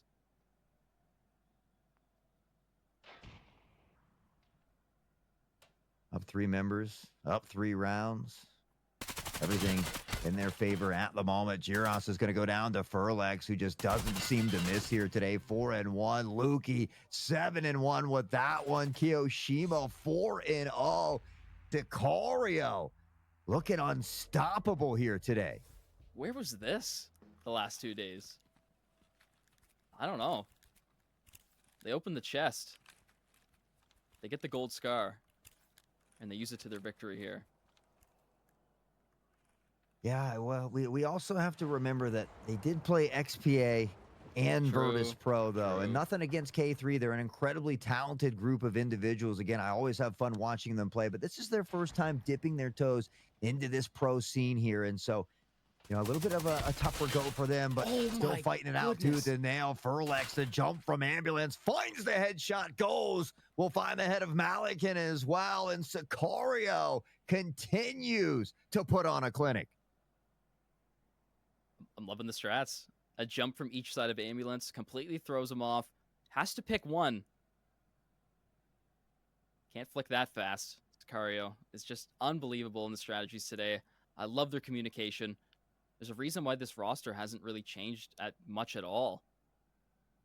in the past, like, ever since they've existed, really. Since Kiyoshima, since Furlex, and Zaki got on the roster, it's been pretty stable until Goes came on, but I think he's a good addition to the team.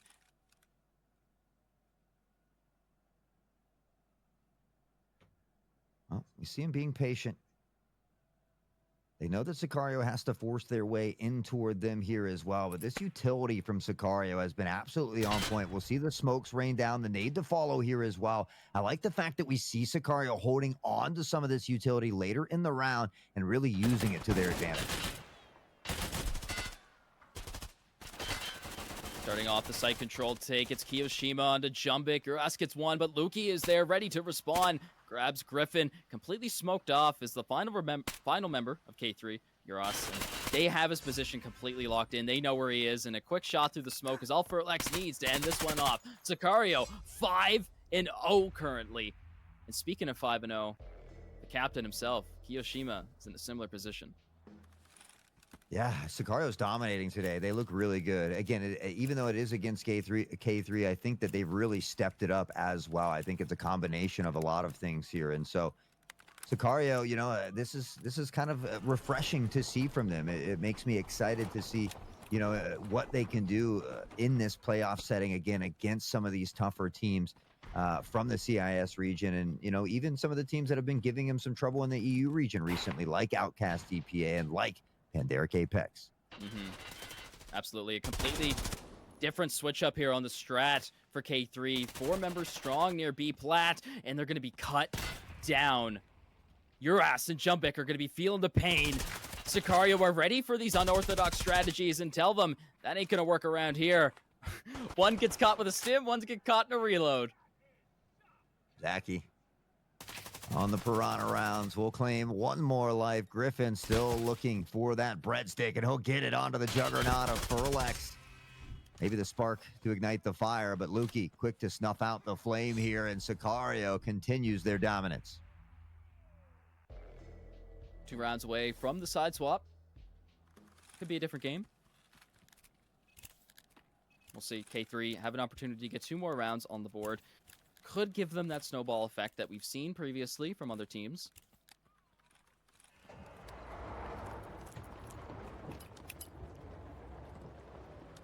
Well, you know, we saw Blasty play yesterday for K3. We see Jumbik getting some experience here as well. And I think it's great that K3 is allowing all of their members to get some experience here in this pro setting. You know, again, they've really grown in a short period of time, but Kiyoshima, there's someone who consistently finds nade kills. Malikan, though, a nice answer back to bring it to a 4v4. K3 still searching for that first round. This is Sicario's map pick, so perhaps K3 just don't have the nade lineups in the back of their mind. They haven't necessarily recognized how dangerous it can be, especially in the hands of someone like Kiyoshima, already putting very important frag grenades early on to get key kills and relieve pressure off of important positions like generator, headshot, all the likes. Malikan looking to thread the needle one more time. I think Furlex is just toying with him a little bit. He's running out, jumping back, trying to bait out some pre-fire, just trying to see if anybody's close or playing around Jin. So just looking for any extra intel, and I see. Maybe looking to gather some resources from a teammate. So he's trying to tap the body and then jump back so we can loot him in safety. He's tried it enough times, didn't work out, so he's just going to go for it. He ends up grabbing the extra weapon or ammunition, whatever it so may be. He might pass it off to his teammate Zaki. The Enforcers have been really opting into picking up weapons off of bodies, using them to their advantage. Full auto weapons with high tier armor are always important. Zaki is completely, or that's Luki. He's on the flank. He made it all the way through split without being caught. Yeah, finds a 2-piece. Goes will find one as well, and just like that, back to a 4v1. Jumbik looking for some experience. He might get it here. Would love to see a couple nasty snipe shots, but he's got to be careful of the snakes in the grass. It's a quick shot that doesn't find the mark. We'll get another opportunity here as Luki continues to flirt with disaster and maybe try to toy with his food. Oh, Jumbik has A very nice kill. But he also has a lot of AP rounds to dish out. Almost lines it up quite well there. Some of these backup weapons that players will bring on a TRG often will result in them having to put away a couple of AP rounds and not having a full magazine. But as we can see, Jumpic has the 9 out of 8. So I'm interested to see what kind of backup weapon he has brought out, if any at all. Maybe he's just full confidence in this weapon. I wouldn't be ashamed to say that. I think the TRG is a powerful weapon, and you can put yourself on the board close and long range with it. But this performance so far is not going his way. I think this might be his first time in a high-tier professional setting as a reserve player. Chat, I'd love to know what chat's favorite weapon is. Guys, if you got a favorite weapon out there, be sure to drop it in chat. Sicario looks to go to match point here with so many opportunities to close it out. A lot of pressure toward B this time. We can see a bit of a shift through spawn from K3. The hip fire spray from Lukey, and he continues to run it down. Not even giving them a chance to breathe. Already on site, 2 jumping off, 2 going through lane. Malikan is going to be up. What can he do? Nothing when Lukey's in front of you. Red Thorax is a good start. 3v3 and health advantage is actually in the favor of K3. Zaki, wonky little left angle here. Goes not too far away as well. Oh, he picked up his gun. On the TRG himself. A nice swing, and Giros goes down. Griffin, a quick pick back. Goes is going to have to dance around momentarily. Has help from Zaki on the Halava. Griffin on the Zaki and a 1v1. As much as I want to say K3 have the advantage here, it's unfortunately Goes is able to easily just run around and kill time here. He's going to have to force himself to run up. He's going to go back around, though. Not going to get away with it. Goes right back to where he was. It ends the round off, stopping the bomb defuse. Sicario up 8 rounds. The sides will swap, but doesn't matter at this point. We'll see. Could be a different game. Not much things better than a 9-1. I think only a 9-0, huh? And Sicario knocking at the door for that one here. They got a chance to close it out in the first round of the second half. K3 holding on by a thread here in this one. But again, it's been a lot of fun to watch them as they've grown from the ASPL to the HPL to the ACS, an up-and-coming team. And I really look forward to seeing what they got to offer as time goes on. But it's nice to see them get some experience under their belt. Oh, absolutely. I'm a big fan of saying, you're not going to learn anything by winning all the time. And maybe that actually could be Sicario's downfall, and the reason why, as of late, they're not that top number 1 place team anymore, is that they won so much. They never lost a single map, and that resulted in them not having many learning experiences. As the game evolved, other teams took their place. Furlix is going to find another early pick here on the Giros Halava. Furlix, back and forth we go, but it goes, and Furlix yet again. He's on another triple. Goes will get the 4 house with a 2-piece. And just like that, Sicario continues that dominating fashion. Now 9-0. As they close it out, they'll grab 3 points. I have to say bye to K3, but we got to give them a big fat GGs and firm handshakes all the way around on a great run here in the ACS. Yep, it's going to come down to that sometimes. K3 have everything that they need to be a team that can learn and push forward from here on out. They have all the experience. They've been in pretty much every tournament I can think of. So it's all down to practice and VOD review now. Scrim these teams. Learn what they're all about. Learn how Sicario lines up their nades and try to counter it next time. This is it. 9-1 in the first map. Even better in the second. 9-0 here on Bowl. Sicario claim their spots in next Friday's game. Secure it for the playoffs. Well, I mean, honestly, I think we got to respect K3 here as well, because they could have just stuck with their full 5-man roster. It can be tough at times to toss a sub in there, and kind of work on some of that team synergy that you're naturally used to having with your original 5 stack. But the fact that they were able to shuffle players out through these first 3 days, get an opportunity for everybody to have some experience.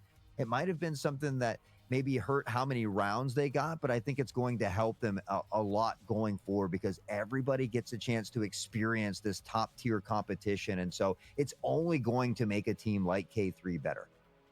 Yeah, and you know what? It is good that they get their reserve players in there, and nonetheless, I think Blasty actually did a really really good job yesterday, and it can be a key member of this roster. But these teams that necessarily don't really have reserve players can sometimes struggle in terms of, you know, letting the knowledge go and spread throughout everyone. If you have 7 members to practice with, you can only have 5 on a team, right? So that takes up a lot more time to get everybody on the same level. When you go up against a team like Sicario that has almost, I don't think I ever remember them ever using a sub, right? It's the same 5 people every time. You can continuously improve this roster, and you don't have to worry about having these 2 extra players that you have to bring in and try to get them on the same level as you. So it can be just sort of like resource management, time management in terms of how long that you have to practice. And that also comes down to K3 somewhat recently locking in their final roster choices and not really having any change ups. So next tournament, I know they're going to be like fine wine, just better with age. Well, as we claim our second winner here of the day, it's time for chat to get hype yet again because we're looking for some more winners in chat. 15 of them to be exact. 15 keys for the USEC Deadly Frog outfit, excuse me. I know I was lucky enough to grab one myself the other day, so we're going to be looking for 15 additional winners here today. Exclamation point drip to get into this giveaway and win yourself some drip as well. You'll be styling out on the battlefield here in Tarkov. So we want to see that chat flooded with those drips because we're ready to crown some kings, to crown some winners here in chat. I think it's the first time that BSG's ever added clothes like shorts. I don't think there's any even like scav clothing or boss clothing that involves shorts. So it's brand new technically. So you'll be getting your hands on something that is not only brand new in terms of release date, but of course, brand new to the game, never seen before. You get to sport those cool day off shorts, I believe they're called. Bear and USEC day off. I believe it could be that one, or the also new flannels that were added with the Prestige level 3 or 4. They also added some flannels that you can get there for free. So if you don't win here today or in the next few days, better start grinding and get that Prestige level 3 or 4.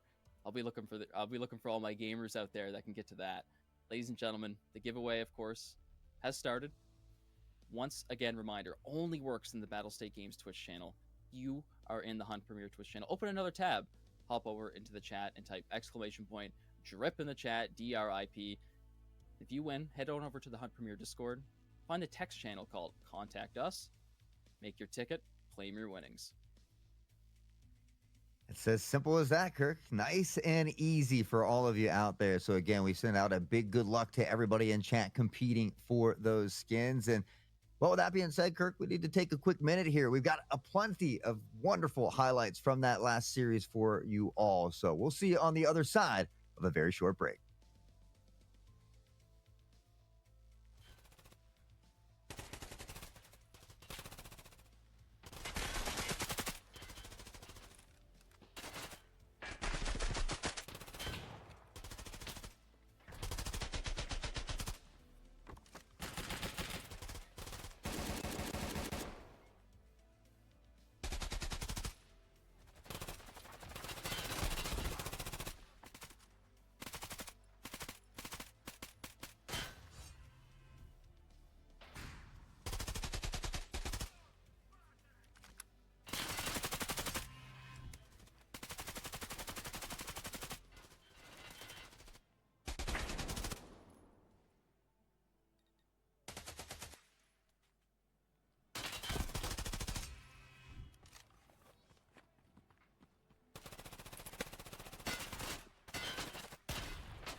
Welcome back, ladies and gentlemen, to the Arena Cup Series 4. This is the last day of qualifiers. Playoffs will start next Friday.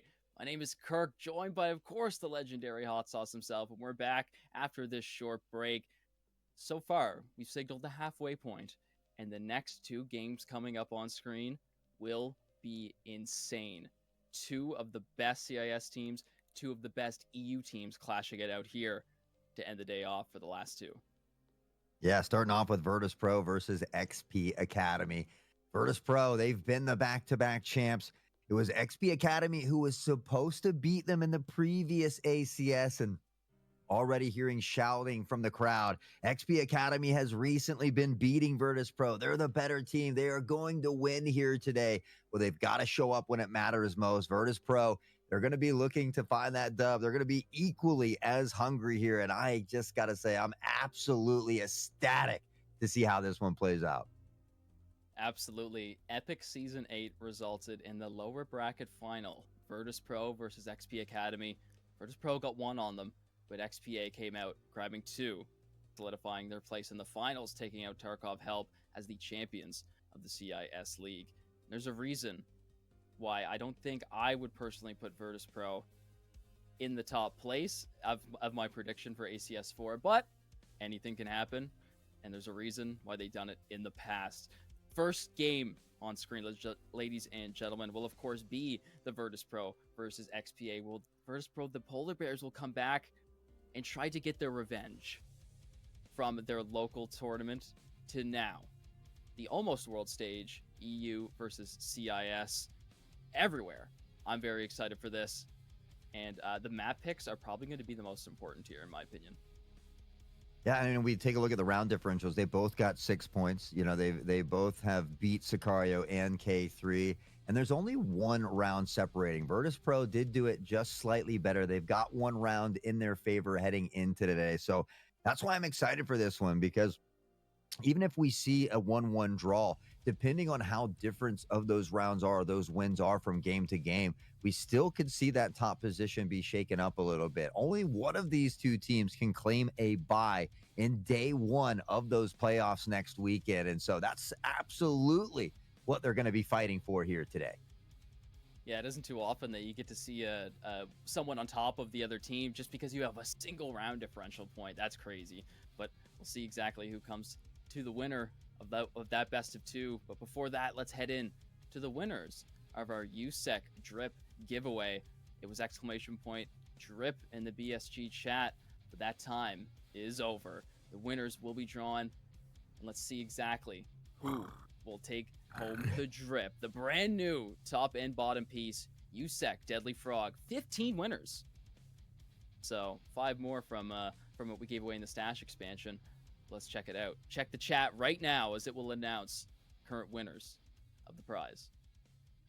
15 big ones. Ooh, And I already see a familiar name from a previous, just the stash one as well. So we've got, it's mixing up a little bit here on me. It looks like Tio Diaz.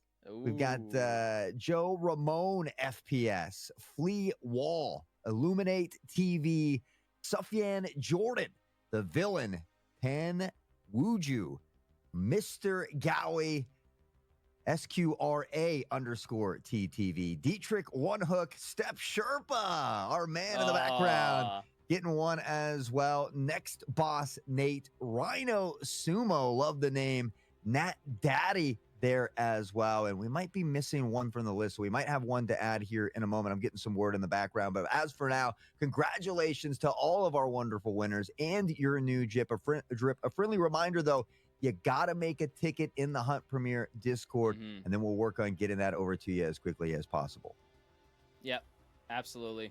Hunt Premier Discord. It's hashtag contact us is the text channel. Make a ticket in there and then claim your winnings. The last one, Mercurian. That one, I wanted to say it, and then my mouth's like, no, don't say it, it's gonna be wrong. But yeah, Mercurian, congratulations for that one as well. Also winning the stash as well. So I mean, getting pretty lucky today, rolling the dice, hitting the snake eyes.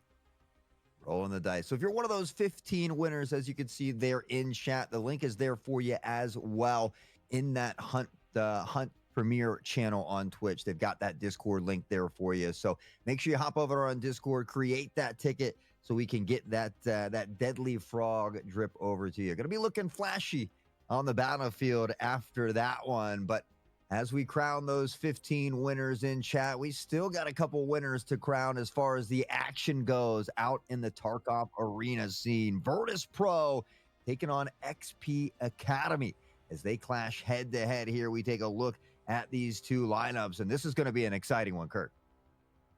Oh yeah, the Ravens versus the Polar Bears. One can fly, the other one cannot. However, one's much bigger than the other.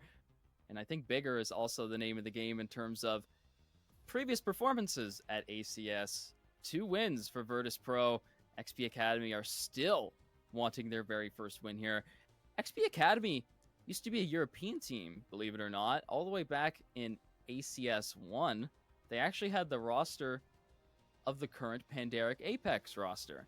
Slight changes have been made. XP Academy took a break from ACS 2, came back for 3, and almost took down Virtus Pro there in the end. But they're here for number 4, and they're ready to fight for it all. Yeah, on the side of Virtus Pro, we've got Magic, Rask, Hard, and Dreezy, and FMX, Moyanri, Zerold, Aim Sabiri, Cords Disabler, and Communica for XP Academy. These two juggernauts about to clash one more time head-to-head for the top spot in their group stage. 1 round differential separating these two teams heading in to this match. Absolutely. One thing that Virtus Pro has always surprised me on is that they never even had a sub player. I mean, technically, it's Valder, but he's also their coach, right? So what's the term? Coaches don't play. That would be interesting to see him get actually in the battlefield and try to test his elite knowledge and put it into practice. But yeah, Virtus Pro always having a solid lineup and never ever needing to switch it up because it just works. Map picks though on screen, ladies and gentlemen. XP Academy started off with a Fort ban. Iceberg up next for Virtus Pro. Wait, the Polar Bears ban Iceberg? I thought you guys live on Iceberg. That's where Polar Bears live, no? Everybody's ready for the summer vacation. Haven't you seen the new drip that Oh, true. put What out? am I They thinking? are ready to put on the new drip and head to Skybridge, where, then eventually going to Bowl. But it's interesting, right? We've got 2 of the newer maps that have been banned away. Skybridge, a map that both XP Academy and Virtus Pro love to play on. Bowl, something very similar. So I wouldn't be surprised if we have a very close series on our hands, maybe a potential overtime on the cards here as well. Absolutely. Starting off on Skybridge, I think it's a map that recently, in my opinion, was really even. It was sort of just kind of 1 for 1. Like, you really got to set yourself up in a really unique way to actually have an advantage on that map. But now with the new additions to stop early frag grenades bouncing off the wall and getting early kills for the defenders towards the hole on A site, I feel like it's just ever so slightly more inside of the attackers now that they're just a bit safer. However, if you go for that A site and you do not get the space that you need to push up past hole and past like the KFC area there, you're going to be forced onto left shoulder peaks. The only right shoulder you have is if you want to try to take VIP, which was a very contested position, not only earlier today in our Skybridge games, but yesterday as well. Yeah, see, for me, I felt like Skybridge has always kind of favored the attacking side, and I feel like it still does, but it's all about that utility, and I think it favors this attacking side when they can be very aggressive. That's what we've often seen from XP Academy and Virtus Pro both on this Skybridge. That's where we are calling them Virtus Plow, because they just run it down, run it down, and run it down. Now, this was the map that they dominated on as well throughout the playoffs for Virtus Pro, but it's also the map that XP Academy did take away from Virtus Pro back in ACS 3 during their group stage at that time as well. So XP Academy, they get that first map pick. They get an opportunity to start out on the right foot with a dub here and really put all of that weight, all of that pressure onto the shoulders of the Polar Bears.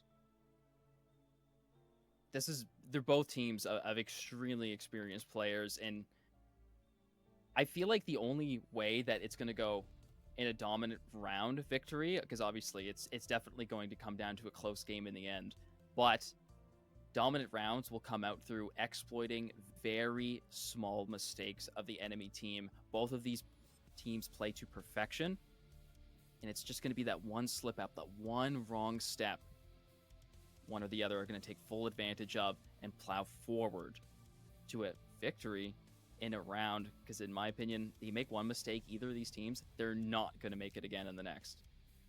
I mean, I think that's what separates a lot of these top tier teams is that they really minimize those mistakes, and you don't often see them make mistakes. But at the same time, that's what makes them so great, right? If another team does make a minor mistake, they're very quick to take advantage of that. So you really have to limit those, especially when you're going up against teams like this. So again, only one round differential separating these two teams as we head into this match here today. Both of them fighting for that bye on the opener of the playoffs next weekend. Yeah, absolutely. That'd be a huge relief to put yourself on the board for that bye and have an extra day to get your footing, do some more practicing, whatever it so may be.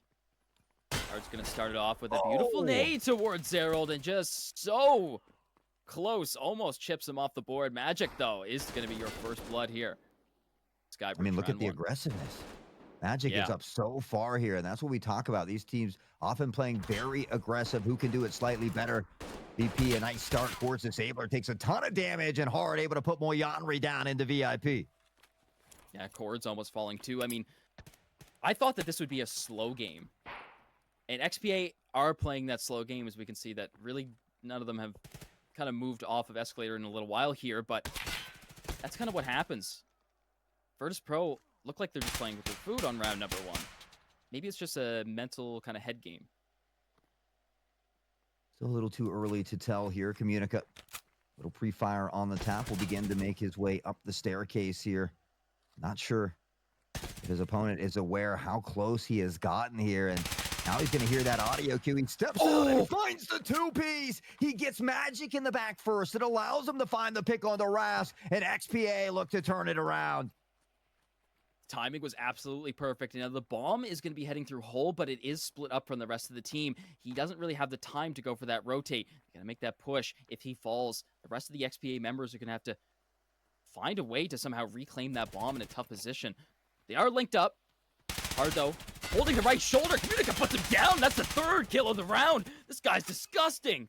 He's up for an ace, possibly.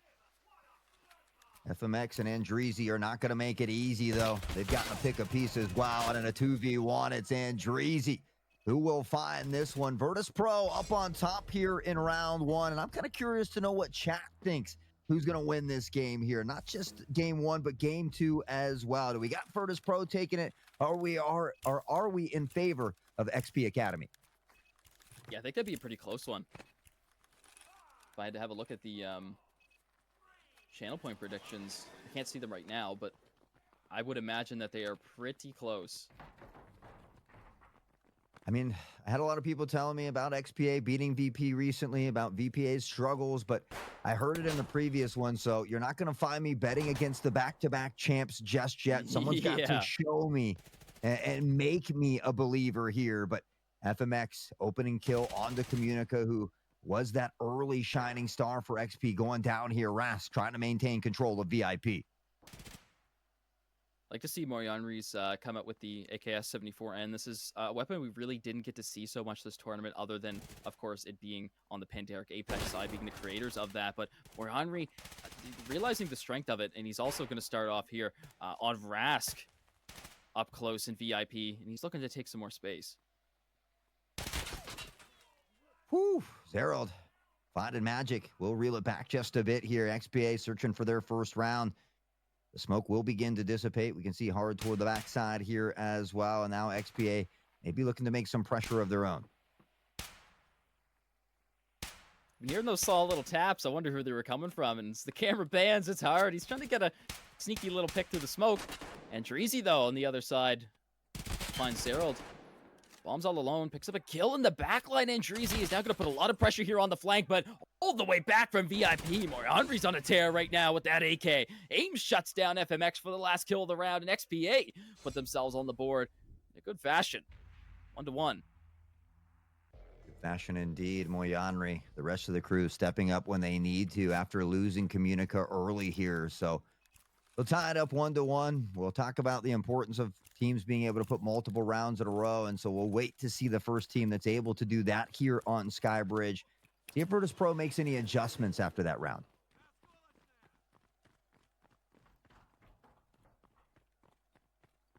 Yeah, definitely not as aggressive as it was before. So they're adaptable. I mean, that's what Virtus Pro's known for. They can change it up. And look at this. Very aggressive towards KFC and Hole. Rask starts it off on that member entering. Smokes up, so he cannot be traded out. Cords for one. Rask feels the pain. Zero puts him down and takes that sandwich position. FMX is going to use a smoke to allow himself to gain space and not have to worry about VIP more. Only getting aggressive through the smoke. This is what we've seen a lot of teams do when they have that player kind of stationed in VIP, just smoke it off, force them back to the lane there as well. But for XPA, they've made their way onto the site already here, and FMX will try to shift forward. He does step forward. He finds the kill. He doesn't deny the plant, though. Cords is going to pick up one as well as Moyanri. FMX stepping forward, collects on the Moyanri, now on a 1v2. Very beautiful play. It was kind of unexpected there, and that allowed him to pick up a second kill. Very closely, almost getting away with not getting the bomb planter down in time, and almost paid the price for it. But excellent job to immediately get aggressive off that and play off of the sound cues that XPA would have had. Looking the wrong way, catches one out. And you're forced on the left shoulder, though. Gonna get teared down easily. XPA come out with the second round win on the third. But I think it could go either way still. It's looking really even. Oh, yeah, way too early to tell just yet. Again, both of these two teams just littered with a plethora of talent.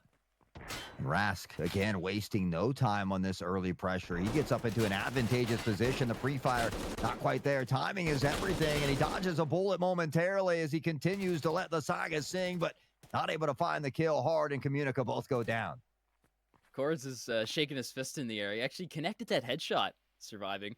Because of that Vulcan, of course, Cords is going to be the one with that spear. So about 36 or so pen with that FMJ bullet.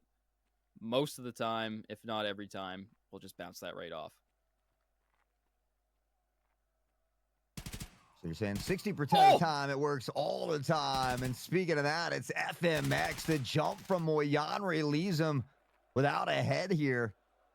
It's a great shot from FMX. Zero tries to peek around, but again, the scope, the gun blocking that prone member. Magic will find one, but it's Sabiri to trade it back.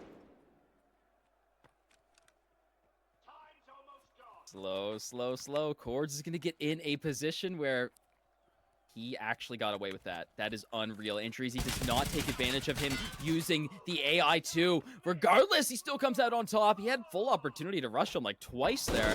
Very, very lucky. Aim. Quick little flankaroo, buckle his shoe. He's got the bomb. He's not going to go B. He's going to go right back for A. And look at this. FMX reads it. Oh, Sabiri will look to no. pressure through the smoke. Unfortunately, one waiting just on the other side. As FMX push forward here, he does. Sabiri tries to get off the bomb. He does get off in time, but it's FMX who will solidify the kill. And Virtus Pro right back in it. The game of tug of war will continue. Wow, I wonder if that kind of came from like a teammate. You know how like when you die, you can still kind of hear a little bit. Maybe that extra little second that his teammate gave kind of allowed him to tell, yeah, he's going back to A, he's going back to A. Excellent. I mean, it could have came down to that. I really don't know. But if that was so, that's like min-maxing your audio here and your callouts. So perfect. Early smoke this time from FMX. They are going to send some toward VIP here. Rask on the pre-fire. Nobody home just yet. Now on the jump over, and Magic we'll find one on the Moyanri. The jump is no good this time, but that doesn't mean Rask won't keep trying. Yeah. That's going to be a tough one. Rask is going to be the one up. Oh, he's actually going to whip out an AI too. Very, very lucky right there. Magic also surviving as well. Could be forced to back off. Excellent job. They were both flashbanged. So Rask is going to continue to stay in though. And Magic, what is this tight angle? Look at this. Ooh, shut down swiftly. The magic wand comes out and it sprays fairy dust.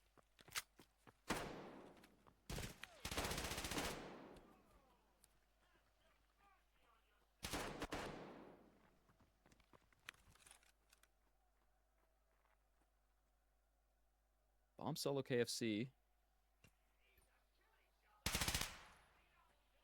Remember close sandwich. Are they going to link up here? Or are they going to play this on 2 separate lanes and try to deal with 4 members? 2 separate lanes to go. They've got a 2-player advantage towards this labeler. It's back to the left side here, but it's Magic. Was that through the smoke as he finds the head? And now the second one, it was from VIP, actually. Great job by Magic there. Great positioning as well. And we saw Virtus.pro smoking off VIP a little bit. Now they pressure into a couple rounds, always mixing up this strategy, and another great round for them. Yeah, back and forth, looking really good. XPA obviously are very good at coming back and just throwing a round in their favor instantly after losing one. I'll probably guess that one of these teams will go B once each time on attack.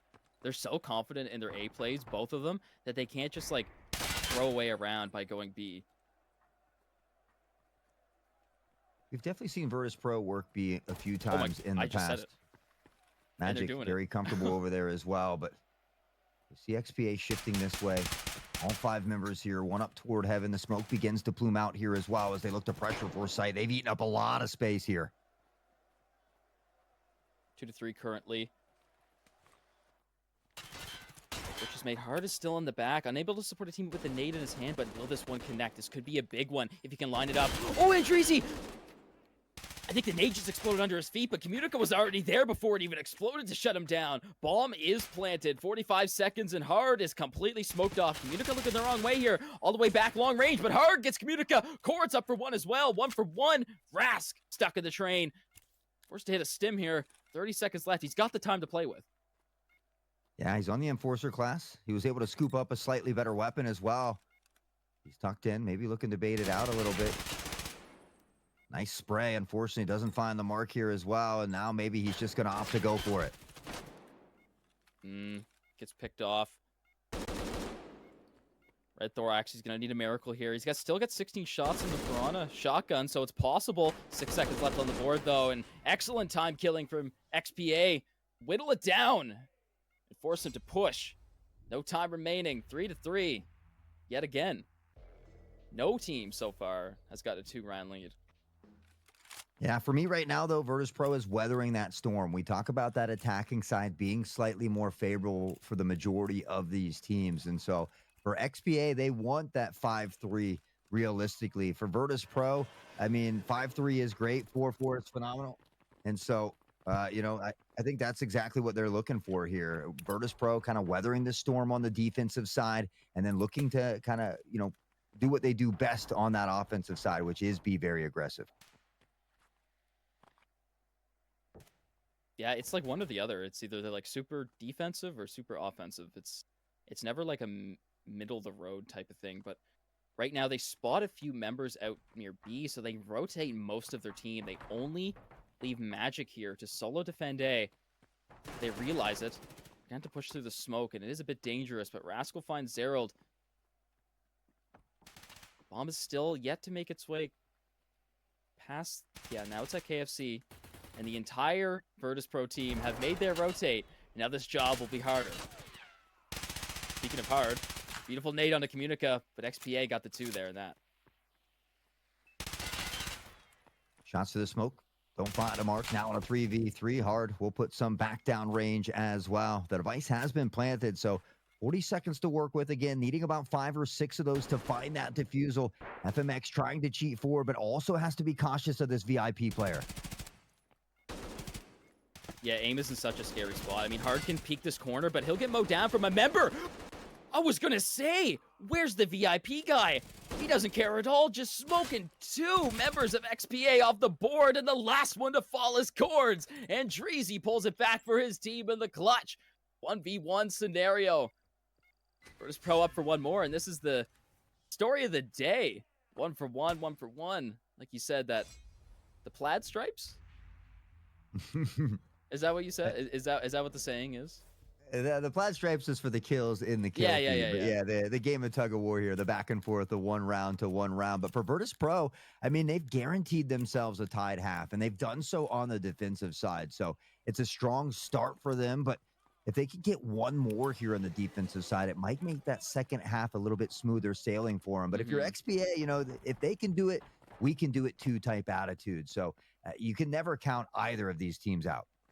Oh yeah, I think it's definitely going to come down to whoever gets the 2-round lead here, and if Virtus Pro can do that before the side swap, it'll really just allow them to snowball forward here in the second half, as they get to bring out a bunch of new strategies against XPA that they possibly have been waiting for. I mean, XPA is a team that they play against often. They should be able to read each other quite well in any situation. 1-for-1 trade though at the start, and Cords is up for the second. Communica with a quick push into Rask. Now we see hard. Zero, little trade back and forth here. Andreezy, the lone member on a big, deep flank, though. XPA, they'll look to tie it up. Andreezy maybe taking those shots a bit early and won't find that kill. So they're going to have all the intel they need. Zero shuts it down, and Dreezy is off the board. XPA tie it up for the side swap. I gotta say, Virtus Pro, there's been a lot of times so far this game where they've been caught out in a heal animation. It's been like 2 or 3 times, man. That's like a rookie mistake. Not something I expected of Virtus Pro. Well, I mean, we saw Rask get the kill in VIP. He's popping the heal real quick. He's hoping that someone's protecting the lane, but there's a smoke in the way, and Communica just pushes right through it. So, I think it may be not necessarily a rookie mistake, but just the fact that they weren't expecting XPA to get so aggressive in that situation. So I think, we got to credit XPA Academy for taking some risks there and allowing it to pay off. But Virtus Pro, they got 4 rounds on the defensive side. They get their chance on the attacking side now. And again, if they can start off strong in these first 2 rounds, it might spell trouble here for XPA. Yeah, if they want to start this out strong, XPA need to get aggressive off the A site and force VP on left shoulders. We know how dangerous members like Magic can be. Even on left shoulders, they'll still come out and win the 1v1 trades when it's not even in their favor. And I say it speaks into existence because Magic is on a tear. Double kill instantly at 1 minute and 45 seconds into the round. I mean, this is why Virtus Pro is so tough to deal with, and especially on Skybridge. I mean, Rask often looking to be the VIP of VIP. He wants his name on a plaque in there, especially after back-to-back champions looking for the three-peat. The peak is there, and Rask will claim the head of Moyanri. Maybe we should change VIP Lounge to just VP Lounge. This is Virtus Pro's playing field. This is their Arctic Tundra. Rask. We're going to risky left shoulder here with the shotgun on a long-range angle. He actually does ring the dome of Cords. He'll be feeling that pain as smokes go up and cut him off. Virtus Pro are so precisely aiming their utility. He's exploding around the battlefield. Aim Sabiri looking to hold down VIP. The peak. The shots are good. Cords, Sabiri take a ton of damage. Cords gets a consolation prize on the way down, but now in a 4v1, the device already planted, and they don't even care. The ego peak from Magic. He'll find Aim Sabiri, and Virtus Plow back on top. I mean, we got to give it to Rask there, who's just holding a crazy angle that he doesn't even have the advantage on, let alone positioning, but also the weapon he had. Long-range shots with a shotgun. He not killed, but he got 3 members torn up with damage. Allowed the rest of his team to clean up the job, and he never got punished for it once. He only maybe got 1 shot in return. That's confidence. Moyanri, because they've had enough toward that VIP side, so they're gonna pop a smoke here and try to maybe force them toward this lane side. It'll be interesting to see if VP looks to pressure forward, if they opt to just maybe wait it out a little bit here. Andreezy ready to help his teammates. Such a perfect play, and he's going to take site control, but Zerald will be there to stop him. Rask back in this position at VIP, but this time smoked off. Unable to get out there. everything slows down and goes quiet. 1-for-1, and Communica is the next one to fall hard. Is looking for him. Oof. Rask saw those flashes from the muzzle coming through that smoke, but couldn't transition in time. Zerald will pick up on the Magic to bring it back toward a 3v3 here. And now we see some of that late utility beginning to rain down from XPA.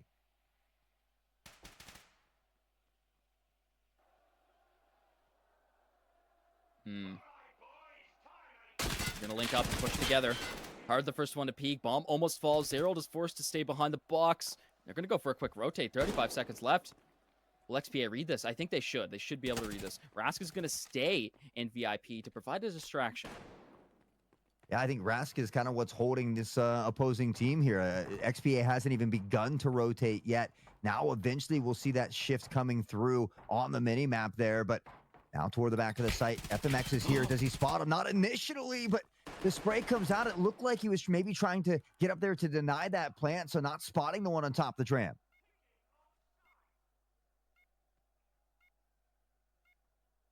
All of a sudden, the 10 seconds turns into 45. One more time to play with here. Zerald's going to push up. Spots his teammate. Going to link up here. Possible a double peek up here, but we do have a member up. Heaven, he almost clips his head. Doesn't find him. Falls back to safety. 1-for-1 right now. Rask up. Aim is on the Enforcer in Heaven. Oh, sorry. Yeah, it was Rask up in the Enforcer. Like, what? Snipe it with the shotgun. I mean, it was working. Why not? If someone could do it, it would be Rask. He's got the knife Oh! elbow. He was going for gold. Virtus Pro will get it. Sabiri says, hey, nice try. We respect Good try, it. good try. Thumbs up, but not today, baby. Not today. Yeah, I think that rotate was just a little bit too late, and you can really put that on Rask, who stayed in VIP to provide distractions, continue with audio on the wood floor, firing off a couple shots, not giving up his life, though. Ended up being crucial there at the end. Stop the defuse. Yeah, I mean, Rask has definitely been a big playmaker here on Skybridge, but we're used to that as well.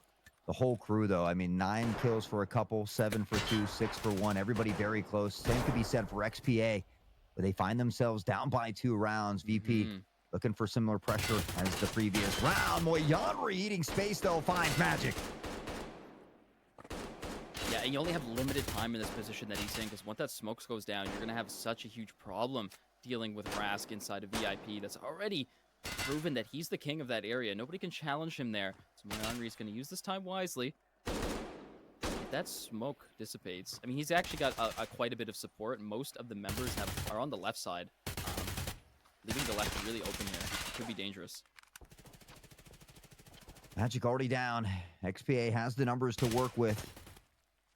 Hard, I think, heard that audio cue, maybe trying to find a little pre-fire of his own. Has to be careful on this left angle peek, though. Garner finds him. Smoke's still up. There's still smokes on the board. That's crazy. Andreezy up for 1, and FMX shortly after to bring everything back to even. 40 seconds on the clock, and bomb control is not in play. So XPA will be able to get audio confirmation on at least one of the players. Stuck in sandwich. Communica trying to get just one more. Oh!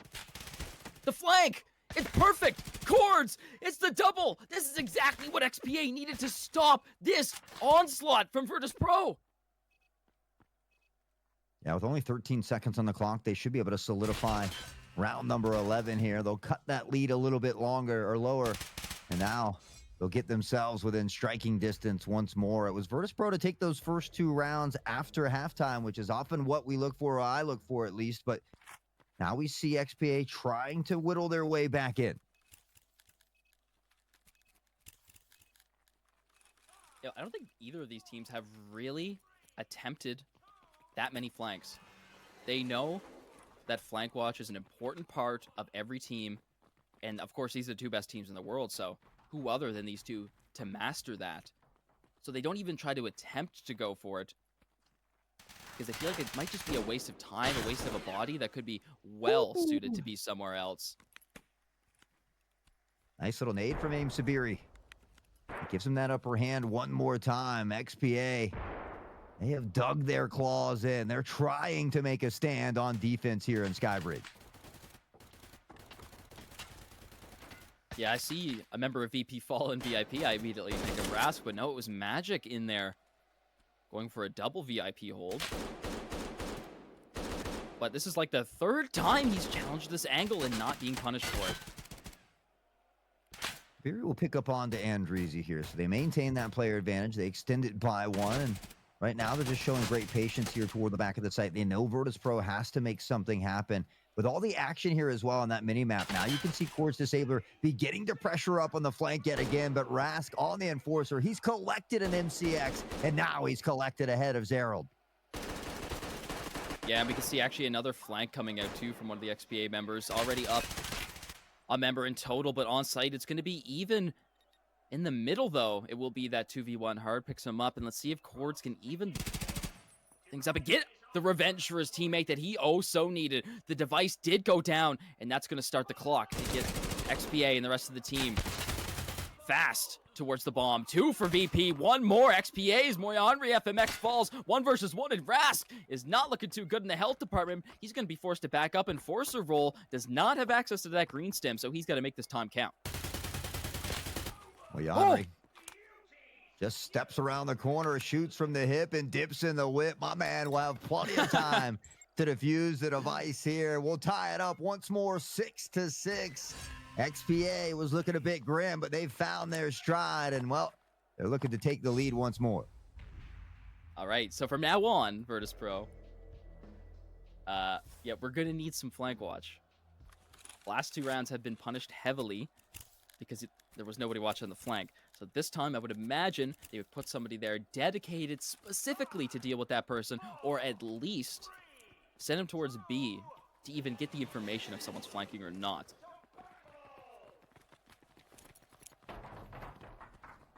Gotta be wary of that flank. Yeah, Cords Disabler, I mean, that's twice, right? He saw that double on the round prior to that as well. And so these are mental notes that you have to take care of. But we see VP shifting 2 toward the B site this time just to maybe find that early pick. Yeah, and there it is.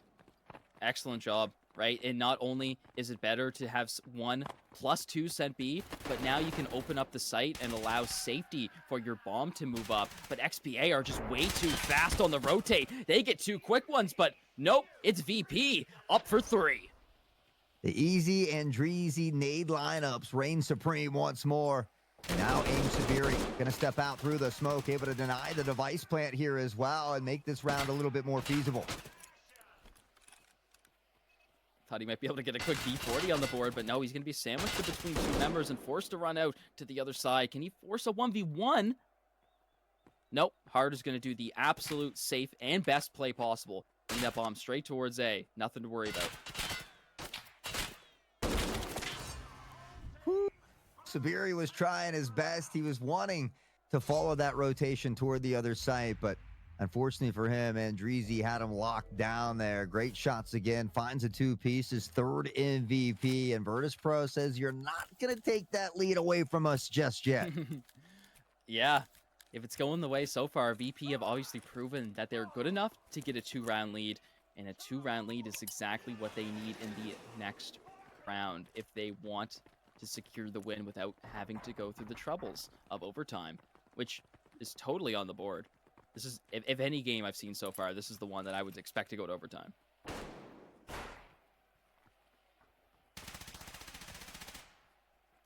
Early smokes here again, looking to slow down this initial push. Trying to play away from this VIP where Rask has had a lot of success. Now, VP is going to send 2 back toward B again this time, and that's actually going to cause a really big early rotation from XPA. The A side is completely open. This is so scary, but there's no way Virtus.pro could predict this, I feel like, unless they actually spot all of the members. You can see one of them coming back. It's going to be Communica up through jungle stairs. Magic starts it off, though, onto Cords. Everything goes quiet, though. Looking for some long-range picks. Smoke's cutting off angles. Zerald is going to run into Magic here any second now. Left shoulder peek. That's the flick of the wrist that we know him for. Magic, always working that magic, but XPA will shift back toward the A site here. Now posted up. But you take a look at the mini map. I mean, that's hard over there. Is eating up a lot of space. Rask is going to find this pick onto Communica, which does draw one back toward the other side. The A is open, and Rask continues to be on a tear. Henry, he has the ammunition, but he's going to be challenged by Hard on the flank, and he picks him up very fast. Instantly responding. He's going to push forward after he sees that nade come out, and there's only so much he could do in that situation. He tried his best, but no. Virtus.pro are again up 2 rounds on XPA and have secured a minimum overtime here. They need one more. XPA, I'm sure, are a team that can play very well under pressure. They might just come back from it. I wouldn't be surprised. 8-6, 2 opportunities to close it out. And Virtus.pro, the Polar Bears, they have what it takes to continue to be this dominating force. Almost everybody in toward double-digit kills for them as well. And really the same could be said for the XPA. I mean, these rounds, even though a 2-point lead, have been very, very close. Started off with XPA going crazy. Double kill real fast. Andreezy up for 1, though, and I think Rask may had an issue there. I don't know what was going on there. Made best friends with the wall. The Communica painted the wall as Hard goes in for a trade.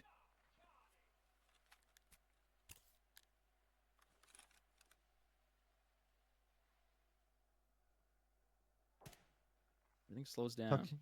Yeah, just laying down, being patient. They've got some time to work with here, and they know that they have a numbers disadvantage. So try to find a pick here. Try to bring it back your way before you pressure onto the site and maybe look for that plant. Yeah, it's a tough spot. They can probably expect all of the members to be holding A. In reality, it's going to be an even 2v2 here for the time being. Hard starts it off with a very important kill. Now they can force a 2v1 here if they actually want to make that push. Boards does come up jungle stairs, so it's going to be back to even. 39 seconds left. There's opportunity for a rotate now, but if it's not now, then it won't be ever. Sabiri going to let some shots sing out in a 2v2. Great positioning. They're going to have to decide what they want to do here relatively soon. We see Hard just checking for that flank that has been coming in, but towards this time has shifted toward that spawn side.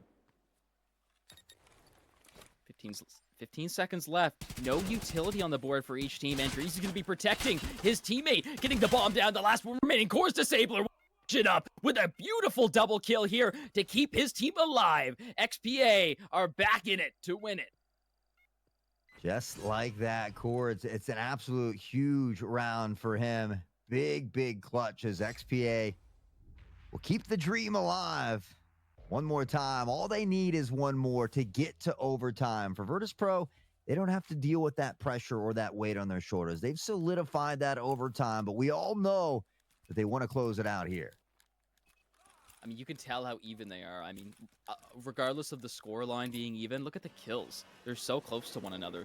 The only real outlier being Andreezy, who, you know, regardless of him not having as many kills, he still puts in work with space taking, pressure, everything you could possibly need to have a teammate.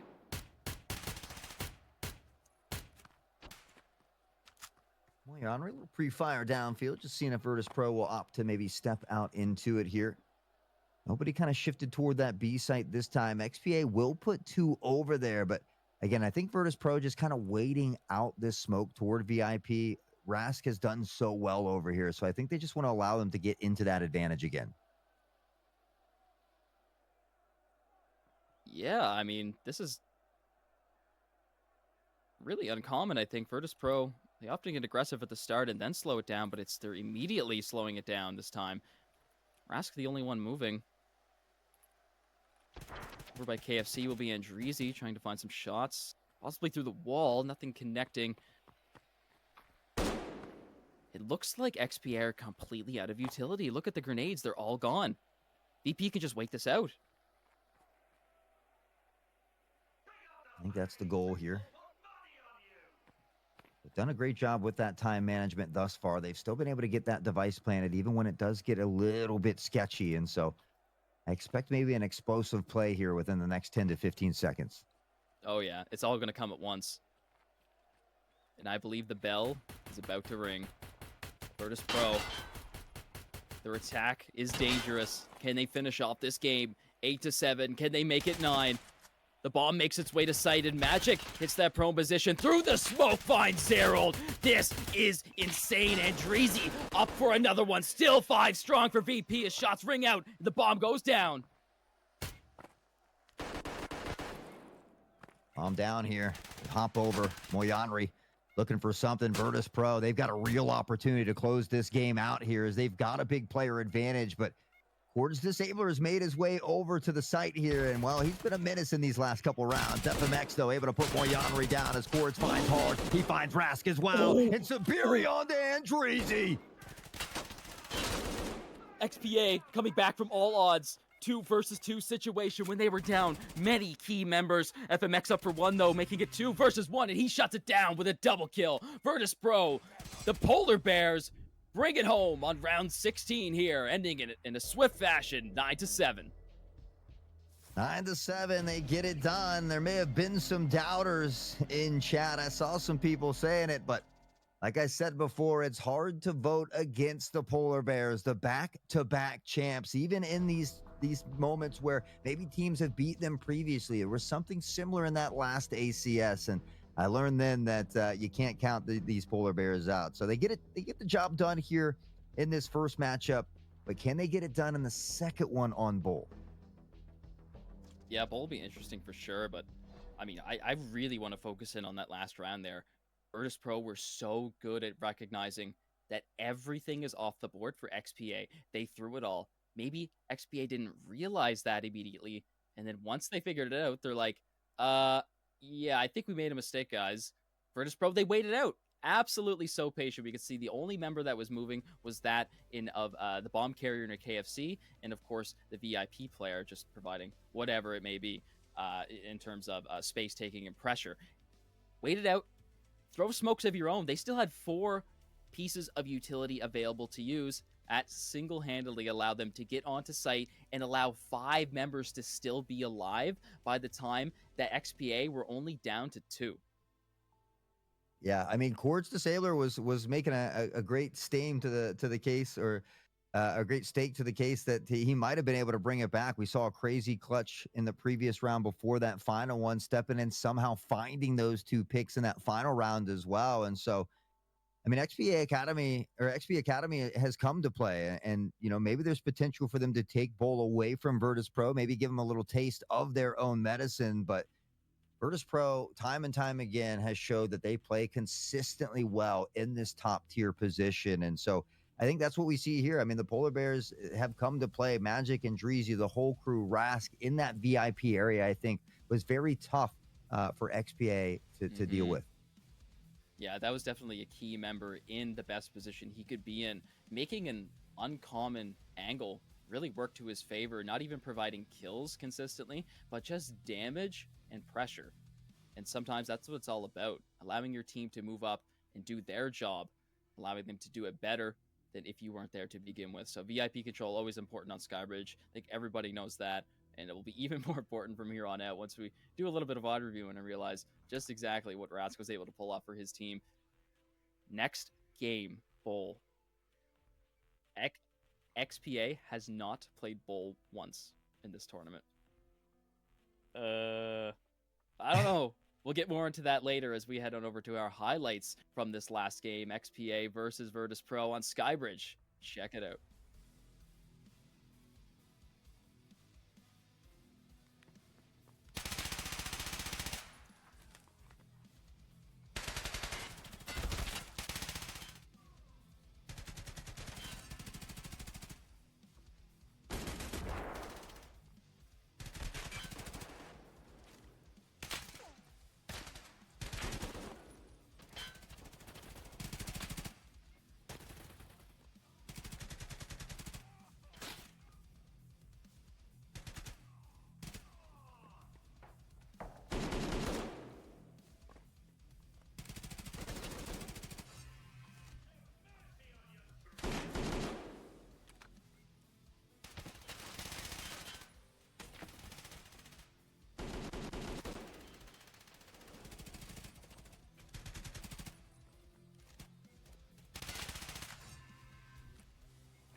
Welcome back, ladies and gentlemen, to the Arena Cup Series 4.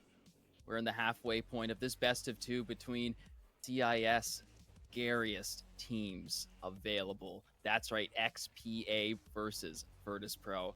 Virtus Pro narrowly avoiding an overtime push, winning 9-7 against XPA on Skybridge. Next up, we're going to Bull. Virtus Pro's map pick. And while I thought it was a bit dangerous for XPA to be playing on Bull, given they haven't played it yet, reality of the situation is that Virtus Pro haven't played it either. Yeah, I mean, Bowl's been around forever. These two teams have been around forever. So I'm sure that they're both comfortable on Bowl. But this is Virtus Pro's map pick. They performed very well on XP Academy's map pick. So again, a chance for Virtus Pro to take that 2-0 fashion, grab those 3 points, and really propel themselves in that top spot. We talked about how they had that 1 round plus differential heading into today. They've been able to pad a couple more. We'll see if they can do even more here on the on Bowl. I have a strong feeling that they might just be able to do that.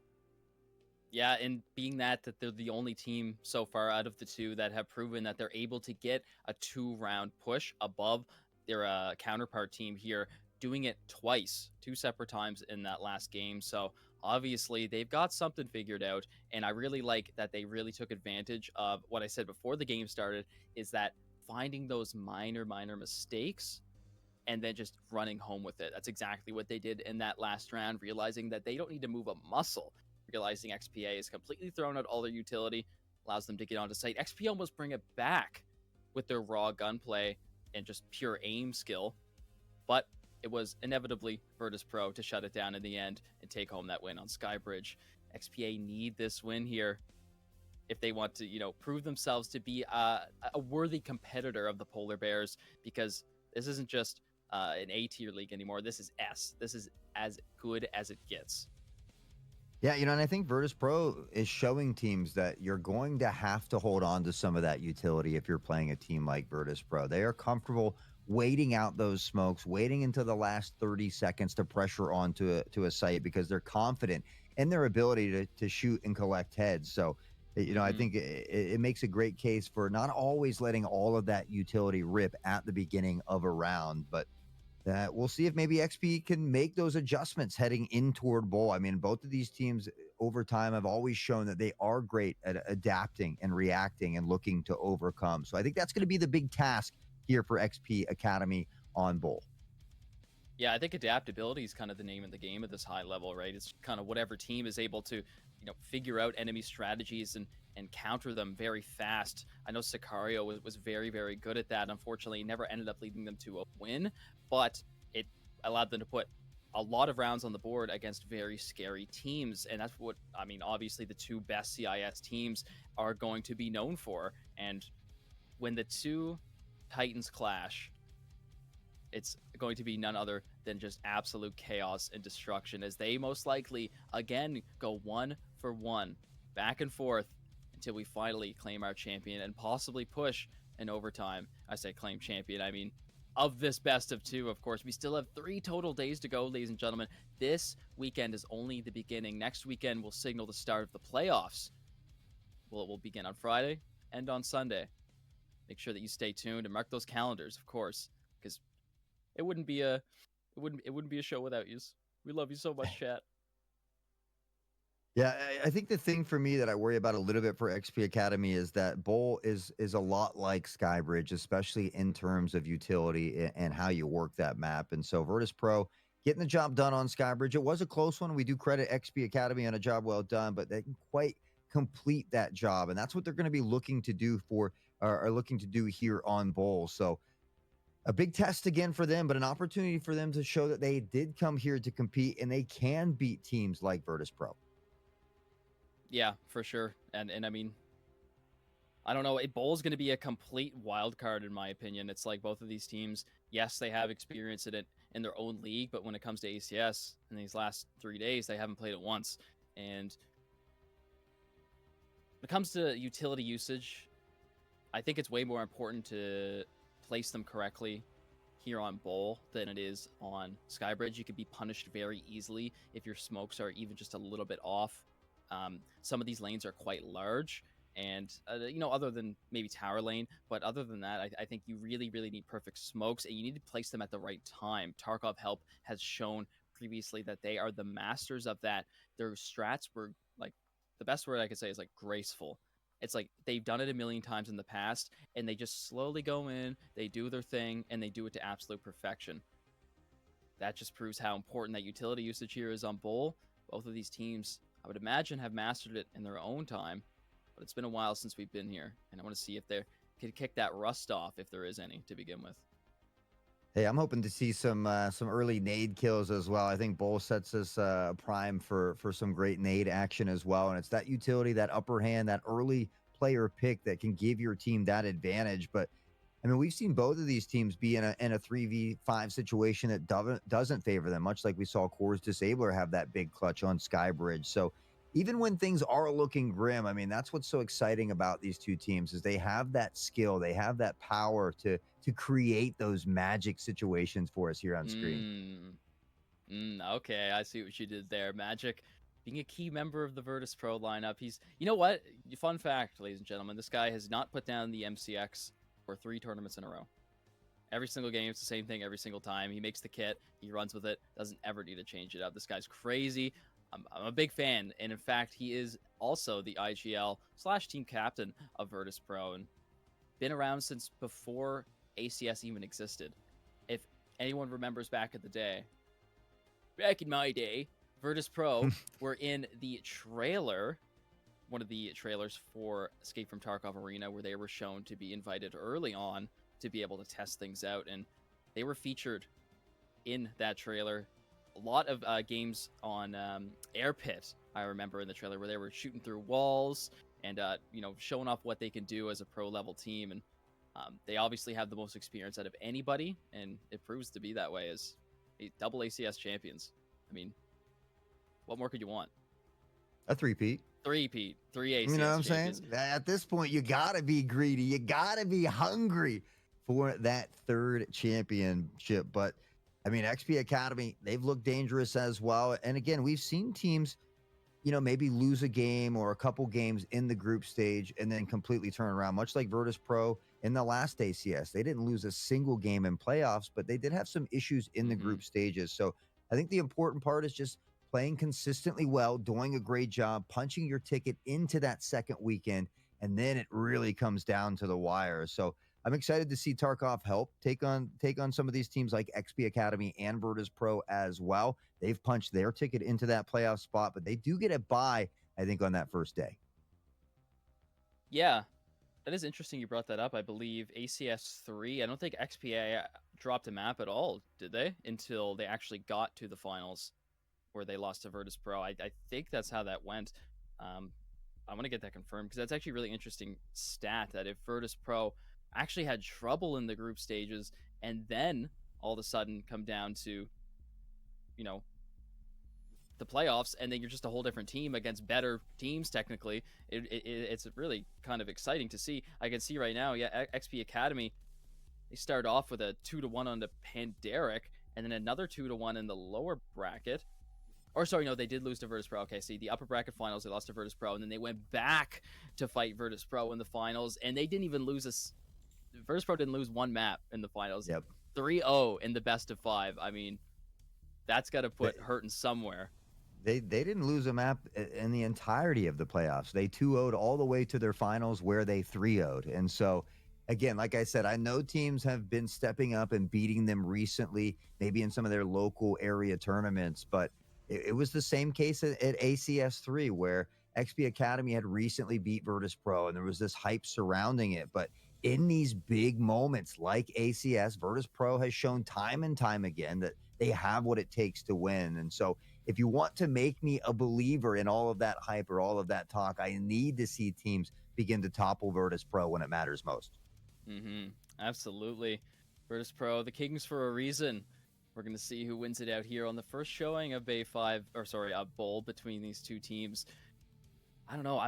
If I want to think of a key player here, I'm wondering how that Enforcer kit can come out for Rask and how he's going to play that here on Bowl. It's not uncommon to see your Enforcer play Jenny and then try to get some jump peaks But as of late, it's been more your AR players. Hmm. Yeah, I mean, we've seen Eh, Kakao and a eh, lot of these enforcers, swap to the MCX and kind of take that route. I mm, think you kind of need maybe a marksman or someone that could fill that role, but uh, Rask has the talent. If there's somebody that can make an enforcer work well on Bull, I would put my faith in Rask, and so that's something I look for. Moyanri, aim, all these guys, Chords, they have phenomenal aim as well. Great shooting skills. So Bull might be a map that kind of leads to them having some more success downrange. I mean, they've seemed to be on fire here today as well. We talked about that crazy clutch from Chords. Moyanri had some nasty shots. Communica stepping through smokes, finding Rask into that VIP area as well. And so that's some things I'm going to be looking for. Can XP Academy use Bull and the long range to their advantage? yeah, I'm also looking for new strategies too, because given the fact that we haven't seen them here on this map, it could be completely different than what we've seen in the last 2 days, and in fact, the earlier games today as well. Maybe some boosts as well. Like I know that there's a very nice boost on top of second floor med that you can get a look over the tarps there and get a shot onto site. There's also the one I spoke about earlier when we talk about closer to B plat, as they can boost and get a little peek through that little metal grate that's on top of the fence there. Um, other than that, there's a nice spot for snipers to go on top of the old B site, on top of the sandbags, and that allows you to get a sight line directly onto headshot box. Haven't seen that come out. It is kind of dangerous because I do believe that the vendors get to that position first, but it all kind of comes down to having a longer range weapon, which of course both of these teams don't have that dedicated player in that role. Well, for XP Academy, if they can grab a dub here, they would draw and get a point apiece. Now, because Virtus Pro came in at +1 round in that differential, they gather two, so they are 3 rounds above. So XP Academy would have to win and then get more than 3 rounds in this one. So if they would want to topple the likes of Virtus Pro or pass them up, ensure that buy for day one of next weekend. Mm-hmm. Absolutely. Ladies and gentlemen, we want to take this time to remind you to follow the socials, stay up to date with everything ACS related. Battlestate Games on Twitter, also on Premier on Twitter as well. Both of these groups have collaborated here, and we're very grateful at Hunt Premier to allow Battlestate Games to come on as their production crew and host this ACS4, as they so graciously done in the past as well. We're so happy to be here, and I mean, this is the top level of Escape from Tarkov Arena. It does not get better than this. The top teams will battle it out for a €25,000 prize pool. Yeah, and we made it easy for you. There's a QR code directly below Kirk there that'll get you to all of the channels that we have to offer. And a big shout out to Steel Series as well. They've been giving away a ton of great prizes here throughout this Mm-hmm. first weekend, and there's many more to come, including some yet here today as we get to take a look at some of that action, that Mouse Rival 3 Gen 2 that we've given away already over the last couple of days, that Apex 3 keyboard. They've got a phenomenal wireless headset, the Apex Pro Gen 3, the fastest keyboard in the world at the moment. A lot of great products out here from Steel Series, and we got to give them a big shout out there. Yeah, one of the big things that me and Cracked were looking at was the aqua barrier there on the Apex 3 water resistant quiet keyboard. So all your gamer drinks, your Mountain Dews and all that, you get that spilled on your keyboard, no problem. Steel Series got you covered with their latest technology of water and spill resistant items for you to increase your gaming power. Who other than Steel Series, and we thank them so much for what they've been able to provide for us here at the ACS4. Love it. Big shout out again to Steel Series and all those beautiful products that they've been so gracious enough to give away. And there's many more on their website there as well. Got to talk about this amazing drip below me there at the well. It kind of flickers in between that and Steel Series, but BSG, the new drip out there in the stores as well. And my buddy was rocking it the other day. I got to say, I was pleasantly jealous. So Ooh. maybe on my next paycheck, I'm going to have to snatch that one up as well. Yeah, I keep entering the giveaway. I'm like, come on, man, let me win. A lot of USECs have been given away. I imagine we might have some bear drip to give away as well in the future. make sure you stay tuned. Of course, there's lots of giveaways between all days of the ACS. This weekend only being the start, coming back on Friday, I believe at 12 p.m. EST, as well as 3 o'clock BST. I'm going to make that absolutely for sure. I think Friday. Yeah, it's 12 yeah, EST. Yeah. Oh, at 5 o'clock BST. That's correct. So, yeah, you're from the other side of the ocean here in NA with me. It's going to be a nice lunch game, or a nice lunch start to the day. So you can grab your food and then come and join us here on the casting desk in the chat. And speaking of chat, why don't you guys throw in who your favorite team is, who you want to see come up in this next game. Obviously, it's going to be a close one, just like it was the time before. But, I mean, we wouldn't be here necessarily at all without the fans in chat. So thank you so much for your support and patience in this time. Yeah, we always appreciate chat showing up, showing out, and showing that love. So I love the hype. We got to see, we talked about some of the favorite weapons in chat earlier, favorite pieces of drip. I saw some people like the Vans out there that the 1PMC rocks. But it's always great to get the input back from chat. So we appreciate you enjoying the ride along with us here today. It's been an exciting ride at that, but that last one, so close to overtime. XP Academy going to be looking to topple Virtus Pro in this one. Would love to see him go 1-1. Obviously, I've got no bias here. I'm just excited for all the great action they bring. Yeah, absolutely. We spoke a lot about Virtus Pro XPA. Game number 4 of the day will be Pandaric Apex versus Outcast CPA. So 2 of the top-seeded EU teams going up against each other. But as I digress, round number 1 has started here on Bowl. See how Virtus Pro want to start this attack. Already getting slightly aggressive with Magic a peek through curtain. FMX just baiting out some shots around the ambulance here. Maybe look at the pressure on the land side, and there is Hard from a distance. We talked about saving some of these late nades. He gets the intel from the member at ambulance, lets the nade rip, and Hard finding an early one here. Yeah, beautiful lineup there. And Dreezy on the Enforcer kit as well, so Rask is going to be taking a break from that shotgun, handing over the responsibility to his teammate. Yeah, Andreezy onto that Enforcer role. Rask with the spear this time, and I think it's important to be a versatile player based on that map as well. It's great to see from these squads. Hard already finding Communica here. We talked about what? Dabiri, a return nade, and Zerald finds Hard prone. 3 versus 3. Health advantage for the Virtus Pro lineup. They're going to start making their way slowly towards Generator. We can see that FMX will be the winner of that fight. That should relieve a lot of pressure. Now a quick entrance. 2 through curtain. Or 1's up top med, 1 through curtain. Smoked off. Good position to get bomb down.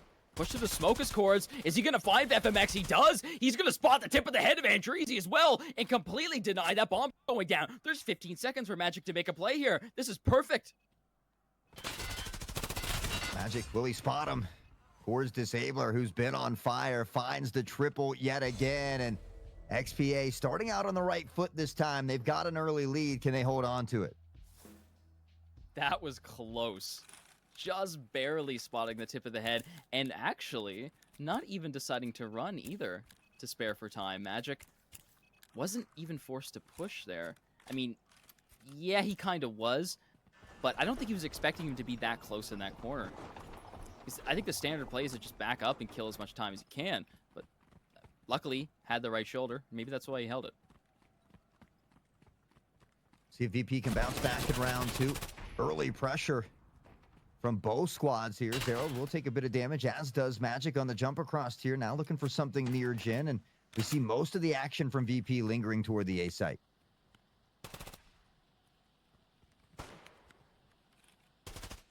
Yep, 4 strong near A.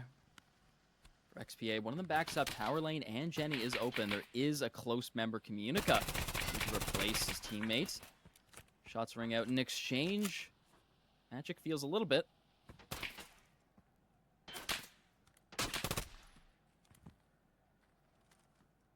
Magic, look at the thread the needle here. Has spotted one toward the backside of Jin over there, but now shifting toward the opposite side. Zerald Ends the pressure forward, spots the device, but it's Andreezy who wins that battle. Now getting it done on that Enforcer class. Communica tucked onto the site, being very weary of these two pushes coming in. Excellent kill into Magic and a backup. Use that anchor position on site to cover his Jenny. One of the teammates replaces that position, but FMX will find him fast. Moriarty cut down. Aim up for one as well. Long-range shotgun kills have been really, really prominent here in these last two games. All day, actually. And again, we see VP kind of waiting to these final moments. 20 seconds on the clock. Sabiri in the prone position. We'll find FMX. Communica on the Rask as the nades is from Andreezy. Finds Sabiri. He picks up on Communica, but it's Core's Disabler, the anchor of the squad. He's been a clutch factor, and he does it once more. Again, another close round that XPA so carefully takes home, but when you really look at it at the end there, he just penned that Vulcan with FMJ ammo. He penned level 5. I don't know if that helmet previously has taken damage, but I think regardless, that's going to be a difficult penetration job, and it works on the first bullet. This is closer than you really think it is when you look down to the very specific details. Right now, the details say XPA is up by 2. Virtus Pro still looking to get on the board hard, maybe trying to bait out some fire of his own. Has to be cautious. Only one on the B side at the moment, but there's one tucked very far back toward their spawn.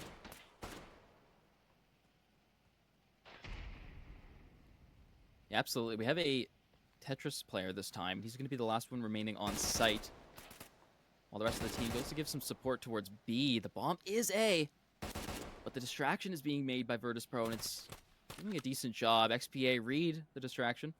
They send 2 towards split, so they can go either or. VP, even though they are a very aggressive team, has been comfortable playing slow in these early rounds, allowing XPA to use that utility, but Moyan records in hard, all finding kills in a matter of milliseconds. Beautiful smokes too. Virtus Pro saving their smokes for 45 seconds left on the clock, and that'll give them a very good opportunity here to cut off a lot of members and try to find the Tetris player, but it's... Oh my goodness, they actually got him off, and then they got a second one right away. A beautiful nade lineup, though, for AIM. Hard is already planting the device, though. You got the wrong guy. You got the wrong guy, he said. Hard. Not a ton of health to work with, but as you had mentioned, the device is down, and now it's going to be up to XPA to begin to make something happen here, where as this previous pressure has been put on the shoulders of VP, AIM Sabiri, Moyanri, looking to find a way back on. 30 seconds to do it. AIM pushes up. He takes that space and pushes hard off of Anchor. Moyanri is looking for that last one. Oh, AIM will grab the quick double, and XPA are up for 3 already. This is crazy. This is not the Virtus Pro that we know.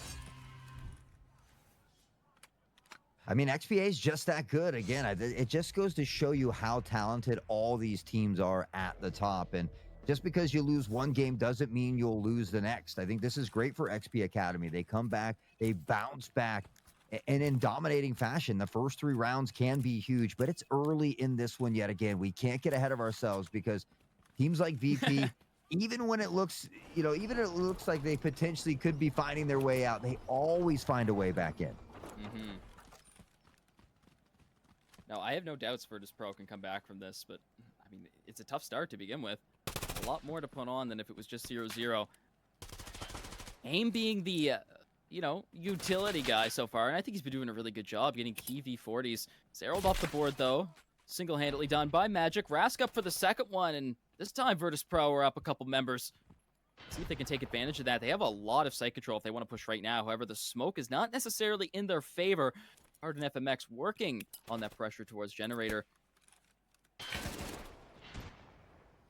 Long-range shotgun shots yet again, and smoke's coming out. I thought that was a V40. I was a little bit scared there for a second. Yeah, I was wondering. I saw the trail coming in, but Sabiri! What? Throw the smoke! How in the hell did he hit that shot?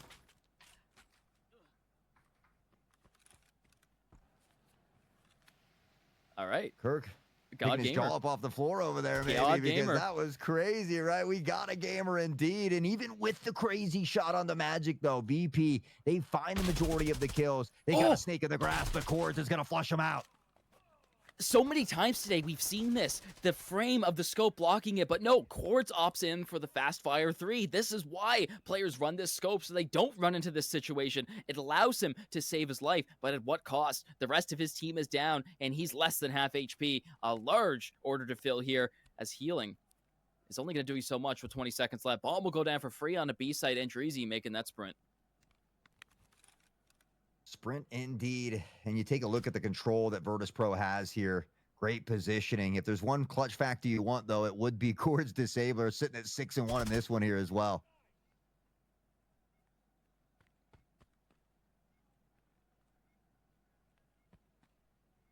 Rask is still bleeding out.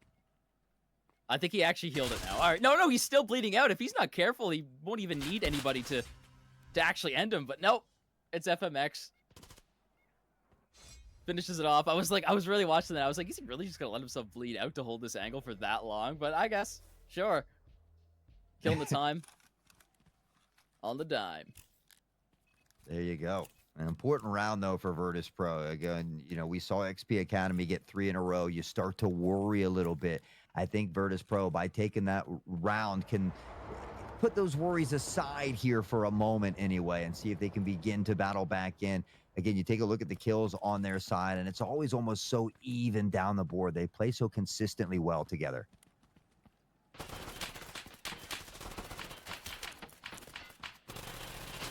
Jump peek from Hard. Early shots ring out. Down tower lane, getting a little risky there. Almost caught with the nade in his hand, but see if he can make this one land. They know the position of one. Oh, beautiful nade! Arc and curve. Kemunica feels the pain. Downtown Kobe from Hard collects one more, and it's that early utility that can set you up with that advantage. Virtus.pro, they've been pretty great at it here today, but XPA has found a way to kind of nullify that here so far through these first 4 rounds of Bowl, but maybe things beginning to shift here. The momentum may be gathering in the corner here of the Polar Bears. All right. Oh my goodness! Aim! This is why they give him all the utility. He's so good at it. A double. Early on. Raskin and Dreezy, key members off the board. That's an Enforcer gone too. And Zerold is up for the second one. In a swift fashion, XPA completely clean up the mess here. Aim Sabiri, the 2K from downtown.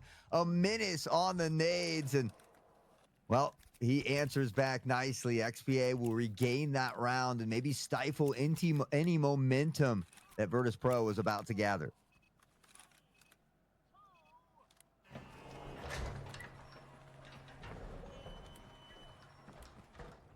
One 4 up VP, man. They need a little bit more than this. 3 rounds away from the side swap, so they got time to make it work. XPA, I think if they can get 5 rounds at least, it'd be a huge lead here before the side swap. I mean, they're doing a good job, but it's just these little tiny factors at the end of a round that result in like 1v1s that so easily could go either way, and it's getting slightly unlucky. Well, Hard has had some success with these nade lineups as well, and he's got one more in hand. Might save it for later. He does begin to shift toward this B site here. Now, too, beginning to pressure forward. It looks like that's going to be Cords Disabler who's tucked toward the site here.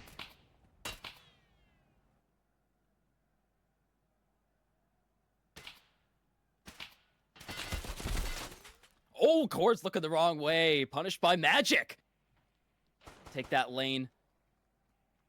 B-site completely open. However, the bomb is now finally on a rotation. Hard is completely destroying Kemunica so far in this game. Magic holding 2 members by himself inside the defender side spawn. He could be forced to back up here as the health does get slightly low. Henry is so ever careful. He knows exactly what he's going to run into. Magic. Great flick of the wrist here, but Sabiri with a Piranha will find him through this one, and Dreezy lets some shots himself ring out, but it's Sabiri who's been on a tear these last 2 rounds. He's bleeding down slowly, but he's got 12 kills on the board. I mean, this guy has shot through smoke, shot through walls, not even today, but yesterday too. He just knows where to place the shots. It always ends up being a good time when you're playing with aim on your team. Hard, off angle, perfect plays. Now we got a double. FMX, that's your teammate, man. Oh, on the jiggle peak here as well. Harold in some trouble. Hard will eventually put him down, and Virtus.pro gets an all-important round here as they cut the lead in half.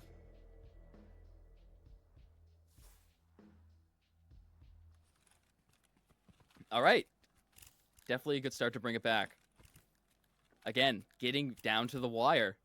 It's not like so dominant like XPA came in here and started smashing Virtus.pro with multiple kills on the board in quick succession. It's commonly down to these really, really clutch moments. I mean, Virtus.pro almost fragged one of their teammates there. That could have been bad. But with the time left on the clock, I think it was kind of secured anyway. Doing a good job in time management as well. Oh my. No. Dude, XPA was is just nasty. a team of disgusting players. They can do everything. Communica needing that as well. That'll be his third kill on the board. But FMX finding this pick onto Moyanri is going to open up that lane a little bit here.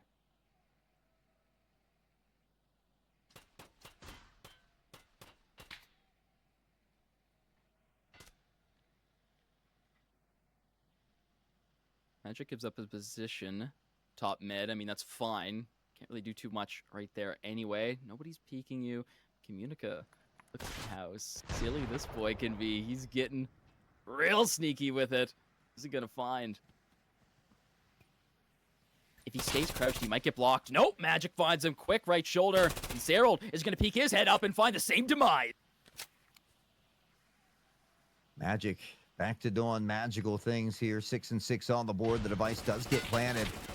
Force Disabler and Aim Sabiri, who have been shining stars throughout this one, have an opportunity for a crazy clutch yet again, but VP knocking at the net to put it within one.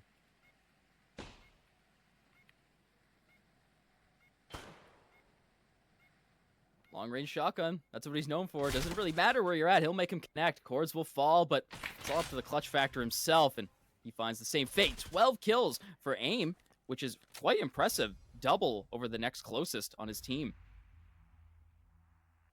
Well, this is exactly why I said you can never count out Virtus.pro. Even when they're down 3-0 and maybe you worry a little bit, we're almost to halftime and we find ourselves almost tied up, yet again here. So Virtus.pro, an opportunity to find that tied half here before we swap sides.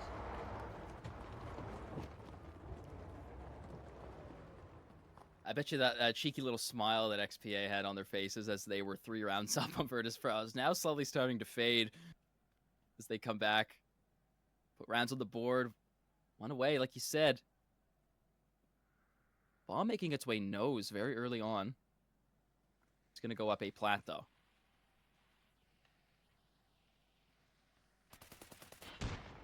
Moyanri, opening pick here on the hard. XPA, they want that winning half in their favor before they switch sides. They've set themselves up to do it as Zerold claims the dome of FMX.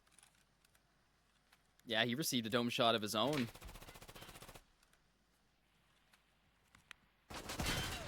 Lineups come in. I see the arc, and it made its drop. Zerold, completely done for, wiped off the map. There's a good nade, but they're still up an extra member. Got that advantage. They've got to use it to the best of their advantage here. Communica posted up around this gin area, just being cautious of the med side and that upper plat. I think he's hearing that audio cue in the background there, but it does look like that VP is going to look to shift toward the B site here. Yeah, with 34 seconds left, they got to make a decision, and they got to do it quick. They're going to have to deal with the lone member of Cords Disabler. Up for 6 kills already, so not too bad. He's feeling himself a bit. He's being pulled up by Andreezy, and Cords recognizes that. Andreezy pushes himself back to a safe spot. Another 1v1. Magic is going to try to force Cords off of this angle. He does, but not before he picked up a nice kill into Rask. Moyanri up for one more, and that's those plaid stripes you're talking about. Magic, the last one alive to clutch it up for Virtus.pro here in the last round before the side swap. XPA will end it off with 2-round lead. They set themselves up for success. They've got a 2-point cushion to work with here as well, but we always talk about the importance of being able to close out these games when it matters most, and that's what we need to see from XPA. They have to show that they can close out this game when they are in the lead against a talented team like Virtus Pro. I mean, they've proven that they can do it, and I'm completely a big XPA fan right now. I mean, the fact that they're able to challenge the 2-time champs, like, and still play like you're the best. I'll always be a fan of that team that could just come out here and challenge the Kings, the Polar Bears. Nobody's scarier than them. Nobody has more aura than VP.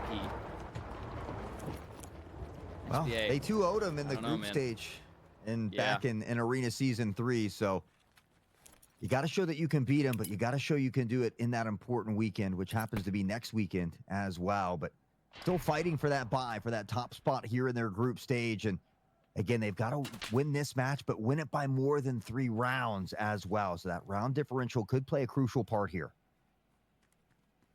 Yeah, absolutely. Round differential's a big part of the story. You can't just forget about it. It's definitely going to prove to be the deciding factor if XPA can pull off this one and end the series in a 1-1. Early smoke came out for XPA. They still have another one.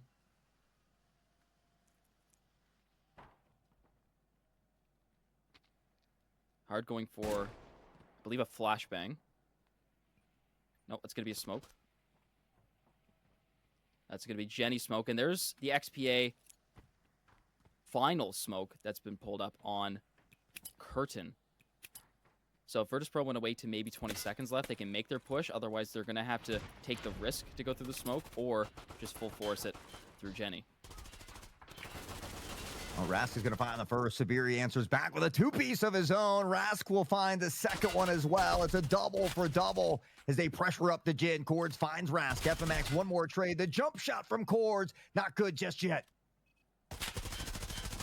Cowering in the little corner, FMX has the right shoulder. Cords will challenge him on it. He receives the headshot and gets away with his life. He's going to go back for a second challenge.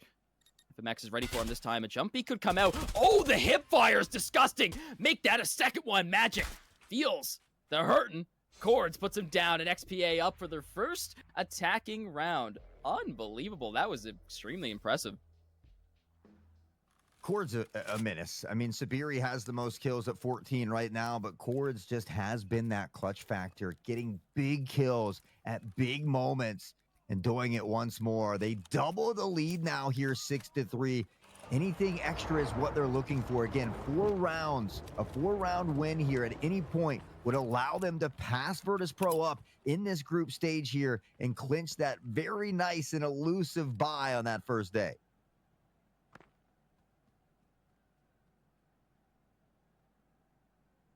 Bomb is very, very far back this time. I don't think they're willing to risk this at all. Very nice nade lineup, almost connecting with 2 members. Could have been very devastating. Yeah, that bomb's all the way back there, and he actually is close to that spot I was speaking about earlier, the sandbags, that you can get a look over onto headshot box by A, but back to the standard A flat position. 2 still strong. Your ambulance, and they're really not trying to give this up. They need a kill before they can push in. That smoke will begin to dissipate a little bit. Moyanri. Oh, look at Raz. Get a couple shells downfield. Rask is tucked in a very cheeky position as well, and you've got to be able to check the corners here. We always kind of advocate for that, so it'll be interesting to see how it plays out and how much patience Rask will have here in this corner.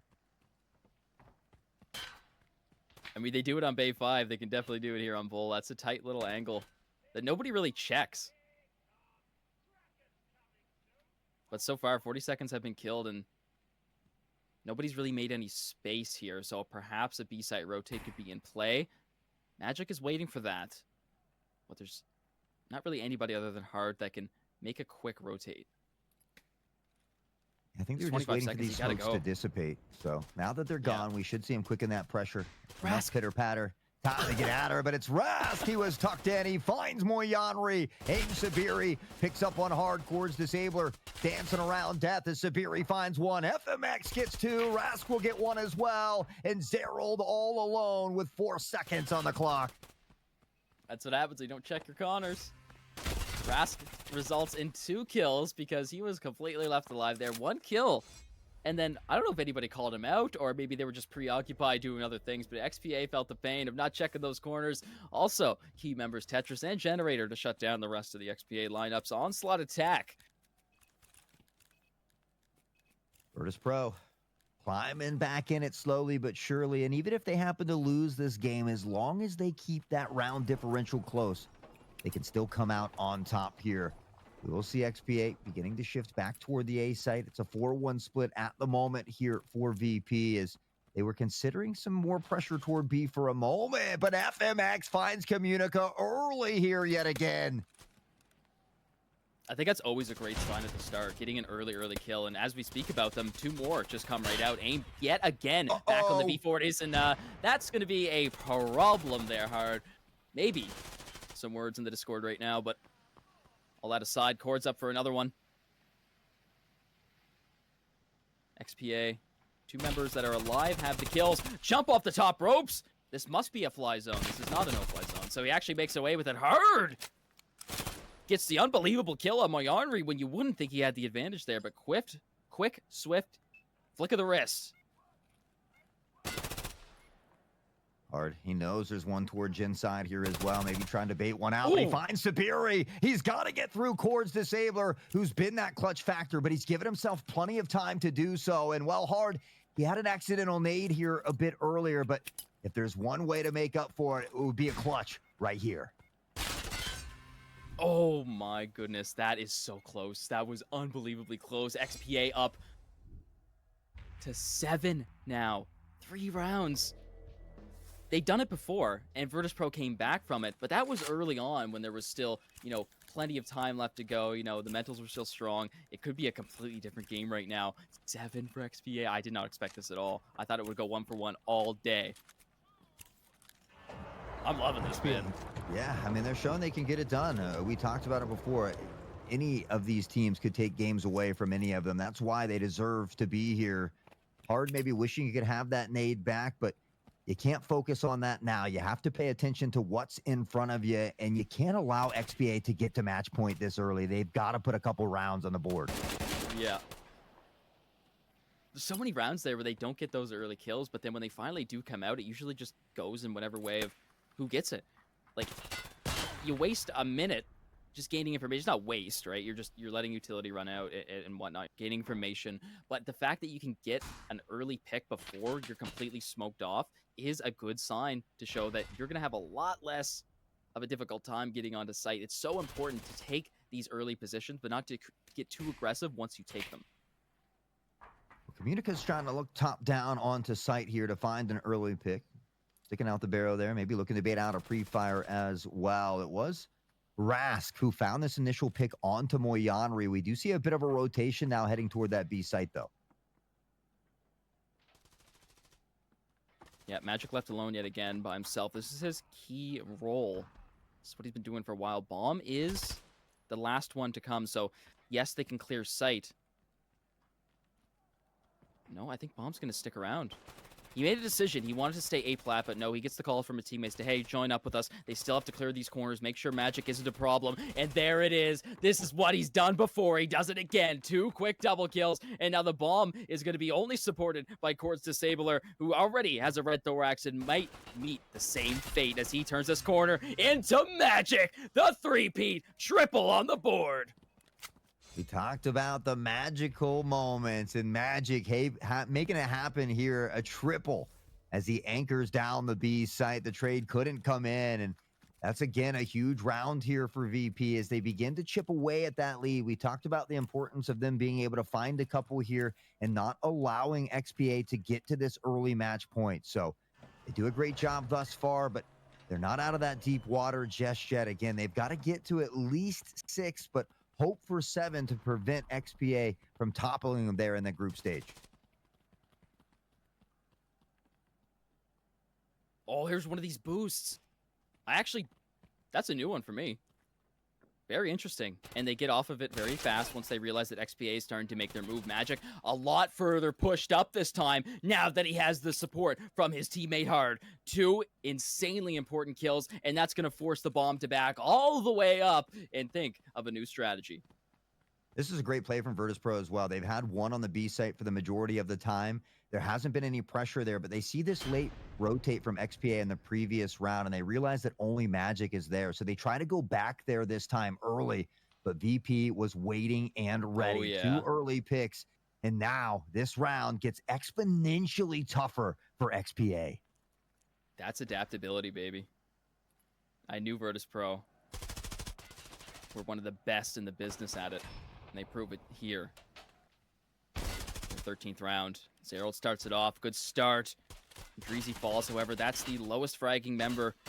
Get a lot more headhunters to deal with. Rask will find almost through the smoke. Aim. Rask is up for a second one, and Cords finally punishes him for taking 2 of his teammates off, and it's just up to him. No bomb control. 28 seconds to do it. You better do it before these smoke disperse. Fortunately, he's going to step into the crosshair of Magic, who will find another double here, much like Rask in this round. They go to 6, and they get to an important number here to where the fact that, you know, if XP Academy were to take it at this point, it would be only those 3 rounds, and they wouldn't be able to surpass them, so to speak. But if they get one more, if they get to 7, they make it absolutely impossible for XPA to take that top spot, and they tie it up and put themselves in a good position to bring a comeback here on Bull. Absolutely. This is really, really an impressive show for VP to come back after a deficit of 3 rounds. SPA are not out of the fight just yet. Nade almost connects with Hard, and Dreezy finds first blood onto Communica. You gotta... Yes, he doesn't get the kill sometimes, but you gotta love Aim Sabiri's nade lineups. They're so perfect. Yeah, we saw the double earlier. I mean, definitely having a lot of success here today. 17 kills on the board, 14 for Cords as well, who will pick up one more onto Hard as he finds the headshot. Still at a player disadvantage, though. Yeah, and I don't know if I was you, I wouldn't go back to challenge Magic. Feeling himself today. 3 rounds so far in this game that he's held down B site almost all by himself. I mean, Magic's a menace. I think back to the last ACS. At one point, he had a 17-0 performance heading into halftime. He eventually gathered a death before the end of the game, but Magic just consistently gets it done well, as do most of these players out here. Not just for Virtus Pro, but for both squads. But right now, Virtus Pro has shown that they're capable of weathering the storm. They're capable of fighting back through tough conditions. They found a way to tie it up. And, well, they've solidified that first stage or first spot in the group stage, but we know that they're not going to settle for that. They want the dub here as well. Oh, yeah. Looks like they're opting in to get aggressive here, but will it continue when they make it up to Curtain? No, they're going to stop. I want to see Aim Sabiri's nades get more focused here on A site. That's exactly what they're going for. They realize that they cannot challenge Magic anymore on the B site, so they got to make this push before Magic does the rotate. Rask, though, is foiling their plans. FMX for another one. Zerald is there to finally get one, but it's a bit too little too late. You're down a man, and he smokes. Yes, they might be good Jenny, but you're completely smoked off as Magic makes his rotate. Able to find one, but that flame immediately gets snuffed out. They know Magic is a B player. They're going to collect this device and begin to leg it the other direction. So they should be able to get here in time to put that plant down with these. We're now beginning to see that rotation come in here from VP, but maybe just a second late. They're going to spot him on the back end, so the intel is there. We'll see one shift through spawn. Both teams completely out of utility right now, using it all for that early A site. Bump's going to go down, and FMX will fight Cords, but back to another angle. He finds him. Cords is going to have to come up with a double kill right now. He's the clutch factor. He has the most amount of kills on his team, but FMX again foils the plans of XPA. It's up for Virtus Pro actually taking a round up this time. Yeah, I mean, they've been down for the majority of this one, but That's why I'm always looking for that second half. Virtus Pro, they've weathered that storm we talked about. They see the light on the other side, and they are looking to come out the victors. They've got to match point, and they've got an opportunity to close it out. They've guaranteed that overtime, and now all the weight, all the pressure resting on XP Academy. Oh, man. I knew this would be the game of the day, man. This is craziness. XPA, one round. If they take it, push that overtime. And a beautiful start as Hard feels aims perfect aim with the nades. Well, a hailstorm of bullets are going to ring out across the battlefield. Communica taking a ton of damage here, but somehow still hanging on. Zeroed up for one as well. Now Virtus Pro might be facing an overtime chance here as Rask gets away with a very lucky red thorax and a heavy bleed to go along with it. FMX, though, he's the showstopper so far. He wants to foil these plans again. Doesn't matter where you put him. He's ready for you. 4 versus 2 on site. Here comes Magic for the flank. He gets one. The trigger discipline almost gets him a second, but it doesn't. Zero shuts him down, and Rask is the last one remaining. Not for long. XPA has done it. They found a way to pressure into overtime, and it's because they were able to put so many early rounds on the board. I feel like it was up to Virtus Pro to find the comeback. They've been able to do so, but it felt like that Virtus Pro was starting to get the upper hand here, was starting to be that better team. And so I wonder if that momentum has shifted or if XP Academy will continue to lock it down. 3 rounds out of 4 is what each of these teams need. They want to secure this win. Overtimes, we could be here all day, ladies and gentlemen. Overtime 1 starts, but I think there's like a maximum of like, what is it, like 15 or 20 overtimes? Like I think that's kind of just before it just gets shut down. Never seen that, but it did go quite far one time, I remember, in the past. So you can shut it down here in the first. Kirk trying to speak it into existence here. It may just happen. We've seen a lot of great overtimes throughout many of the ACSs. This one may just take the cake here. These 2 top teams in the group stage, laying it all on the line. Magic Communica will find the first 2 as the nade does not find a home. Hard just getting away, receiving another headshot. I've seen way too many moments this game where players get shot in the head and get to walk away for free. Not even enforcers, just your standard, you know, ULOTch or Fast MT, whatever you got. Pretty lucky. What? And Trazy, the jump over shot that connects to the head. Communica will answer back with a nice 2K, but an insane peak there. And, well, you better clip it and ship it because you might see that on the top play later. Moyanri goes down to Hard here. 2 versus 2. 50 seconds left in the bomb. Way out in the open. Beautiful long-range shot for Communica. Hard's going to get that trade back out, but of course, they don't call him AIM for no reason.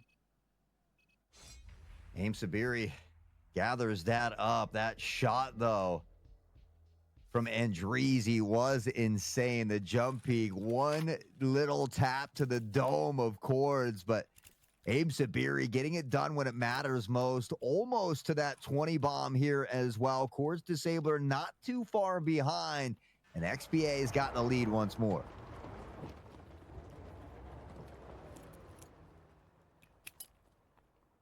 Still need 2 more here. Overtime number 1. Early smoke.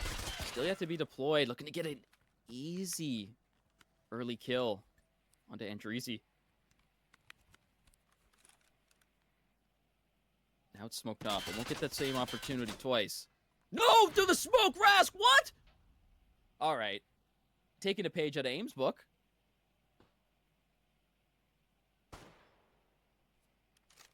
Zeroed, check the mag here momentarily. 22. As he got to see his partner of Communica drop just in front of his eyes. VP remaining patient on this push at the moment. Magic kind of anchoring for this potential flank that could come in, but also gaining some ground. He steps into the crosshair of Cords Disabler. All right, it's not too often Magic loses in that position, but it happened. Moyonri up for another, and 2 off the board. BP, what are you going to do? What is his position that he's... Okay. Yeah, so Hard is going to be slowly working up. He's a bit scared. Moyonri is really holding down this tower lane quite well. Pressure. I don't think he's able to call it to his teammates if somebody's there. Zerald almost gets caught out, but he goes around the corner at the perfect time. That was unreal how close that was. Gets confirmation of the player because of the nade pull, but AIM is ready to just pull that shotgun up and finish the job. Zerald for the second, and FMX gets one of his own, but he's the last one remaining, and Bomb is currently not in his control. Just a quick reload. Nice shot from FMX. He's able to find the first one. He knows one's close. He does spot him, but he's got to be careful. One's still behind him here in this pincer play. The 180, but not enough rounds in the mag, and that's where we say it can be tough with the spear. XPA gets the first 2 rounds on the defensive side nonetheless, and they put themselves in great positioning to maybe steal this one away. No, you can't. Virtus Pro, they didn't work this hard just to get shut down this fast in overtime. There's no way. They got something up their sleeve. They got a trick. I know it. Watch them pull at the TRG here for it. Watch it. They're going to do it. Oof, I don't know about that. Okay, yeah, whatever. A man can dream. Yeah, that was a risky bet, but you're right. A man can dream. Speaking of dreams, BP, they've got a big dream in front of them here. They need 2 rounds in a row. XPA's only got to take 1 of these here.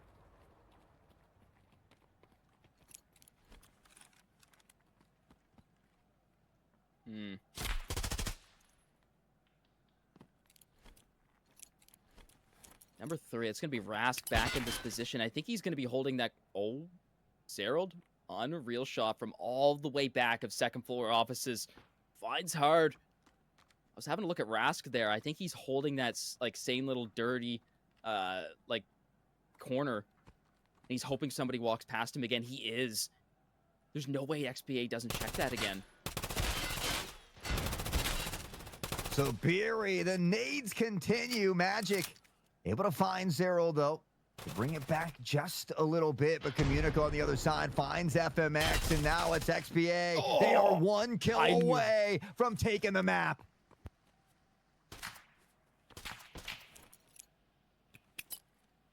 I knew that they would find him there. You fool me once, shame on you, but fool me twice, that's what happens. Magic, it's a beautiful nade. It's a good start. But can he go all the way? Other member instantly ready to grab that bomb and go for the plan. As Core's Disabler will be the deciding factor here in the first overtime as XPA win 3 rounds in a row to solidify themselves in a 1-to-1 fashion here in the best of 2 of the 2 best CIS teams come together and clash. That's what's going to happen. Tarkov Help might have something to say about that as far as the CIS teams go, but this is going to get increasingly more interesting because heading into this game, Virtus Pro was on top with a +3 round differential because of this dub here in the 3 rounds that XP Academy gets. And I could be wrong, but I believe that they are going to be sitting at the exact same round differential where both teams have been taking a game away from each other. So you want to talk about a little mix up in the scoreboard and how close the competition is. We truly have been blessed here at ACS number 4. Yeah, I definitely need a confirmation on that because if so, that is incredible. They swap spots. Confirmation from production. So it looks like XP Academy are now at a 21 round differential where Virtus Pro were before. Virtus Pro goes down to take their spot. That is unreal. All of that work just for a single point in the round differential. I mean, if that's what it's going to come down to, then so be it. Virtus Pro are now facing a more difficult challenge as playoffs start to begin on the next Friday, and they will have a chance of being put out by another team. Well, XP Academy can kick up their feet, take the shoes off, and enjoy a nice pina colada on a day off. Yeah, indeed. I mean, a great job. I'm excited for the playoff weekend to ensue here. But before we get into that action, I mean, we still got one more exciting game on the day. I know we've got some highlights here in a few moments as well. But Virtus Pro XP Academy, they tie it up here 1-1. Man, you couldn't ask for a better end to the weekend. No, absolutely not. I mean, this game was a game of all time, but game number 4, I think, will be as equally as exciting, especially if you are a European fan. Pandaric Apex versus Outcast EPA. This is your time, chat. The last opportunity before playoffs start. Which team are you going for? Make sure you put it in the chat.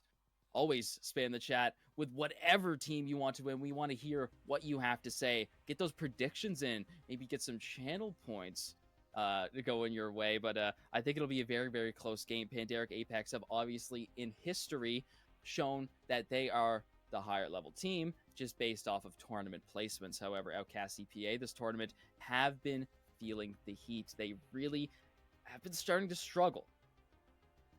They are third place in their in their bracket, in their group, but now they're looking to achieve just a little bit more. Can they do it against the Black and White Pandas?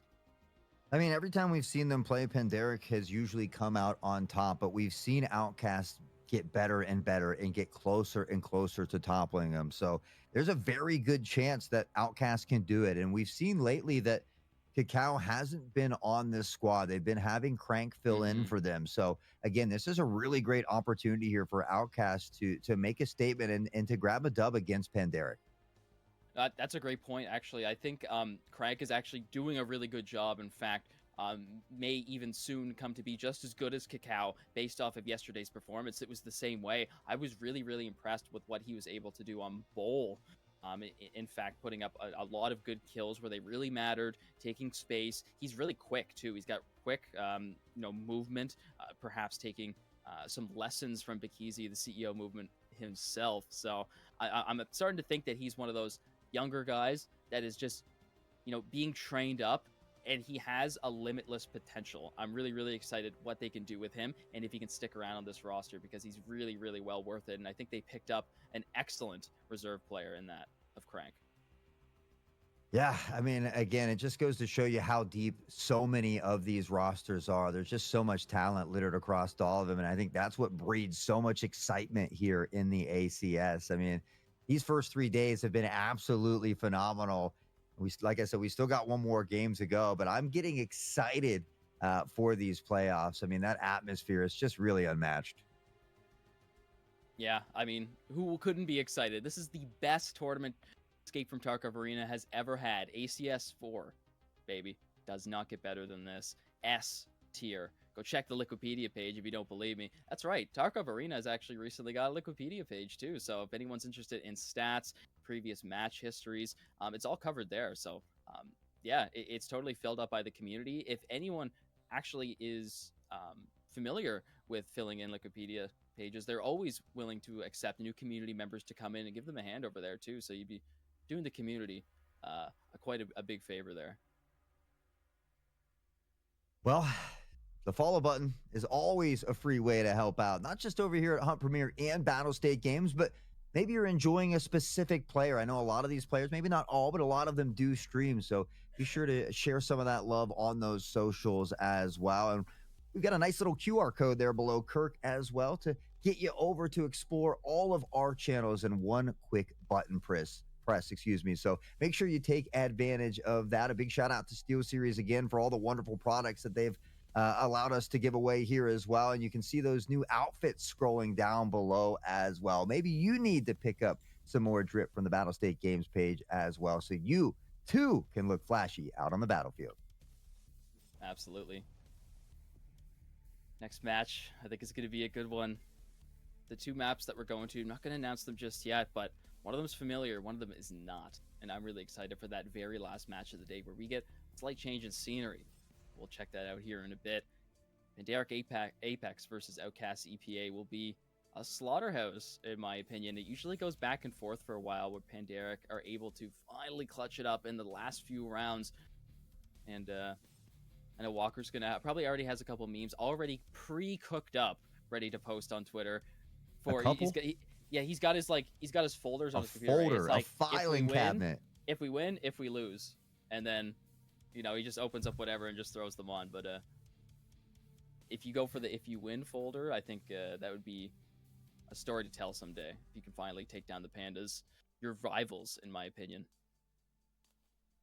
Yeah, I mean, again, we saw them, respectively get first and second place in that recent HPO. And we talk about how much these teams have continued to grow over these last few seasons. So, Outcast EPA have a strong case to make here and potentially could upset Pandaric Apex. I think this is a great time now that we've seen Crank stepping in as well. Blitzer Girl, I think we saw swap, from that AK-12 now over to the Spear, was having a lot more success yesterday as well. And so it'll be interesting to see if they kind of stick with that loadout. Yeah, Blitzer was on fire, actually. She was getting a lot of multi-kills in multitude of different rounds. And usually she was always used to running that HK416. And now that, it's kind of 5.56 has fallen out of the meta, the 416 and any 5.56 weapon is not picked up at all anymore. In fact, if I look at my weapon list, there's only been one. And the last 3 days, it's been a single AUG. It's the only 5.56 weapon that has been picked up. And that was like game one. That was very, very strange, but also interesting. But yeah, she's kind of moved towards that AK-12, like you said. Also, the Spear has been in her hands for a little bit now. So it's really exciting to see that they can still perform, even though their weapons of their comfort weapons aren't necessarily in their hands much anymore. Now, there's one thing that we know about Blitzer Girl is that she can certainly hit the shots. You tap in the rest of the squad, and they just become incredibly dangerous. So I'm excited to see what Outcast EPA can do against Pandaric Apex. And again, I guess we won't reveal the maps quite yet, but given the map picks as well, I think it's going to make it a little bit more interesting here for both of these squads. Yeah. I'm really interested in the last map of the day. I think utility usage is going to be a completely different story compared to what we've seen so far on going to Bowl a lot, going to Skybridge a lot. It's been pretty standard in terms of how it's played. Some teams throw it out right away. Some other teams kind of wait a little bit until the last seconds and then use it to their advantage once the enemy team's utility has completely ran out. And I think this last one doesn't really rely on that as much, but we'll get into that after this announcement we have to make. Hot Sauce, you take it away. Well, it's time to crown some more winners in chat. We're ready to start another giveaway. We're going to have just 2 winners in this one because we've got some sweet physical prizes from SteelSeries, including that Rival 3 wireless Gen 2 mouse and the Apex 3 keyboard. So keep an eye on chat here as we got a nice little video for you to show you this lovely mouse.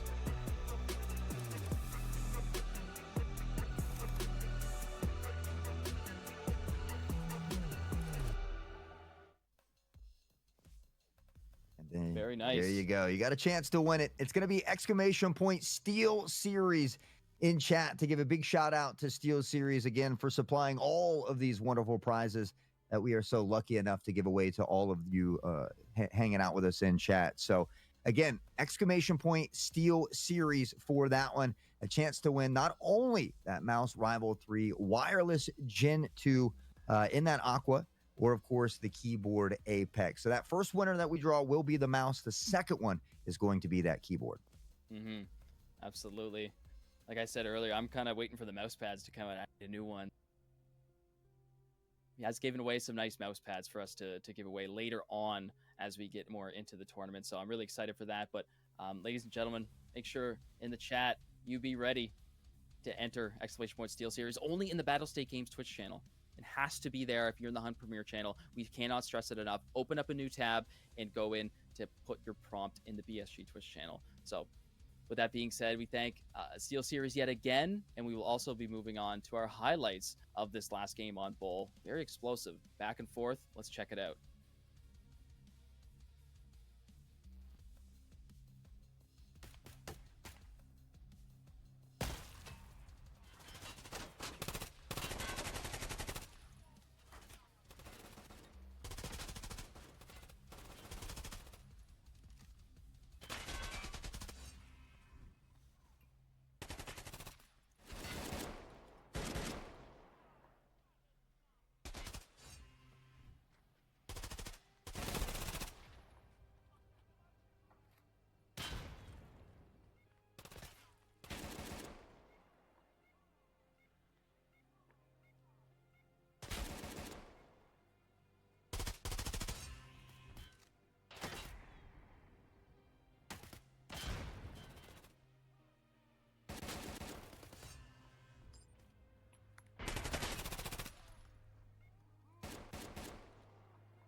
And we're back. It's the final matchup for the final day of the group stages. ACS number 4 brought to you by Hunt Premier, Battle State Games, and in partnership with Steel Series. My name's still Hot Sauce, still in the booth with me to my digital right, the handsome man Kirk over here. How we feeling about our final matchup of the day?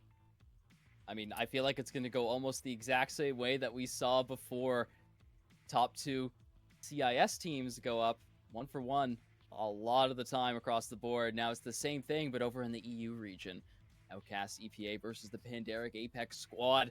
It's going to be a tough one. It's been a long time, if not ever, that Outcast EPA actually took a complete win from Outcast EPA in terms of late tournaments and stuff like that. So this is the time to prove themselves. It's what didn't really go so well before, and now they have their final chance here in the playoffs. Regardless, or not the playoffs, in the group stage, but regardless, all 3 of these teams will be going to the playoffs no matter what.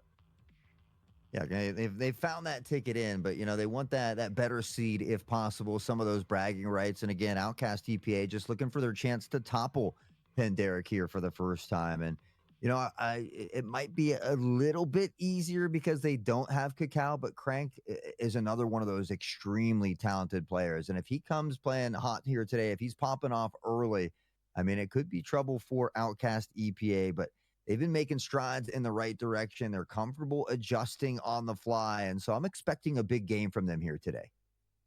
Absolutely, ladies and gentlemen. We'll talk about this game all day, but we got to take a short break to make sure that everybody is ready for the draw of the Steel Series giveaway. The mouse and keyboard will be drawn here, right now. Get ready. Drum roll, please, ladies and gentlemen. The very first winner of the Steel Series mouse will be going to... The anticipation. It's going to kill me, Kirk. I need to know who the lucky winner is of It's going to be me. mouse. I'm taking it. It's mine, chat. I'm sorry. It's mine. I'm taking it. I got to see some hype in chat here. Let's go. Who's going to get this mouse in that Aqua? The wireless Gen 2 Rival 3 mouse here from Steel Series. Ooh. Aqua Barrier. Remember that? That's like the protect your mice and your equipment from any water damage, anything like that, so it can still work properly. Of course, we expect nothing from the best from our sponsors at Steel Series. Absolutely nothing but the best. There's a reason why they're here. Oh, I see it. And I said oh for a reason, because the first one is it's Max. Congratulations. It's Max. Make sure you head into the Hunt Premier Discord and hit the Contact Us text channel, make a ticket so you can claim your winnings. The second one, though, Hot, it's still ready to go. Yeah, it's up for grabs. We've got one more lucky winner in chat. Who is going to be lucky enough to grab this amazing Apex 3 keyboard from Steel Series? One final giveaway of the day, but many to come in weekends ahead of us as we wait very impatiently, chopping at the bit. It's going to be Forever Soldier. Congratulations. Big GGs and firm handshakes all the way around.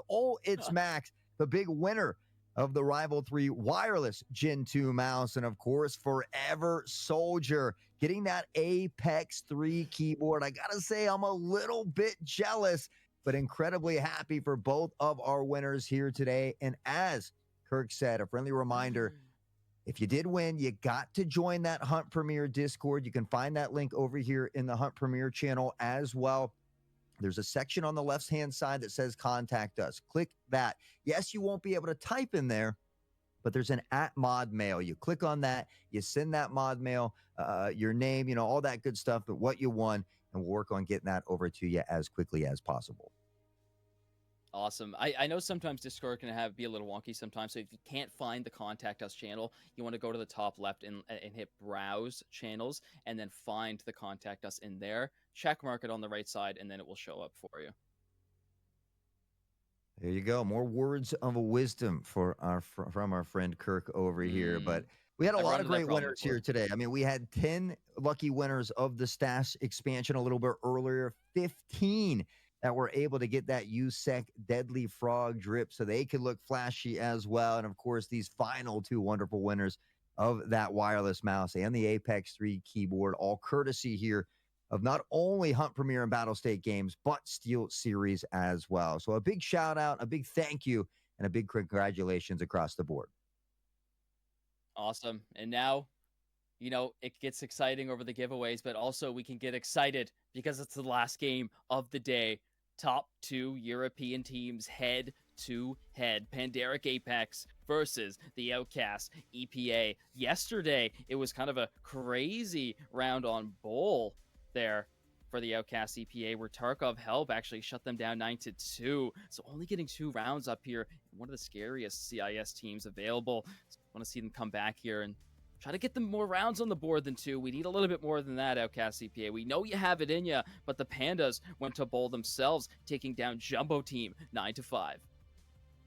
As we take a look at these rosters here of the head-to-head, Bakizi, Codex, Rapid, that Ace, and Crank stepping in to fill in here for Kakao, Outcast, EPA, and a bunch of legends over here as well. The likes of Walker, Pablo, Blitzer Girl, Nemonas, and Fox. This sets the stage for a very exciting matchup. And, well, we got a change of scenery at least once here today, Kurt. Yep, for sure. Second game of the day. We'll move on to those map picks here in a second.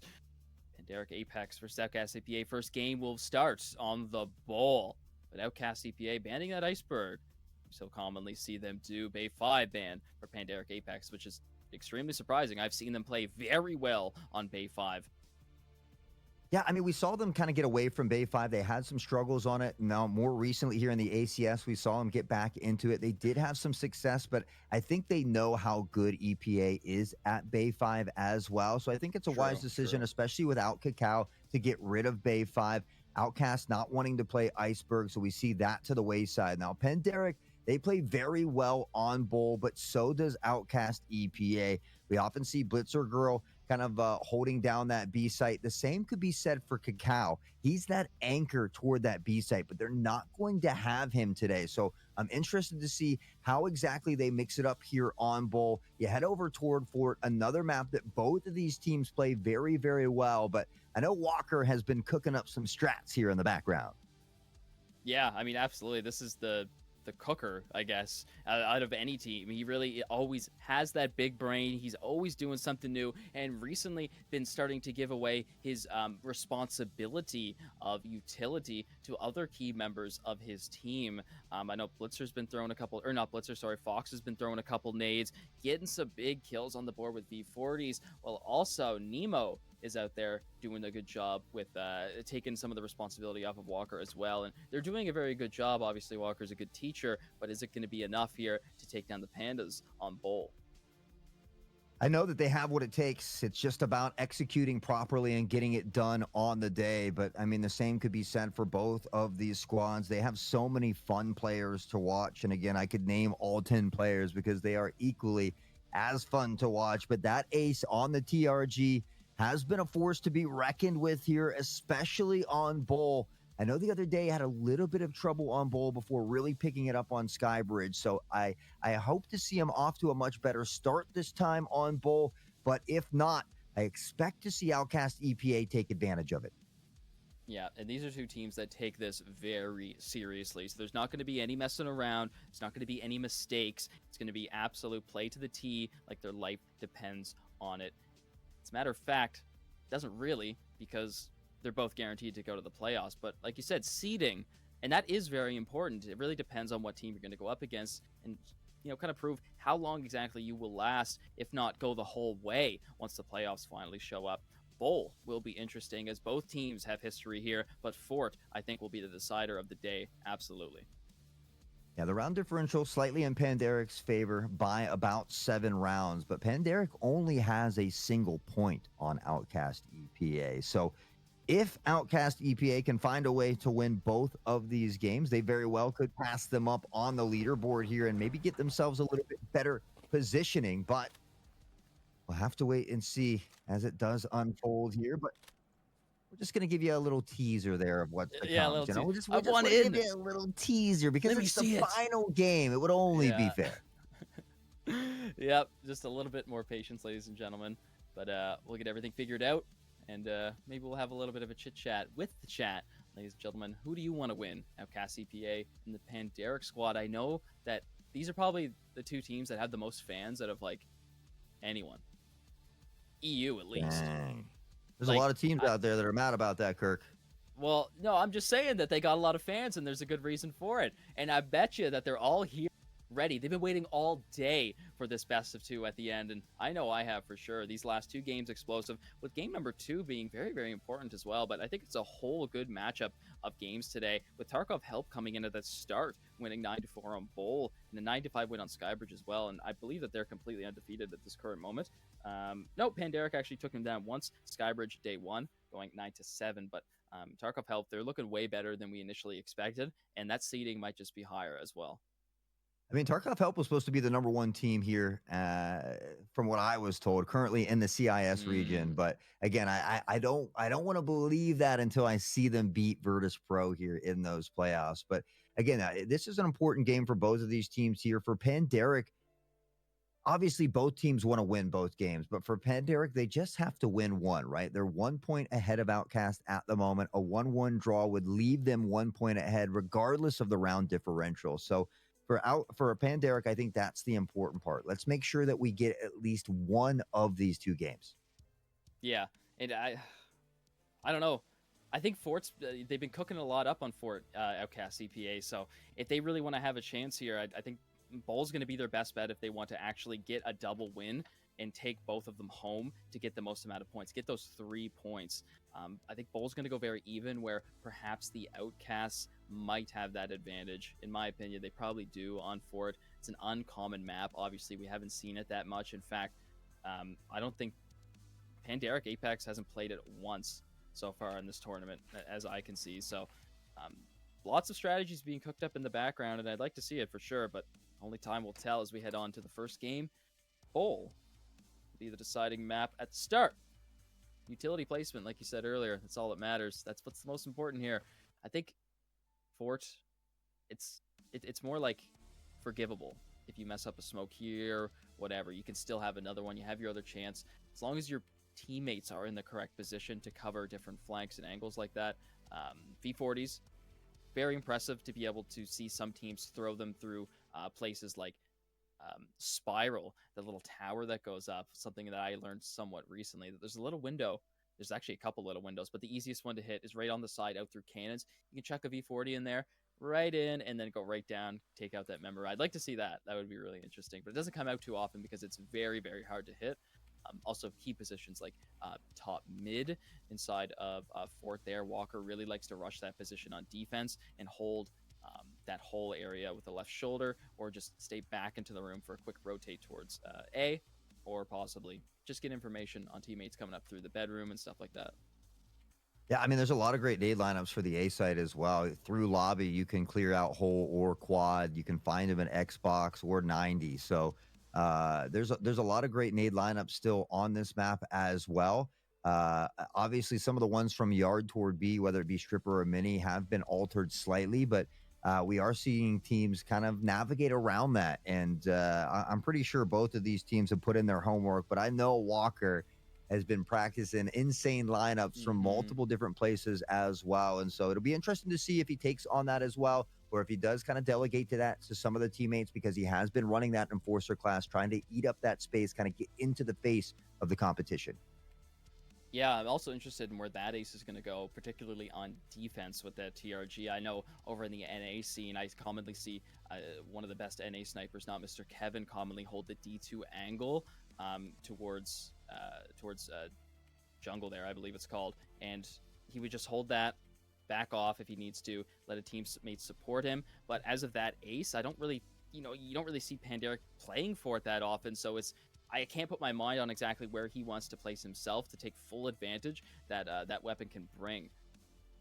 I anywhere. don't think It's that I don't. ace. It is, I It's guess. that Yeah, ace. like He can I do it anywhere. But I've seen him on the ace side a lot. I mean, not too long ago, I think maybe it was in the HPL, but we saw him in a 3v1 situation where he finds 2 kills. He gets a jumping no scope over toward quad and clutches it up. So Penderic, they're very comfortable on Fort. I've seen them on Fort quite a bit. They're one of the first teams to do that 5-man rush toward cannon side as well, where they got in toward that spawn and had a lot of success. Mm, So this is a map that Panderic is very, very comfortable on. But so yeah, I wouldn't be surprised if we see that ace kind of holding down that A site. He can have mid presence there as well, or he can play over toward B ramp or toward cannons. The guy literally can snipe yeah. anywhere. He's one of the best, if not the best, in my opinion, when it comes to the TRG. Yeah, it's definitely. At this point, I wouldn't even say it's arguable anymore. I feel like the TRG has its place in so many different maps that um, sometimes it can be quite an asset if your team actually has one going up a team that doesn't have one. I think close range it shines, long range it shines, just because of the risk slash reward factor. All you got to do is hit someone in the thorax, opposed to aiming for a smaller hitbox in that of the head. So you have more to hit, and yes, of course, you just need to position yourself perfectly so you don't have to worry about getting pushed after that first shot misses if it does. I don't know if Cannons necessarily favors a TRG player specifically, because you don't have anywhere to run if you get punished or pushed off of that position. It can also be 40'd very easily, even all the way back from the attacker side spawn. You can line up a B40 to hit the defending Cannons player. So I'd rather That ace see a doesn't full run. auto weapon. I mean, we'll see. If he gets caught out in Cannons, I feel like he obviously That can't, man 'cause he's got doesn't nowhere to run, baby. He's fearless. I don't know, man. Maybe Spiral. That would be interesting. We see him at ASOT a lot. I wouldn't be surprised if he's over there. We often see Okay. him over there for playing from log, shooting down, playing back toward quad, shooting down through the lane. It's sniping in toward Okay. the K2 or K3 through toward lobby there. So again, realistically he could be anywhere, but for me it's where are they putting Crank? Where is Crank going to fit into this position? Is he going to be on that enforcer role like Cacao? And so if there was one weakness that Outcast EPA would try to exploit, I think it would be where Crank is, just because he's not that starting roster that we're used to seeing. But again, Hmm. nothing against Crank. He's a very, very talented individual. And so it's not going to be an easy task for Outcast, but something that they might be able to address here. Yeah, no, that's a good point. I think Crank has shown himself to be a good player, and yesterday he did know his role and he played it well. He was playing near split and was a really good player to be able to swiftly go to A to B if the necessary call. So goes just like it. That ace starts it off with a frag grenade. B40, boom goes the dynamite, and Codex is in for the second one. This is an absolutely crazy push here, not giving them a time to think. Codex up for the third, and Blitzer and Pablo, the last two remaining, they're going to be feeling the pain, as Pablo actually is the one to grab a second one, and Bikizi actually gets away. I thought he was going to get that second one. Let's go back on this AK-12, I believe. Pablo onto the spear here, found that first pick, looking for another. It's Blitzer Girl on a big one. Now that prone rapid goes down, but Keezy goes down as well, and Blitzer Queen is on a tear. Can she find the final two? Let's see it. She's clutched many times before, and I have complete faith in her right now. Only 6 shots in the magazine, though. Gotta make this one count and then go for a reload. Oh! Timing not on her side, putting the gun down at the last possible second. Codex finishes it off with a headshot. Semi-auto Saga 12. 4 kills for Codex in the first round. But is Codex onto this enforcer role here? It's often Cacao that, even though plays enforcer, does run the MCX here and usually anchors that B side. I didn't get a chance to see if that is, potentially where, well, they're on the offense right now, so it doesn't even matter. But having to press her forward here, Crank on this spear, not able to gather that first kill just yet. I think that nade from that ace was a big part in then opening up that round, but they're going to have to slow Codex down because it seems like he's feeling himself at the moment. Look at this. That's not the lineup I seen him use yesterday. I saw one that he aimed to the left of the sun, actually, and then threw that towards ambulance, and it didn't really work out for him much at all. He was constantly getting bounced off of that ramp and bouncing off to a position where nobody really holds to begin with. So I don't know if this is necessarily working out, so he switched it up. But this time, he doesn't hear any audio, so he's going to save it for later.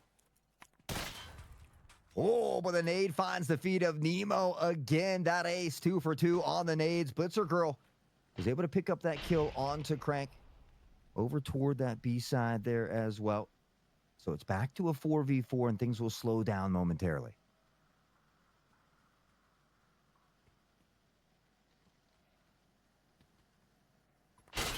One for one. Rapid just barely survives. So close. Centimeters away from meeting his demise.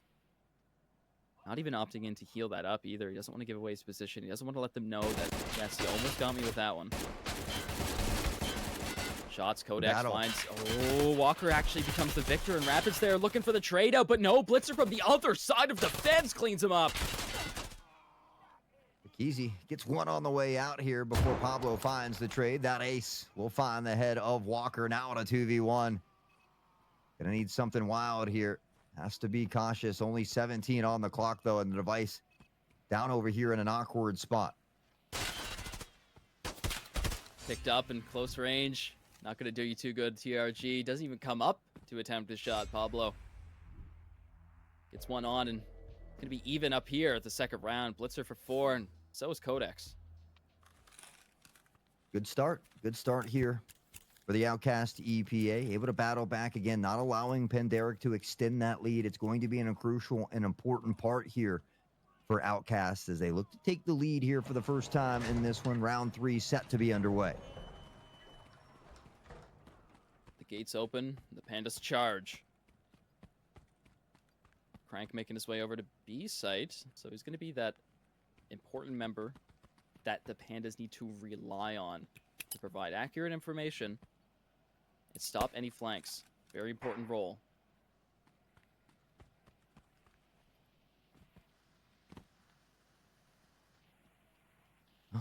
All 10 members still standing here at the moment. Codex put a couple of shots in toward the smoke here, but we see Walker consistently changing up the positioning at which they sit. There is one tucked very close on site, but you see Crank kind of holding down that flank as Walker will find that ace with an aid this time. Taste of his own medicine. Walker is going to be running into Codex here. Codex running into multiple members and still getting away with a lot of his health left. Rapid hits that nade towards Jenny. No connection. 2 members staring down this area.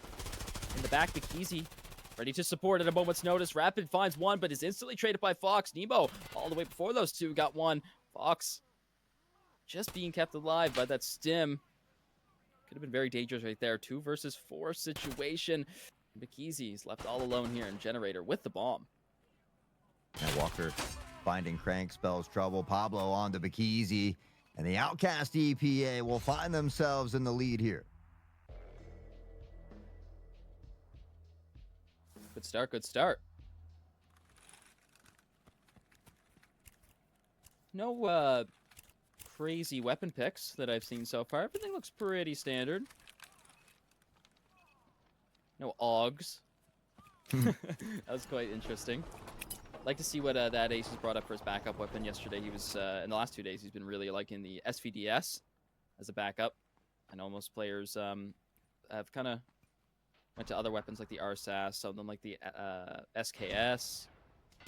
Recently, one of the Virtus Pro members actually brought it out for a couple rounds and used the VPO 209. Nimonas starting it off onto Codex. Fox still holding that Generator position. A key spot. 3 members to deal with. Rapid starts it off. Bikizi up for a second one. Pablo falls in 4 versus 2 on site now as Crank, the reserve player, finds one of his own. Blitzer, clutch factor up yet again as Rapid swiftly shuts her down here in the 4th.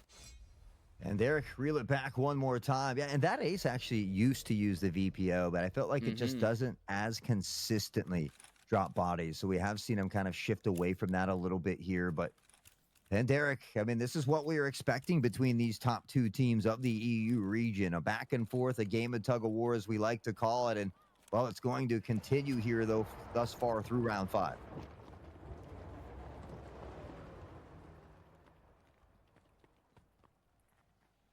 Nemo copying Rapid's kit. Looking pretty identical. Not ex-teammates, but they technically both played for the Outcast CPA roster.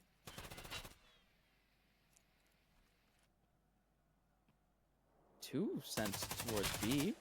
Crank is going to go for a quick peek. I love Crank, dude. He's so fast, and he can get accurate information so quick without risking his life that much. Blitzer has a difficult time finding his head as he quickly peeks back into cover. There were two there, though. Great repositioning here from Blitzer. She'll let some shots sing out toward Van. Unfortunately, peeking right back into the nade of that ace. He is now 3 out of 4 rounds. Found the nade kill, and Bakizi making it look easy with a nice two-piece. Pablo able to answer back on the Rapid. It's a 4v2 that favors Panderic. Walker wants to make the job a little bit easier for his team, but Crank has other plans. Pablo will hit the dust, and Walker's going to be forced to pick up another weapon here as he's going to be challenging some very long-range angles. Codex and Crank ready. It's Walker. Sends a couple shots into a dead body. Getting fooled. Big rotation around here through green. Flash comes his way, but won't stifle Walker for too long. He has been able to upgrade the weaponry here just a little bit, trying to give himself a little bit of an easier time, but I don't know how easy this one's going to be. Yeah, even then, I don't even think that he would have had the magazine capacity, perhaps. Maybe only able to pick up a couple mags. It kind of depends on the body that he got it from and how many rounds that player shot out before they went down. But yeah, it's going to be a tough ask, especially 3 members of Panderic still being alive. Key members, and that of Codex. Big armor. CPJ doesn't pen that every single time, so better luck next time, Walker. You heard it here. Panderic, they regain the lead, but can't they hold on to it? Got a feeling that we might see some more of this back and forth from both of these teams, but that ace, they've got to be careful from the nades from this man because they seem to be heat-seeking at the moment. Shots ring out, and it's going to result in Rapid with first blood. Look at this boost right here. Nemo gets a kill under Rapid. The trade out is crazy.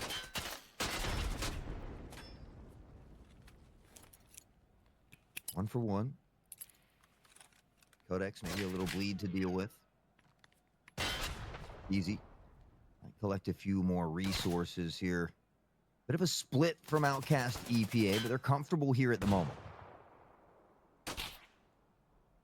Yeah, Bakizi in a slightly tough spot. Gonna have to find his way out of there. He does have the bomb, so getting caught out could be a problem here. That ace might have had an angle there. On top of Pablo.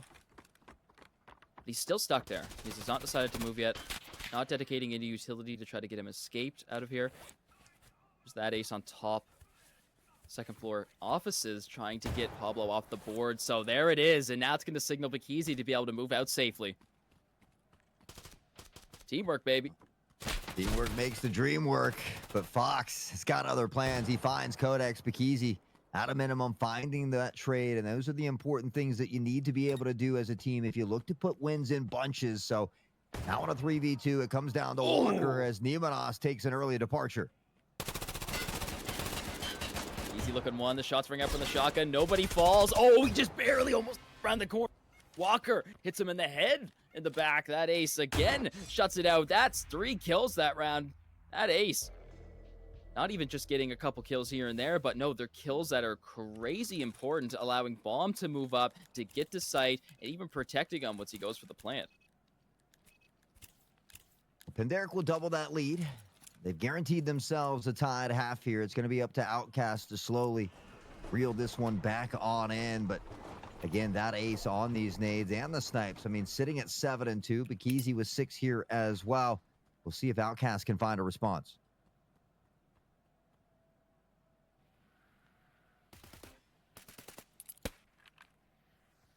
Walker back to his standard name position. Fox almost being the recipient of a brand new V40. Smokes start to go out. One nade for the other. Walker and Nemo, one apiece. Walker has a couple now on the board. Oh, sorry, Walker and... Oh, yeah. Walker and Ace. Walker, yeah, my bad. I was like, what? Nemo? Fox has found a kill here in the mix as well, into this prone position. As that ace, you can hear the TRG ringing out. Always a wise decision to take a look at the kill feed when you hear that gun sing, because usually that ace has claimed one, but Fox picks himself up a little prize toward Jin. There's one more over here, though. Is he aware? Yeah, I don't know. I mean, this is a really, really risky play. In fact, the Pandas don't even have the bomb up, but they're going to use that to move forward and try to claim it. Rapid is going to be pushed up. Emo is not super known of his position. He is now. Rapid is more interested in holding this right shoulder to try to get Blitzer Girl off.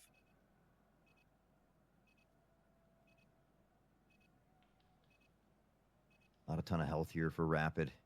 Outcast, they've got complete control of this device, and it is their round to win here at this point as Rapid will quicken the pace. Audio comes out, shots are exchanged, but somehow still standing.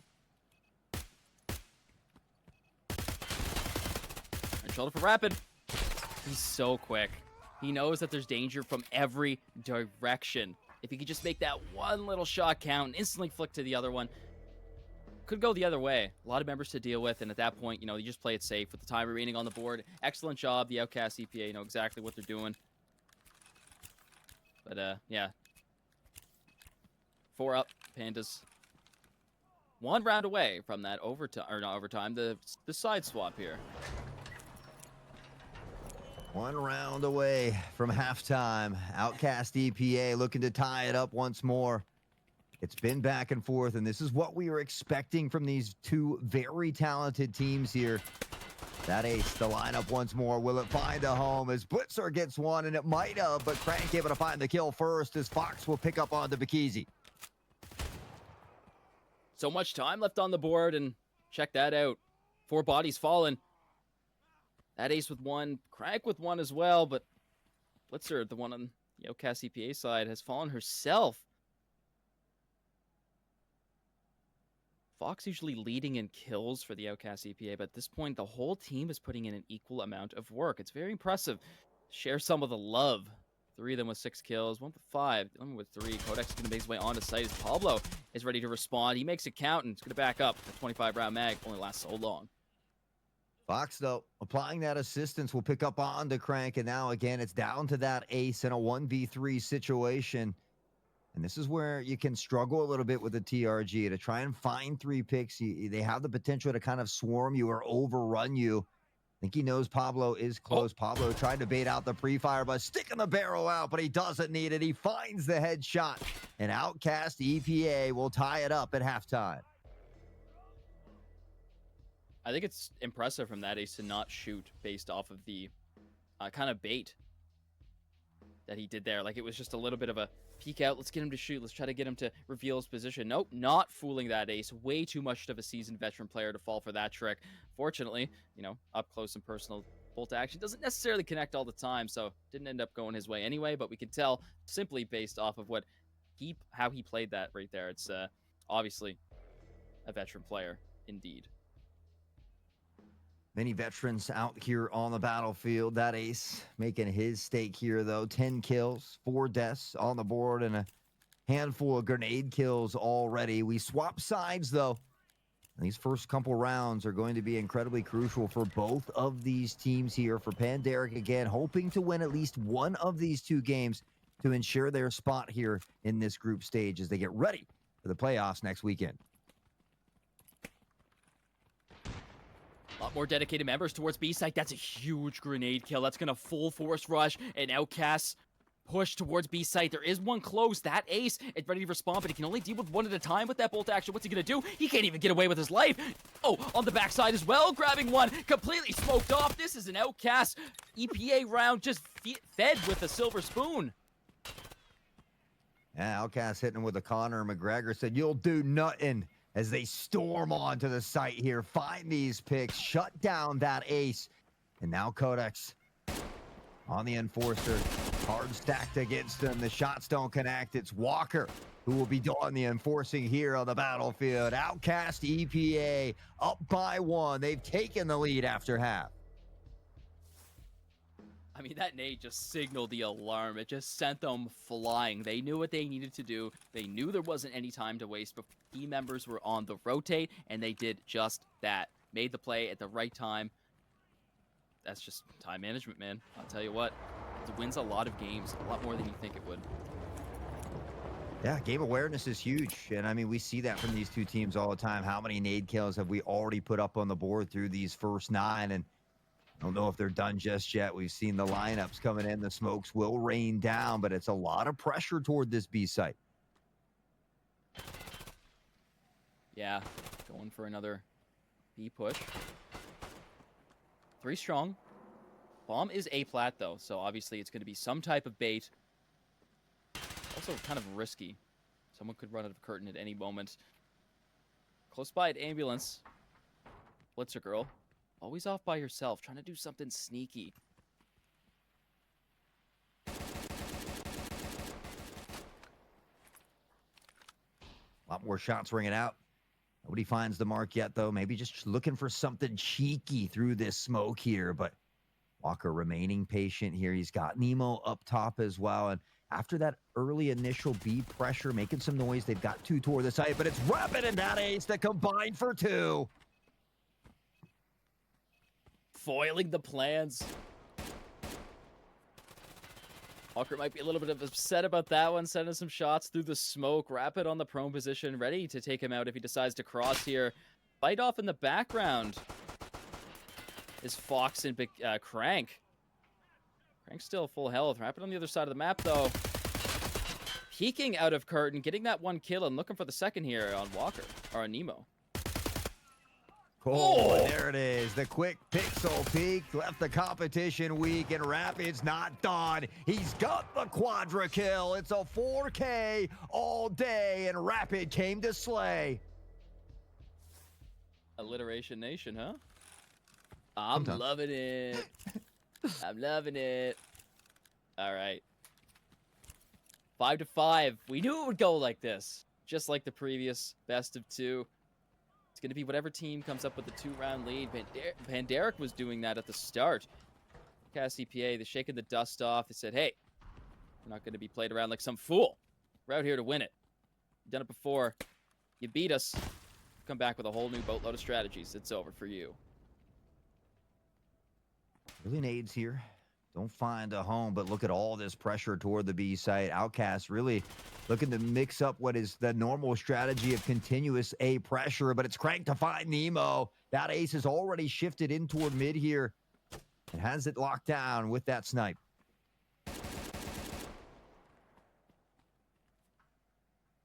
Opting in for a, hey, 2 guns better than 1. Excellent job. Walker knows that he might need extra little bit of utility that an extra weapon brings later on. 1 for 1 in the kill feed. Make that 3 for 2 as Outcast CPA come out on top. Codex is the last one remaining on the other side of the map. There is still that's a flashbang available for Blitzer Girl, so maybe this could be used here, but I don't think it's really viable in this particular situation. Fox getting foxy with it. Already into double-digit kills here for OT.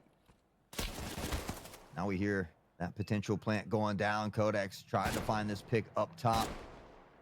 With that plant already down, now OT can play back a little bit here and really force Codex to make something happen. The jump shot, he's pressuring in, but it's Fox to find it, and the Outcasts find themselves up on top yet again. Look how even the kills are. 11-11, 10-9. They're just so evenly matched, and I'm really loving Outcast CPA finally get to come out and challenge the Panderic squad and actually have a chance here to take them out in the most important tournament of the year nonetheless. HPL has not necessarily gone their way in terms of first place positions, but I think now could be the best time ever. Taking home this map would be crazy because Fort, I feel like, is going to go their way regardless. Yeah, they just had a tough day on the first day of HPL. We probably would have seen a different outcome, but they're looking to make that statement here. As Rapid has other plans for Nemo, though. It's a free 6 feet dirt nap for him as he'll be put to the wayside here in round number 6.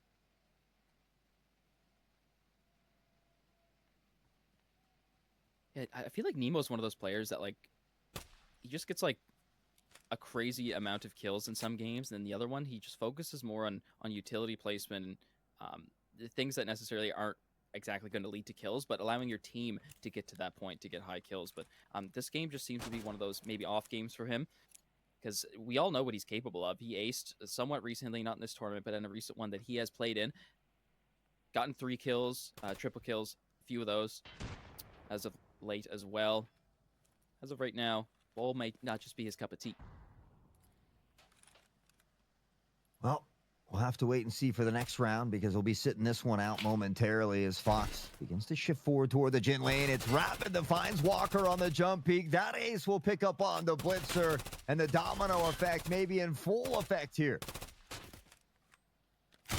Rapid on Jenny. The double peek is so beautiful. The Pablo gets one onto Pikisi. Rapid there to finish it off, but that was coordination and teamwork at its finest. I mean, what can you really do in that situation? Luckily, they had 2 of their own to respond with, but communication on par.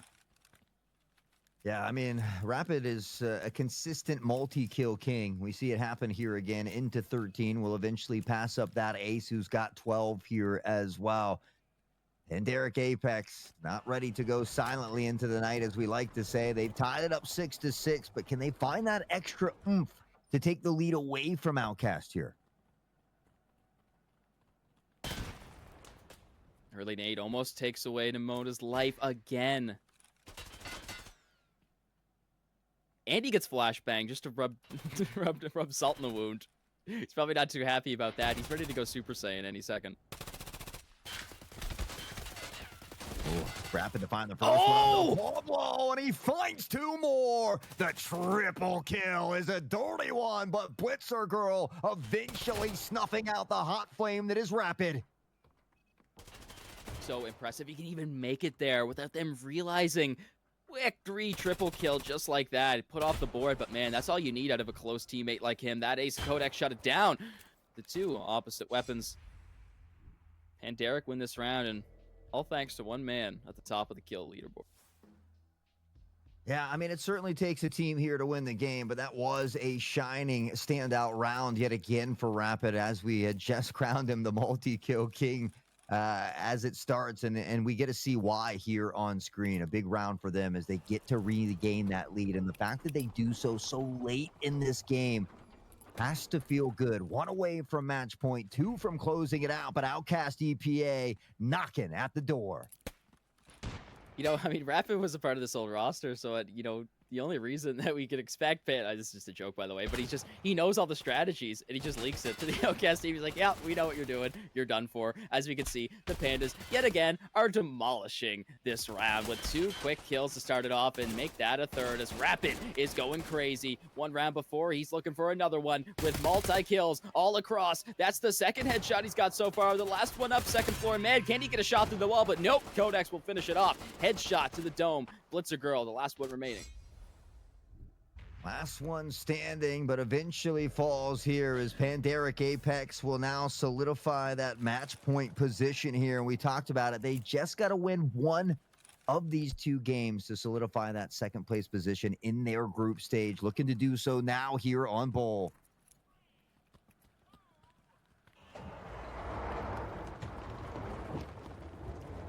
Early nade for Blitzer, looking to throw one quick. Maybe a couple off the spawn here. He's looking for the same thing. He chucks his first. No home. So throws hers. No home, but this should allow them to gain information to know that they're somewhat safe here to run up towards B. Crank will be waiting. He's fast and he's furious. Nemo gonna run into him soon. Both on right shoulders. Crank going around for... Oh, Codex actually picks up Fox there, and Pablo takes down Crank. So this should be an easy B plant. They want to get rid of Codex. Now we see Nemo shifting around the backside, trying to pressure in. It's Codex to find Blitzer, though. Pablo on the peak, and Walker will return fire, putting Codex down. It's a 3v3, but Smoke's in the way, and with that, Outcast should be able to try and get this plant down. Yeah, Nemo completely caught into a corner right now. He's just the recipient of so many grenades this game. He gets V40'd, he gets flashbang. There's like, they have his number. There's nothing he can do, and it's all up to Walker now. Saiga, he does not have that MCX that he likes to pick up, so he's got to make this work. Keezy gets down on the device here. Walker on the swing, but he steps into a firing squad. Pandaric Apex, they found their 1 win on the day. They make sure They solidify that second place position in the group stage, but they're not out of it just yet. EPA going to be hungry for this win, and we've got one more map to crown it all. I mean, I like Outcast EPA attempt at B site. It's not really common that you see most teams go towards B like at least more than once or twice a game. It really does not happen, and there's a reason for it. But the fact is that if you can get your nade lineups on par with some of the best players in the world, like Walker, then in fact you can clear out these tight angles and give yourself a decent opportunity to get onto site. Crank was a menace over there for a long time. Yes, he only has 4 kills, as we can see right here, but he still provides pressure, and he puts the stop. He puts the brick wall in the way that the Outcasts are like, okay, we need to wait here for a second. We need to figure out exactly what Crank's doing. But by the time they figure it out, the rest of the Pandas have shown up and ready to support their teammate. Excellent job all around from every player, but the Pandas just had it there in the last few rounds. Yeah, I mean, that ace, the snipes, the nades, but Rapid, so many multi-kills in this one away from a 20 bomb as well. Take a look at the head-to-head here. Pandaric Apex grabbing game 1 of 2. Bakizi, Crank, that ace, Codex, Rapid getting the job done. But for Walker, Blitzer Girl, Pablo, Nemo, Fox, their job's not done just yet. They're looking for a dub here on Fort. Yeah, Fort's going to be extremely interesting. I know that they have had a dominant history here in that of the Outcast EPA. I want to see Walker do his standard up through mid hold where he gains information all across the board. He's able to get to quick rotates through lobby to get onto A site, but he's also going to be providing massive pressure through mid and stopping any rotates that Pandaric Apex want to do on the attack, forcing them to go all the way out through their own spawn or possibly through long, but most likely that's not going to happen unless you have A site to begin with. So they definitely know what they're doing here. I'm looking for some really good utility placement as well, and it's kind of hard to do that as Walker is that main utility user. If he's going to be in mid, basically indoors the whole time. So hopefully Fox and Nemo can kind of take that opportunity to use the utility themselves and prove that they're just as good as their teammate Walker. Yeah, I mean, we know they have the skill. It's just we talked about it earlier. I mean, all of these 10 players have what it takes. It's just about showing up and executing as flawlessly as possible day in and day out. But we saw again, I mean, Outcast had that lead there for a little while. It wasn't until the end of that game that we saw that begin to shift back toward the favor of Pandaric Apex. They'll get one more opportunity to beat their rivals here in this next one. It is going to be on Fort Walker. He's got lineups for everywhere, so I expect to see some more nades. I'm just curious as to if we're going to see it from that ace again. In the past, it's been some of these other players throwing those nades, but that ace was on it here on Bull. Yeah, I think it kind of respects more of a marksman player to have that V40 capability because you're kind of you're a player that plays back just because it respects your kit, but in that point, right, you still have a little bit of time to kill before you want to move up, before you want to actually place yourself in a position on attack, that is, right? So on defense, you're basically going to be holding right click the whole time and keeping that scope up. But of course, early V40s are really respectful on a marksman kit, as it's really good to go with this positioning considering they play so far back. But yeah, like I said, on defense, it's usually I need to get somewhere now and I need to hold it before I get pushed by 3 people. Well, time will tell how this next one's going to play out. It realistically could go either way. And I mean, I would love to see Outcast EPA battle back and take a game away from Pandaric Apex. I mean, we talk about how close the competition has been today. We've seen a ton of phenomenal games to wrap up our first weekend of ACS4. And lucky for all of us, we've still got 3 more days in the future with plenty of action and plenty of prizes to give away as well. Again, a big shout out to Hunt Premier, Battle State Games, and of course, Steel Series for making all of this possible for all of us here today.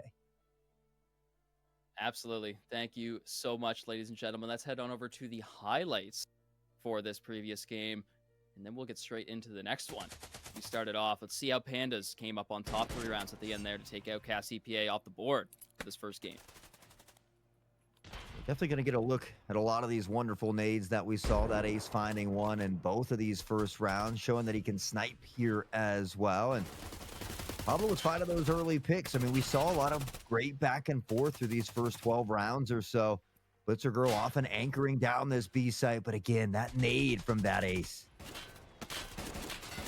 Yeah, it's really impressive to be able to, have a member that has not necessarily been historically well known for those nade throws, and they just come out in the ACS and just dominate these grenades and take key members off the board. Nemo was really, really feeling the heat there by the end of the game, being a recipient of multiple grenades throughout the whole game, but I mean, there's Walker himself putting himself on the board, not only with the shotgun, but commonly picking up other weapons like the MCX and whatnot. Rapid as well, with so many different multi-kills on the board, just is what he does best. And honestly, when I think of Rapid, in my head, the first thing I think of is him playing the generator position, but the new one might just be here on B flat as he picks up a beautiful triple kill on an unsuspecting team in that, the Outcast CPA.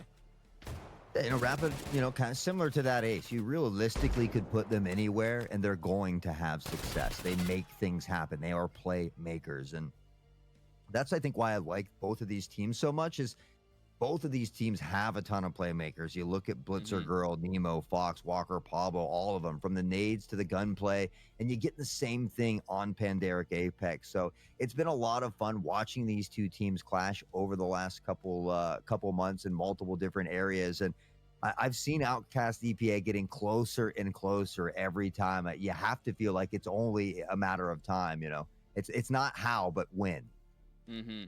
Yeah, they're so memorable too. I mean, you look at every single person on both of the rosters, even their sub players, right? Everybody knows who they are, and that's why they're here in the ACS, pushing their spot towards a playoff spot. But of course, it's already been solidified. They're good for a reason, and they're already going to playoffs. This next round is for not just bragging rights, but a possible seed change. Placement change in the bracket of the playoffs that will be starting on the 18th of July next weekend, starting Friday at 1 p.m. Eastern Standard Time. Yeah, well, after that last loss, unfortunately, the bracket will be set right because Pandaric Apex was a point above them on that list. So because Pandaric has been able to take a game, they're going to guarantee themselves at least 1 point. Now, Outcast still have an option to get a point. They will fall just a point short of taking over Pandaric Apex, even if they do that. But again, that doesn't necessarily matter too much because at a bare minimum, you've secured your spot in those playoffs next weekend, and that's where everything really matters. It's okay to drop a game here or there in the group stage. We saw Virtus Pro in Arena Cup Series 3 lose 2 games in their group stage against XPA, where they bounced back in playoffs to not drop a single map or game. And so, I think it's important to get that footing, to get the feeling out of the way, feel out each other of the teams, of how you're going to play in those playoffs. But ultimately, as long as you make it in, that's the most important part. Yeah, absolutely. I want to make a correction there, ladies and gentlemen. It was actually 12 p.m. Eastern Standard Time, but also 1700 BST next Friday, 5 p.m. for all you people on the British summertime. So thank you so much for bearing with my slight mistake there. But yes, of course. Thank you so much for that. And I think this is going to be an explosive game. And I'm really hoping that Outcast CPA can put a win on the board, man. It's been a long time since we've seen them win, and I really, really needed to come out of them here. I have no doubt, absolute confidence in the strategies that they've been cooking up, and there's a reason why Fort hasn't been picked up that much in this tournament at all. So Fort will be that time where it needs to be played, and the strategies need to come out. That Pandaric Apex, I have a feeling, will not be ready for it all. They haven't played this yet. I don't know. I would never say that Pandaric wouldn't be ready for a map. I mean, any of these teams, I feel like at the top of the divisions here, it doesn't matter if it's on the CIS region or the EU region, they're going to be doing their homework. They're going to come prepared, and that's why I said, kind of in that previous one, it's just about who is consistently executing better on the day. So hopefully, again, I'd love to see it end in a 1-1 draw. I think both of these teams very deserving of a win for all the hard work that they've been putting in, but it's about execution. We'll see if Outcast EPA can get it done as they start out on the attacking side versus Pandaric. We head into Fort and Rapid. Well, wasting no time, he finds that first pick onto Walker.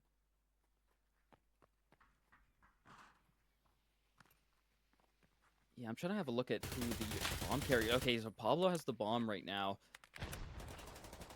We heading near Donut. He's got a couple members close by, ready to shut him down to completely stop this push. But B-Site on the first round is quite surprising. What was that, Rapid? This guy's already on fire. He's feeling himself after the last game, but he wants even more.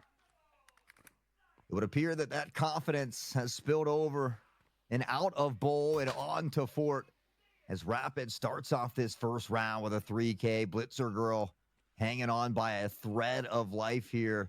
And now in a 4v1 situation, this is going to be probably the toughest clutch of their life. Yeah, Blitzer on the assault, so, she doesn't have that ETG to rapidly heal that she would need in this situation. Black leg, too, right? So you've really got to be careful in where you sprint and make sure you don't end up taking your own life. The trigger discipline is so perfect, but Crank's response time is even better. Blitzer falls and almost gets a dream here for the Outcast CPA, but nope, Pandas started off round one. Yeah, you got to feel like maybe some of that momentum spilling over from Bowl that we talked about. I mean, Rapid on a tear here in round one, and that makes me worry just a little bit. For Outcast, I want to see them find that response here. If not in this round, no later than that following round. I've got faith that they can do it, but we'll have to see here as we get set and ready for round two.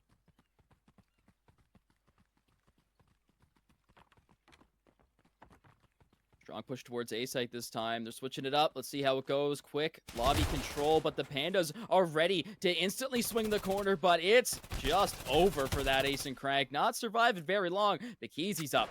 It's some revenge. Quick double kill in a beautiful fashion, and Codex up next for one. And this is just a Pandera game in these first two rounds. Walker, the last one remaining. Shut down swiftly, but Codex here. Pandas are so good.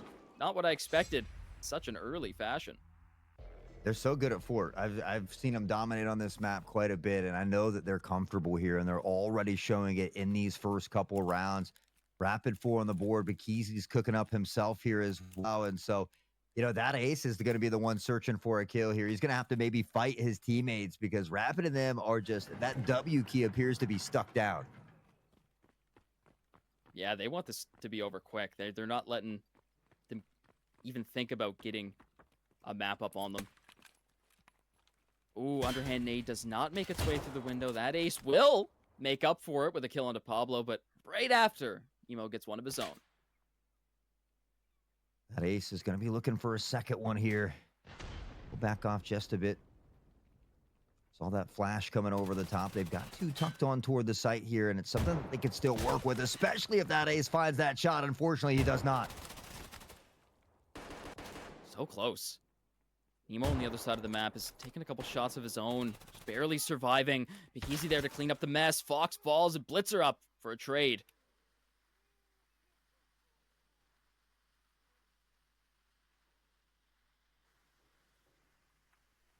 Not a ton of health here for Nemo. That light bleed is on, but that's not something that you have to worry about too much. It takes quite a bit of time there for that to really become effective. So still some time to work with. 50 seconds on the clock. They have to be careful, though. You look at that mini map and Rapid slowly creeping in behind.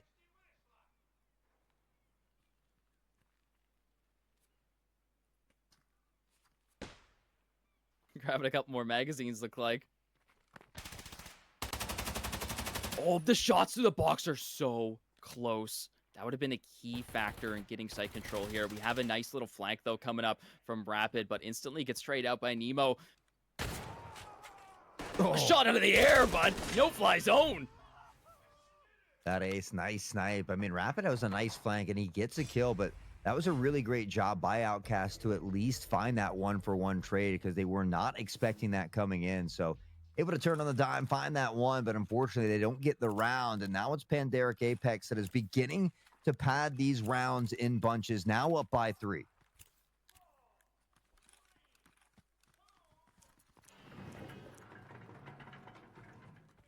Really nades being pulled out. That Ace is going to try his luck again through the lobby window. If he makes him connect. There's a lot of people that could claim. Doesn't pick up anybody there. Walker up with one of his own, but as we hear shots ring out, it's Blitzer and Fox to start off the alarm. Another quick kill for Fox, and this is a beautiful moment to get that bomb down. Rapid finally getting one of his own, but I think it's a little bit too late here. Codex goes for another weapon. It's still available. Rapid's going to rotate around here a bit, look to heal up just a little bit as well. And Codex on a bit of a jiggle of his own, just trying to gather some intel. That device is down, though, and they've only got about 40 seconds to work with. And as always, they need about 5 or 6 of them to find that defusal. Yeah, they got to get a couple kills on the board before they want to ever dream of doing that. And it's going to be up to Codex on the Enforcer kit. Big, tanky, but also with a full auto weapon. Be chipped away down by Walker there. Hide behind that box. And first round for the Outcast EPA in the 4th. Quite a bit later than what I've expected, but it's a good start. It's a good way to, you know, get the snowball rolling, stop the Panda's onslaught.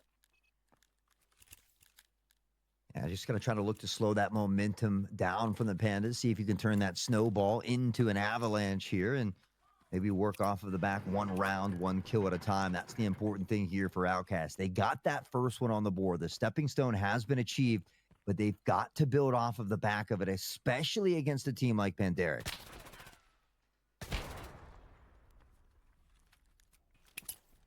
Absolutely, narrowly getting away. Rapid very close to falling, and he's going to find somebody that might just make that come true. Codex is the first one to fall, though. Rapid still getting away with his life. Taking away a Walker. Easy gets a beautiful under arc nade that I don't think I've ever seen before. One near spawn towards Cannon Stairs. Nemo's looking for that trade out, but it doesn't come. Bikizi gets a second kill of the round. Blitzer girl picking right up. They are able to find Crank. Still a player deficit to overcome here. Splitzer Girl will back down the ramp just a bit. Bikizi spots the device on the jump across, but not able to find the kill. Rapid posted up at mid, but that rotation coming quickly here.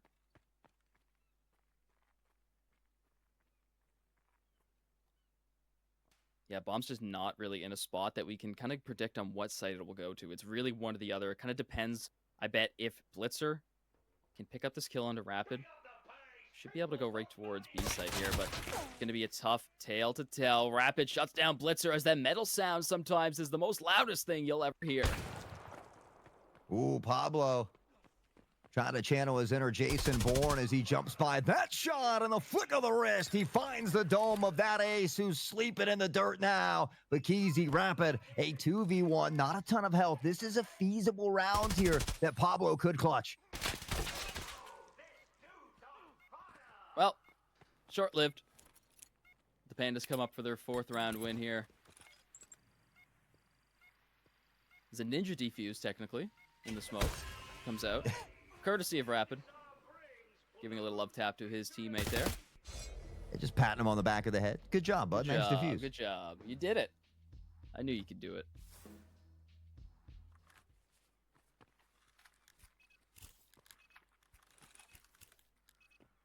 Well, Pandaric, they're the team that's putting the rounds in bunches here now. Outcasts, again, time dwindling away. You'd like to see him be able to take at least 2 of these next 3 rounds. I think that could be a crucial thing for helping them have some success in that second half. They really don't want to try to deal with the 6-2 half if they don't have to. Really aggression here near D2.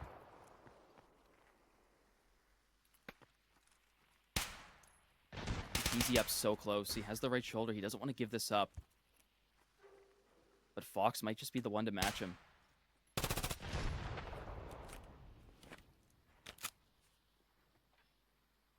He's just kind of holding their positions. The shots finally start to ring up. Crank comes out on top for the first one. Codex goes down due to Pablo, and Fox has still yet to even find anybody to shoot at. Bikizi makes his push. Takes down Pablo. It's going to be a difficult position. Now lobby control falling to the hands of Pandaric. The V4 card stacked against Outcast here slightly, but they too have that clutch factor. We see the device being planted here as well. Maybe putting the bamboozle in, but Rapid finding Blitzer. Nemo trying to get a piece of the action here as well. Shifting around, spots one more. Shots ring out, but it doesn't find a bully. He gets that ace, though, and a nice shot. Fox brings it back to even. Bikizi is back in it. Fox falls and Nemo's the clutch factor. Bikizi just shuts him down. Bikizi's on fire today. He's been doing such a good job. We thought that was Crank that would pick it up, but no, it was actually right behind him. Shot over the shoulder, direct to the dome. Nemonas falls, and that's it. Panderic, 5th round here with a crazy amount of round difference in the 6th round already. We thought that, this is Outcast EPA's map pick, so you wouldn't expect them to be losing this bad so early on.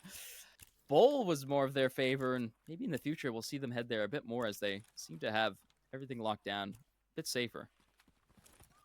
I mean, Bikizi, he's the author of the original cookbook over here, so it's only fitting that he's cooking it up today. 10-4 on the board, Rapid 9-3 just behind him, as the rest of the crew is going to have to fight these two if they're looking for any kills here. Outcast still searching for their 2nd round, and it's going to get tougher as Bikizi finds Pablo. He really likes this position. He pushes up, and with good reason. Surprising this isn't being held by... In the North American scene, you usually have your TRG pushed up towards D1 and then holding this long-range angle, but opting in for Bikizi close range with that MCX has been proving itself to be very, very well. Just shooting barely over the head of Walker, and Blitzer is there to clean it up. Got to get those trades at a bare minimum. Crank just being patient on the site. We see that ace down there. Had a feeling he'd be setting up toward this ace site. Has been a menace over here in the past, and looking to do something similar in this one. They've got a nice commanding lead. We'll see if they can hold on to it. Woo. That's what he's known for, baby. Shut her down fast.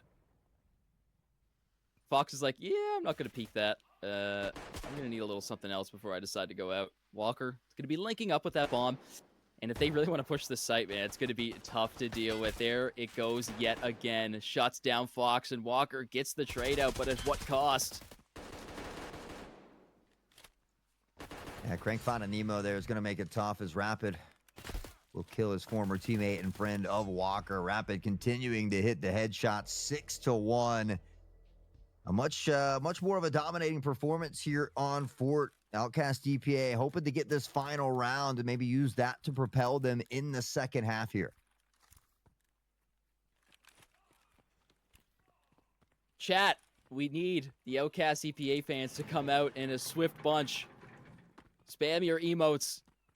They need everything they can get right now before it goes out of hand. I think it's slightly already gone out of hand. This is their last attempt here on the attack to get one more round. They've taken great space here at mid. They've got good control, but they have to be a little leery of this flank coming in. And then speaking of being leery, Rapid, you should be leery of him. Pablo, Nemonas, that ace, and that ace for another. Codex. Oh my. In a matter of moments, so many kills in the kill feed. Fox answers back for 1, but he needs 2 more. You can't full peek this. Oh my goodness, that's such a good push right there. He misses, and then he goes again. He holds the right shoulder and forces him to peek on the left. Fox has a minute to work with. This is absolutely perfect. It should be a absolute free rotation. Fox does not have any utility on board, though, and Bikizi still has a V40 available. This could be exactly what he needs to shut down the Outcast for another round win. Well, they get the plant down. Fox is making some foxy moves out here, and this could be a huge clutch. Wonder if he's hearing some of that audio cue. We see him looking around. Now he's prepared for this entry from Bikizi. We'll see if Bikizi opts to use that utility first. Oh, he doesn't even need it. That is just quick peeks, baby. That's all you need. Fox is quick, but man, I don't think Bikizi's got it a little bit better. Bikizi's going crazy this game. 12 kills. Extremely impressive, and I like that he doesn't take out the V40. There's so many places that you can hide here. If you bring it out, it could result in an easy peek for the last remaining member to just take you straight off the board. If you want to use it, you got to back yourself up and put yourself in a better position. But regardless, he recognizes it. Excellent work and recognition there. Great awareness again coming out from Bikizi and the Panderic Apex squad. We're set to swap sides, 7-1, your halftime score. 1 away from match point 2 away from closing it out for Pandaric Apex, and they would be able to grab an additional 3 points here. Yeah, that would be wild. Round differential's already looking kind of crazy.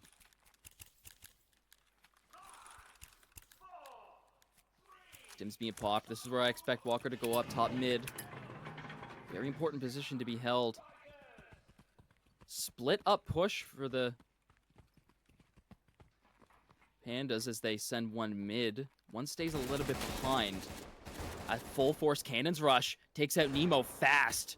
That ace up for a second one. This could be the onslaught that they need. Box gets crank, and that opens up mid lane now. It's about Pandaric being one of those first squads to see that kind of 4 or 5 player rush toward cannons. We see it paying off here again as well. That ace was able to find the snipe toward ramp side, and now we hear the shots ringing out in the background, but that ace finding Pablo. 2 more members standing. It's Blitzer Girl and Fox, and they need to come up with a big play here. Rapid! How many times do you see him whiff? He knows what he did. He's ashamed of himself. He was just going for the hip fire there, but he knew it. He shook his head no at the camera. He said sometimes you got to take a gamble, no risk, no reward, and you like to see him lay it out on the line. You've got a 6-round lead, so even if you lose this round, it's not like you're sitting in a bad spot here, but the device is planted. It's going to be up to Fox and Blitzer Girl to make something happen. Shots ring out. Fox is going to be looking for those legs, but Rapid has the head locked down. Blitzer up for one. Oh, that magazine was a perfect size to get the second kill, but Bikisi is there to end it off. It actually ends up killing his teammate there. I'm not sure if that was on purpose, but that was kind of funny. Yeah, I think they just lined up. You know, it might have came right after the kill from Blitzer Girl, though, so no harm, no foul. The important part is, you know, winning that round. And yeah. I mean, the fact that you're sitting here at 8-1 against an incredibly talented team like Outcast here, doing it with a sub in place as well. And now you give yourself 7 chances to close it out. I mean, we've seen crazier comebacks. Outcast certainly could work their way back in it, but you have to have a strong feeling that the Pandaric Apex squad should be able to take at least one of the next 7 rounds. Absolutely. This should be expected here. Rapid's trying to get quick. Done and dirty. Oh. That ace, his grenade placement's so good, matching in that of what Walker has been able to do in the past, but seems like this is his playground now. Shots through the wall. Pablo almost connects them. Seen a few shots of his own. Thorax is a bit red and still confident to push through here. He's going to just put shots everywhere. Nothing connects at all. He's going to have to reload that before he gets flanked by that ace. Signature SVD has to back him up. Yeah, that pick on to Pablo is a big one. That ace will begin to shuffle toward the site here. They've got Bikisi, who's on a tear, backing him up. Walker, though, finding Codex and Nemo! The nade! It's good for 2! That's all they needed. They need a little bit of V40 action here. Walker has passed on his knowledge, and Nemo has taken it so far. That was the biggest nade kill of the game. So important to keep them kicking here. The 10th round results. Now Cass just barely staying alive. Clutching it up. 11th round. We'll see. Pandas only need one more, and they got a lot of time to do it. One more, but this could be that spark to ignite the fire here for the Outcasts. They need 6 in a row if they want to look to push this one into overtime. It's no easy task. It's no easy ask of the squad, but we know that they've got the skill to do it. Shot. Oh my goodness, a fight all the way out by attacker side spawn. Walker pushing out. Stop that flank. Easy feels the pain. He hasn't really gotten a lot of kills here. Defense was a lot more in favor for Bikisi.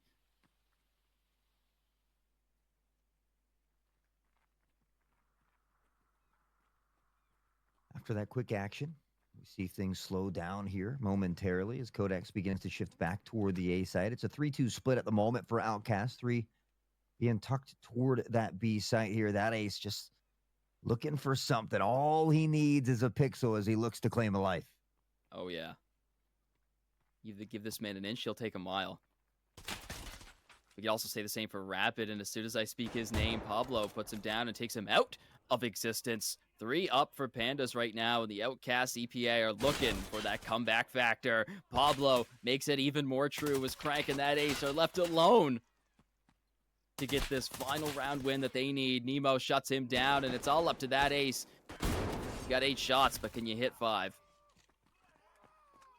Oh, they rekindle that flame with a round win, and then they proceed to get a flawless round win where they don't drop a single member of their squad. Outcast looking to fight tooth and nail to claw their way back into this one here on 4.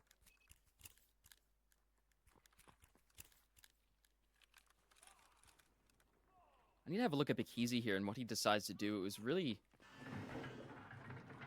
Or not Bikizi, sorry, Walker, who was able to just completely rush out through the attacker side spawn. Easy ended up falling because of that. Completely unexpected, especially out of an Enforcer player. He doesn't necessarily have the best audio because of that helmet. Blocks his ears. More shots being exchanged. Hear that nade rolling around. It won't find a home for a body just yet as Pablo begins to inch forward. We'll have some help here from Blitzergirl. Potential double swing, but most of that action still hanging out inside. Yeah, everything's slow. Like, they know how important this round is. They cannot make a single mistake here. There's going to be a close range battle up near A site. Rapid and Pablo right on the other side of the wall from each other. They don't even know that they're holding the same angle. Krang finds the first blood onto Walker. Key member off the board, and Rapid gets the second. The Outcast CPA need everything they can here. Well, shots continue to ring out. They find one, but Bikizi right there to answer back. Nemo going to be dropped down. And now a chance for them to close this out. Fox is hanging on by a thread, and the thread's been pulled. Codex takes the victim, and Blitzergirl, does she know there's one here? It's that ace up close and personal. Pandaric Apex does it in dominating fashion. 9-3, your final score. Craziness. Just when we thought the Outcast CPA had something up their sleeve to provide to the Pandas, nope. They throw it right back in their face and say, you can't just pick one little map that we necessarily haven't played so far and expect to come out with a crazy victory. We're going to throw it back in your face and destroy you on your own map pick. Pandas coming out 2-0 in this best of 2. Yeah, and honestly, I'd say at this point, especially with the likes of teams like Pandaric, Apex, Outcast, Virtus Pro, XP Academy, you name it, most of them are probably comfortable on the majority of these maps, but Pandaric really getting the job done here today. I mean, 9-3 is huge. Bikizi on top this time. Rapid had one, both of the games for Rapid were phenomenal. That ace, the snipes, the nades. I mean, everything really just kind of aligning for them today. Yeah, absolutely. There's a lot of unique showings here from members of both teams that have kind of slightly gone off role of what we're used to for them to be doing, right? So once they come out and do that, it just proves that that's the amount of practice and preparation that you need to win a tournament like the Arena Cup Series 4. You need to bring out something new, something that your enemies will not expect. Just like that, Pandas come out with a crazy 2-0 victory here. I'm really interested to see the round differential between Pandaric Apex and Tarkov Help, because they should both have a 3 wins, 1 draw on the board. Or sorry, 1 defeat. Oh yeah, draw. That's right. So it's going to come down to that round differential to actually determine who is on top of that group stage A, and then we'll get a confirmation on that to actually let you know real soon here in the future. Yeah, I mean, Tarkov Help has claimed that first spot, I believe, but Pandaric Apex, it may be close. They did gather a lot of rounds, where they got 3 in the first one, 6 in the next one, which would be a total of 9. But heading into the day here, I mean, Tarkov Help, before this one even started, had 13 rounds in front of them. They really padded on that today. So we're going to see Tarkov Help in that first spot, Pandaric Apex in that second spot, with Outcast wrapping up as far as group stage A goes. But hey, the important part is making it into the next weekend, and those 3 teams certainly have done that. Absolutely. We could tell by the other side of the group stage that they've equally had a tough battle to go for, but it's going to be Jumbo Team in K3 being sent home based off of today's results, and we give them a tip of the hat. We want to provide them a very lovely set sail as they head off into the near future which most likely they will come back for the next ACS. Try to prove what they're worth. Like I said, K3 is one of those teams that I thought is similar to Ancestral, where they only get better with time. And so far, being the ASPL champions should prove them to come up and just need a little bit of extra work to get the roster on lock to come up next time and possibly push themselves towards a playoff spot. Yeah, I mean, we haven't seen the last of K3. They're a phenomenal team. No. They're only going to continue to get better. And one thing we can thank both K3 and Jumbo Team for is putting on a wonderful show throughout these first 3 days. Even if the games didn't go their way, maybe they had some tough matchups, they always created an exciting atmosphere for us to watch. So, a big GGs and a big firm handshake to both of those teams as they will take their exit here through these first weekend. And well, for Tarkov Help, Pandaric, Outcast, Virtus Pro, XP Academy, and Sicario, they've been lucky and fortunate enough through hard work, determination, and skrills to punch their ticket into that weekend. So I'm a little sad we got to wait 5 days. I don't know what I'm going to do with all the anticipation and anxiety, but I am very excited for that next weekend to come around. Yeah, absolutely. Playoffs is always a good time. There's always a lot of, nerves on the board. The fans get hyped, and it always provides the best entertainment here. And what else could we ask for from ACS for Battle State Games in partnership with Hunt Premier? We're so happy to be here and be your production team for this weekend and the next. So hats off to you, chat. You're the real winners here.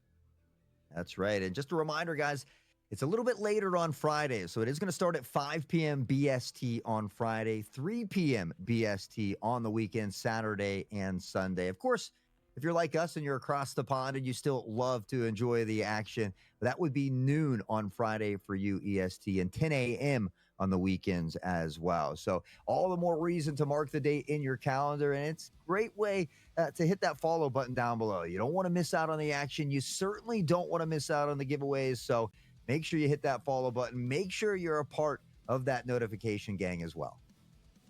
Yeah, absolutely. Congratulations to all our winners from the giveaways we had today. Lots of USEC Deadly Frog outfits going out. We had some awesome swag from Steel Series, our beautiful sponsors that it could provide us with. So also Stash expansion giveaways too. So that is always a good one to have. You can definitely fit a couple extra car batteries in there for therapists.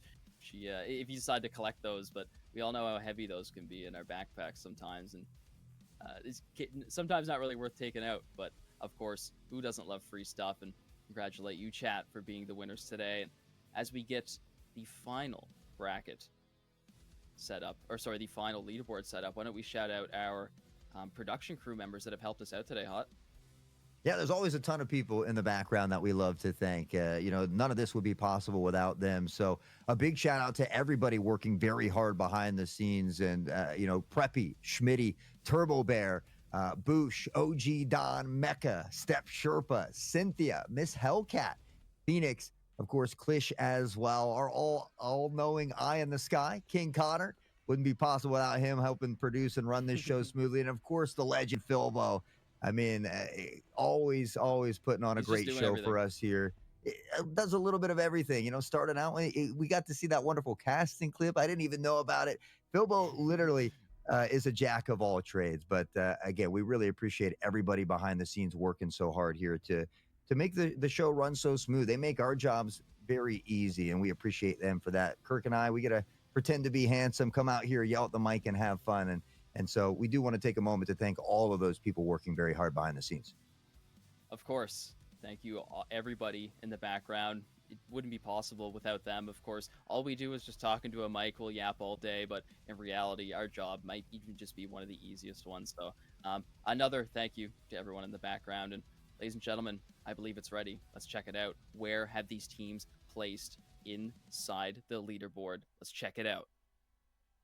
Yeah, as we kind of expected, Tarkov Help up on top there, 7 points, but that round differential, a vast one. Pandaric Apex taking home that second place for their group stage, and Outcast EPA squeezing in here as well. They punched their ticket into that final weekend. On the other side, it was a nail biter that went down to overtime that allowed XP Academy to overtake Virtus Pro in the final moments. They grabbed that first place position by a one-round differential. Virtus Pro, the Polar Bears, clawing at the heels of XP in second place. Sicario, a tough start for them, but they found some footing here today. They've got a victory on board, and they too will be showing up here for playoff weekend. So nice to see Sicario finally come out and get their first wins here today in kind of a dominating fashion too. They just let those shots hum and they brought it home to keep themselves inside the game, pushing themselves to the playoffs. Here is your bracket for the playoff weekend starting next Friday. Virtus Pro and Outcast going to be starting off there. And bracket A, underneath them, Pandaric Apex versus Sicario. Two teams that have very commonly fought each other, not only in other tournaments, but scrims as well, commonly seeing each other in solo queues, stuff like that. But yes, Tarkov help in XP Academy getting that buy-in to day two. Yeah, I mean, it's nice to grab a win on day one, but honestly, I don't know if I envy those teams because whether you're in the top of that bracket going on to play Tarkov Help or whether you're near that bottom and heading in toward XP Academy, it's going to be a very difficult time. But I think that's what makes some of these players so great and watching them kind of navigate and look to overcome here. Now, obviously, if you happen to lose on day one, it's not the ideal situation, but fortunately for you, there is that lower bracket run. We saw Pandaric Apex make one heck of a run in ACS 3 down there. So those are always exciting moments as well. 3 action-packed days coming to you next weekend. Again, Friday, starting at 5 p.m. BST. And of course, that weekend will start at 3 p.m. BST. So we expect you all to be there on time. We appreciate all of you hanging out in chat. I know we had a chance to thank everybody behind the scenes, but obviously this wouldn't be possible without all of you in chat, and of course all of the wonderful players that we got to showcase the various talents throughout the weekend. Absolutely. That lower bracket is definitely important. Those 4 teams that will be starting it off on Friday will have a second chance. Of course, there can only be one winner. So they'll get that second chance there in the bottom and have a chance to come back and push themselves all the way to the finals. The underdog story is what we're looking for. I know that first bracket there looks really tough. EPA has to go up against Virtus Pro. It's like, that's a tough one to start it off. You've already, really tried your heart out here to make it to the playoffs and to instantly go up against the Polar Bears. You better prepare these next 5 days. It's going to be scary. I tell you what. Scary for some, but I mean, I think it's going to be fun. I think, again, it's a real opportunity for some of these teams to come out here and potentially pull off a big upset.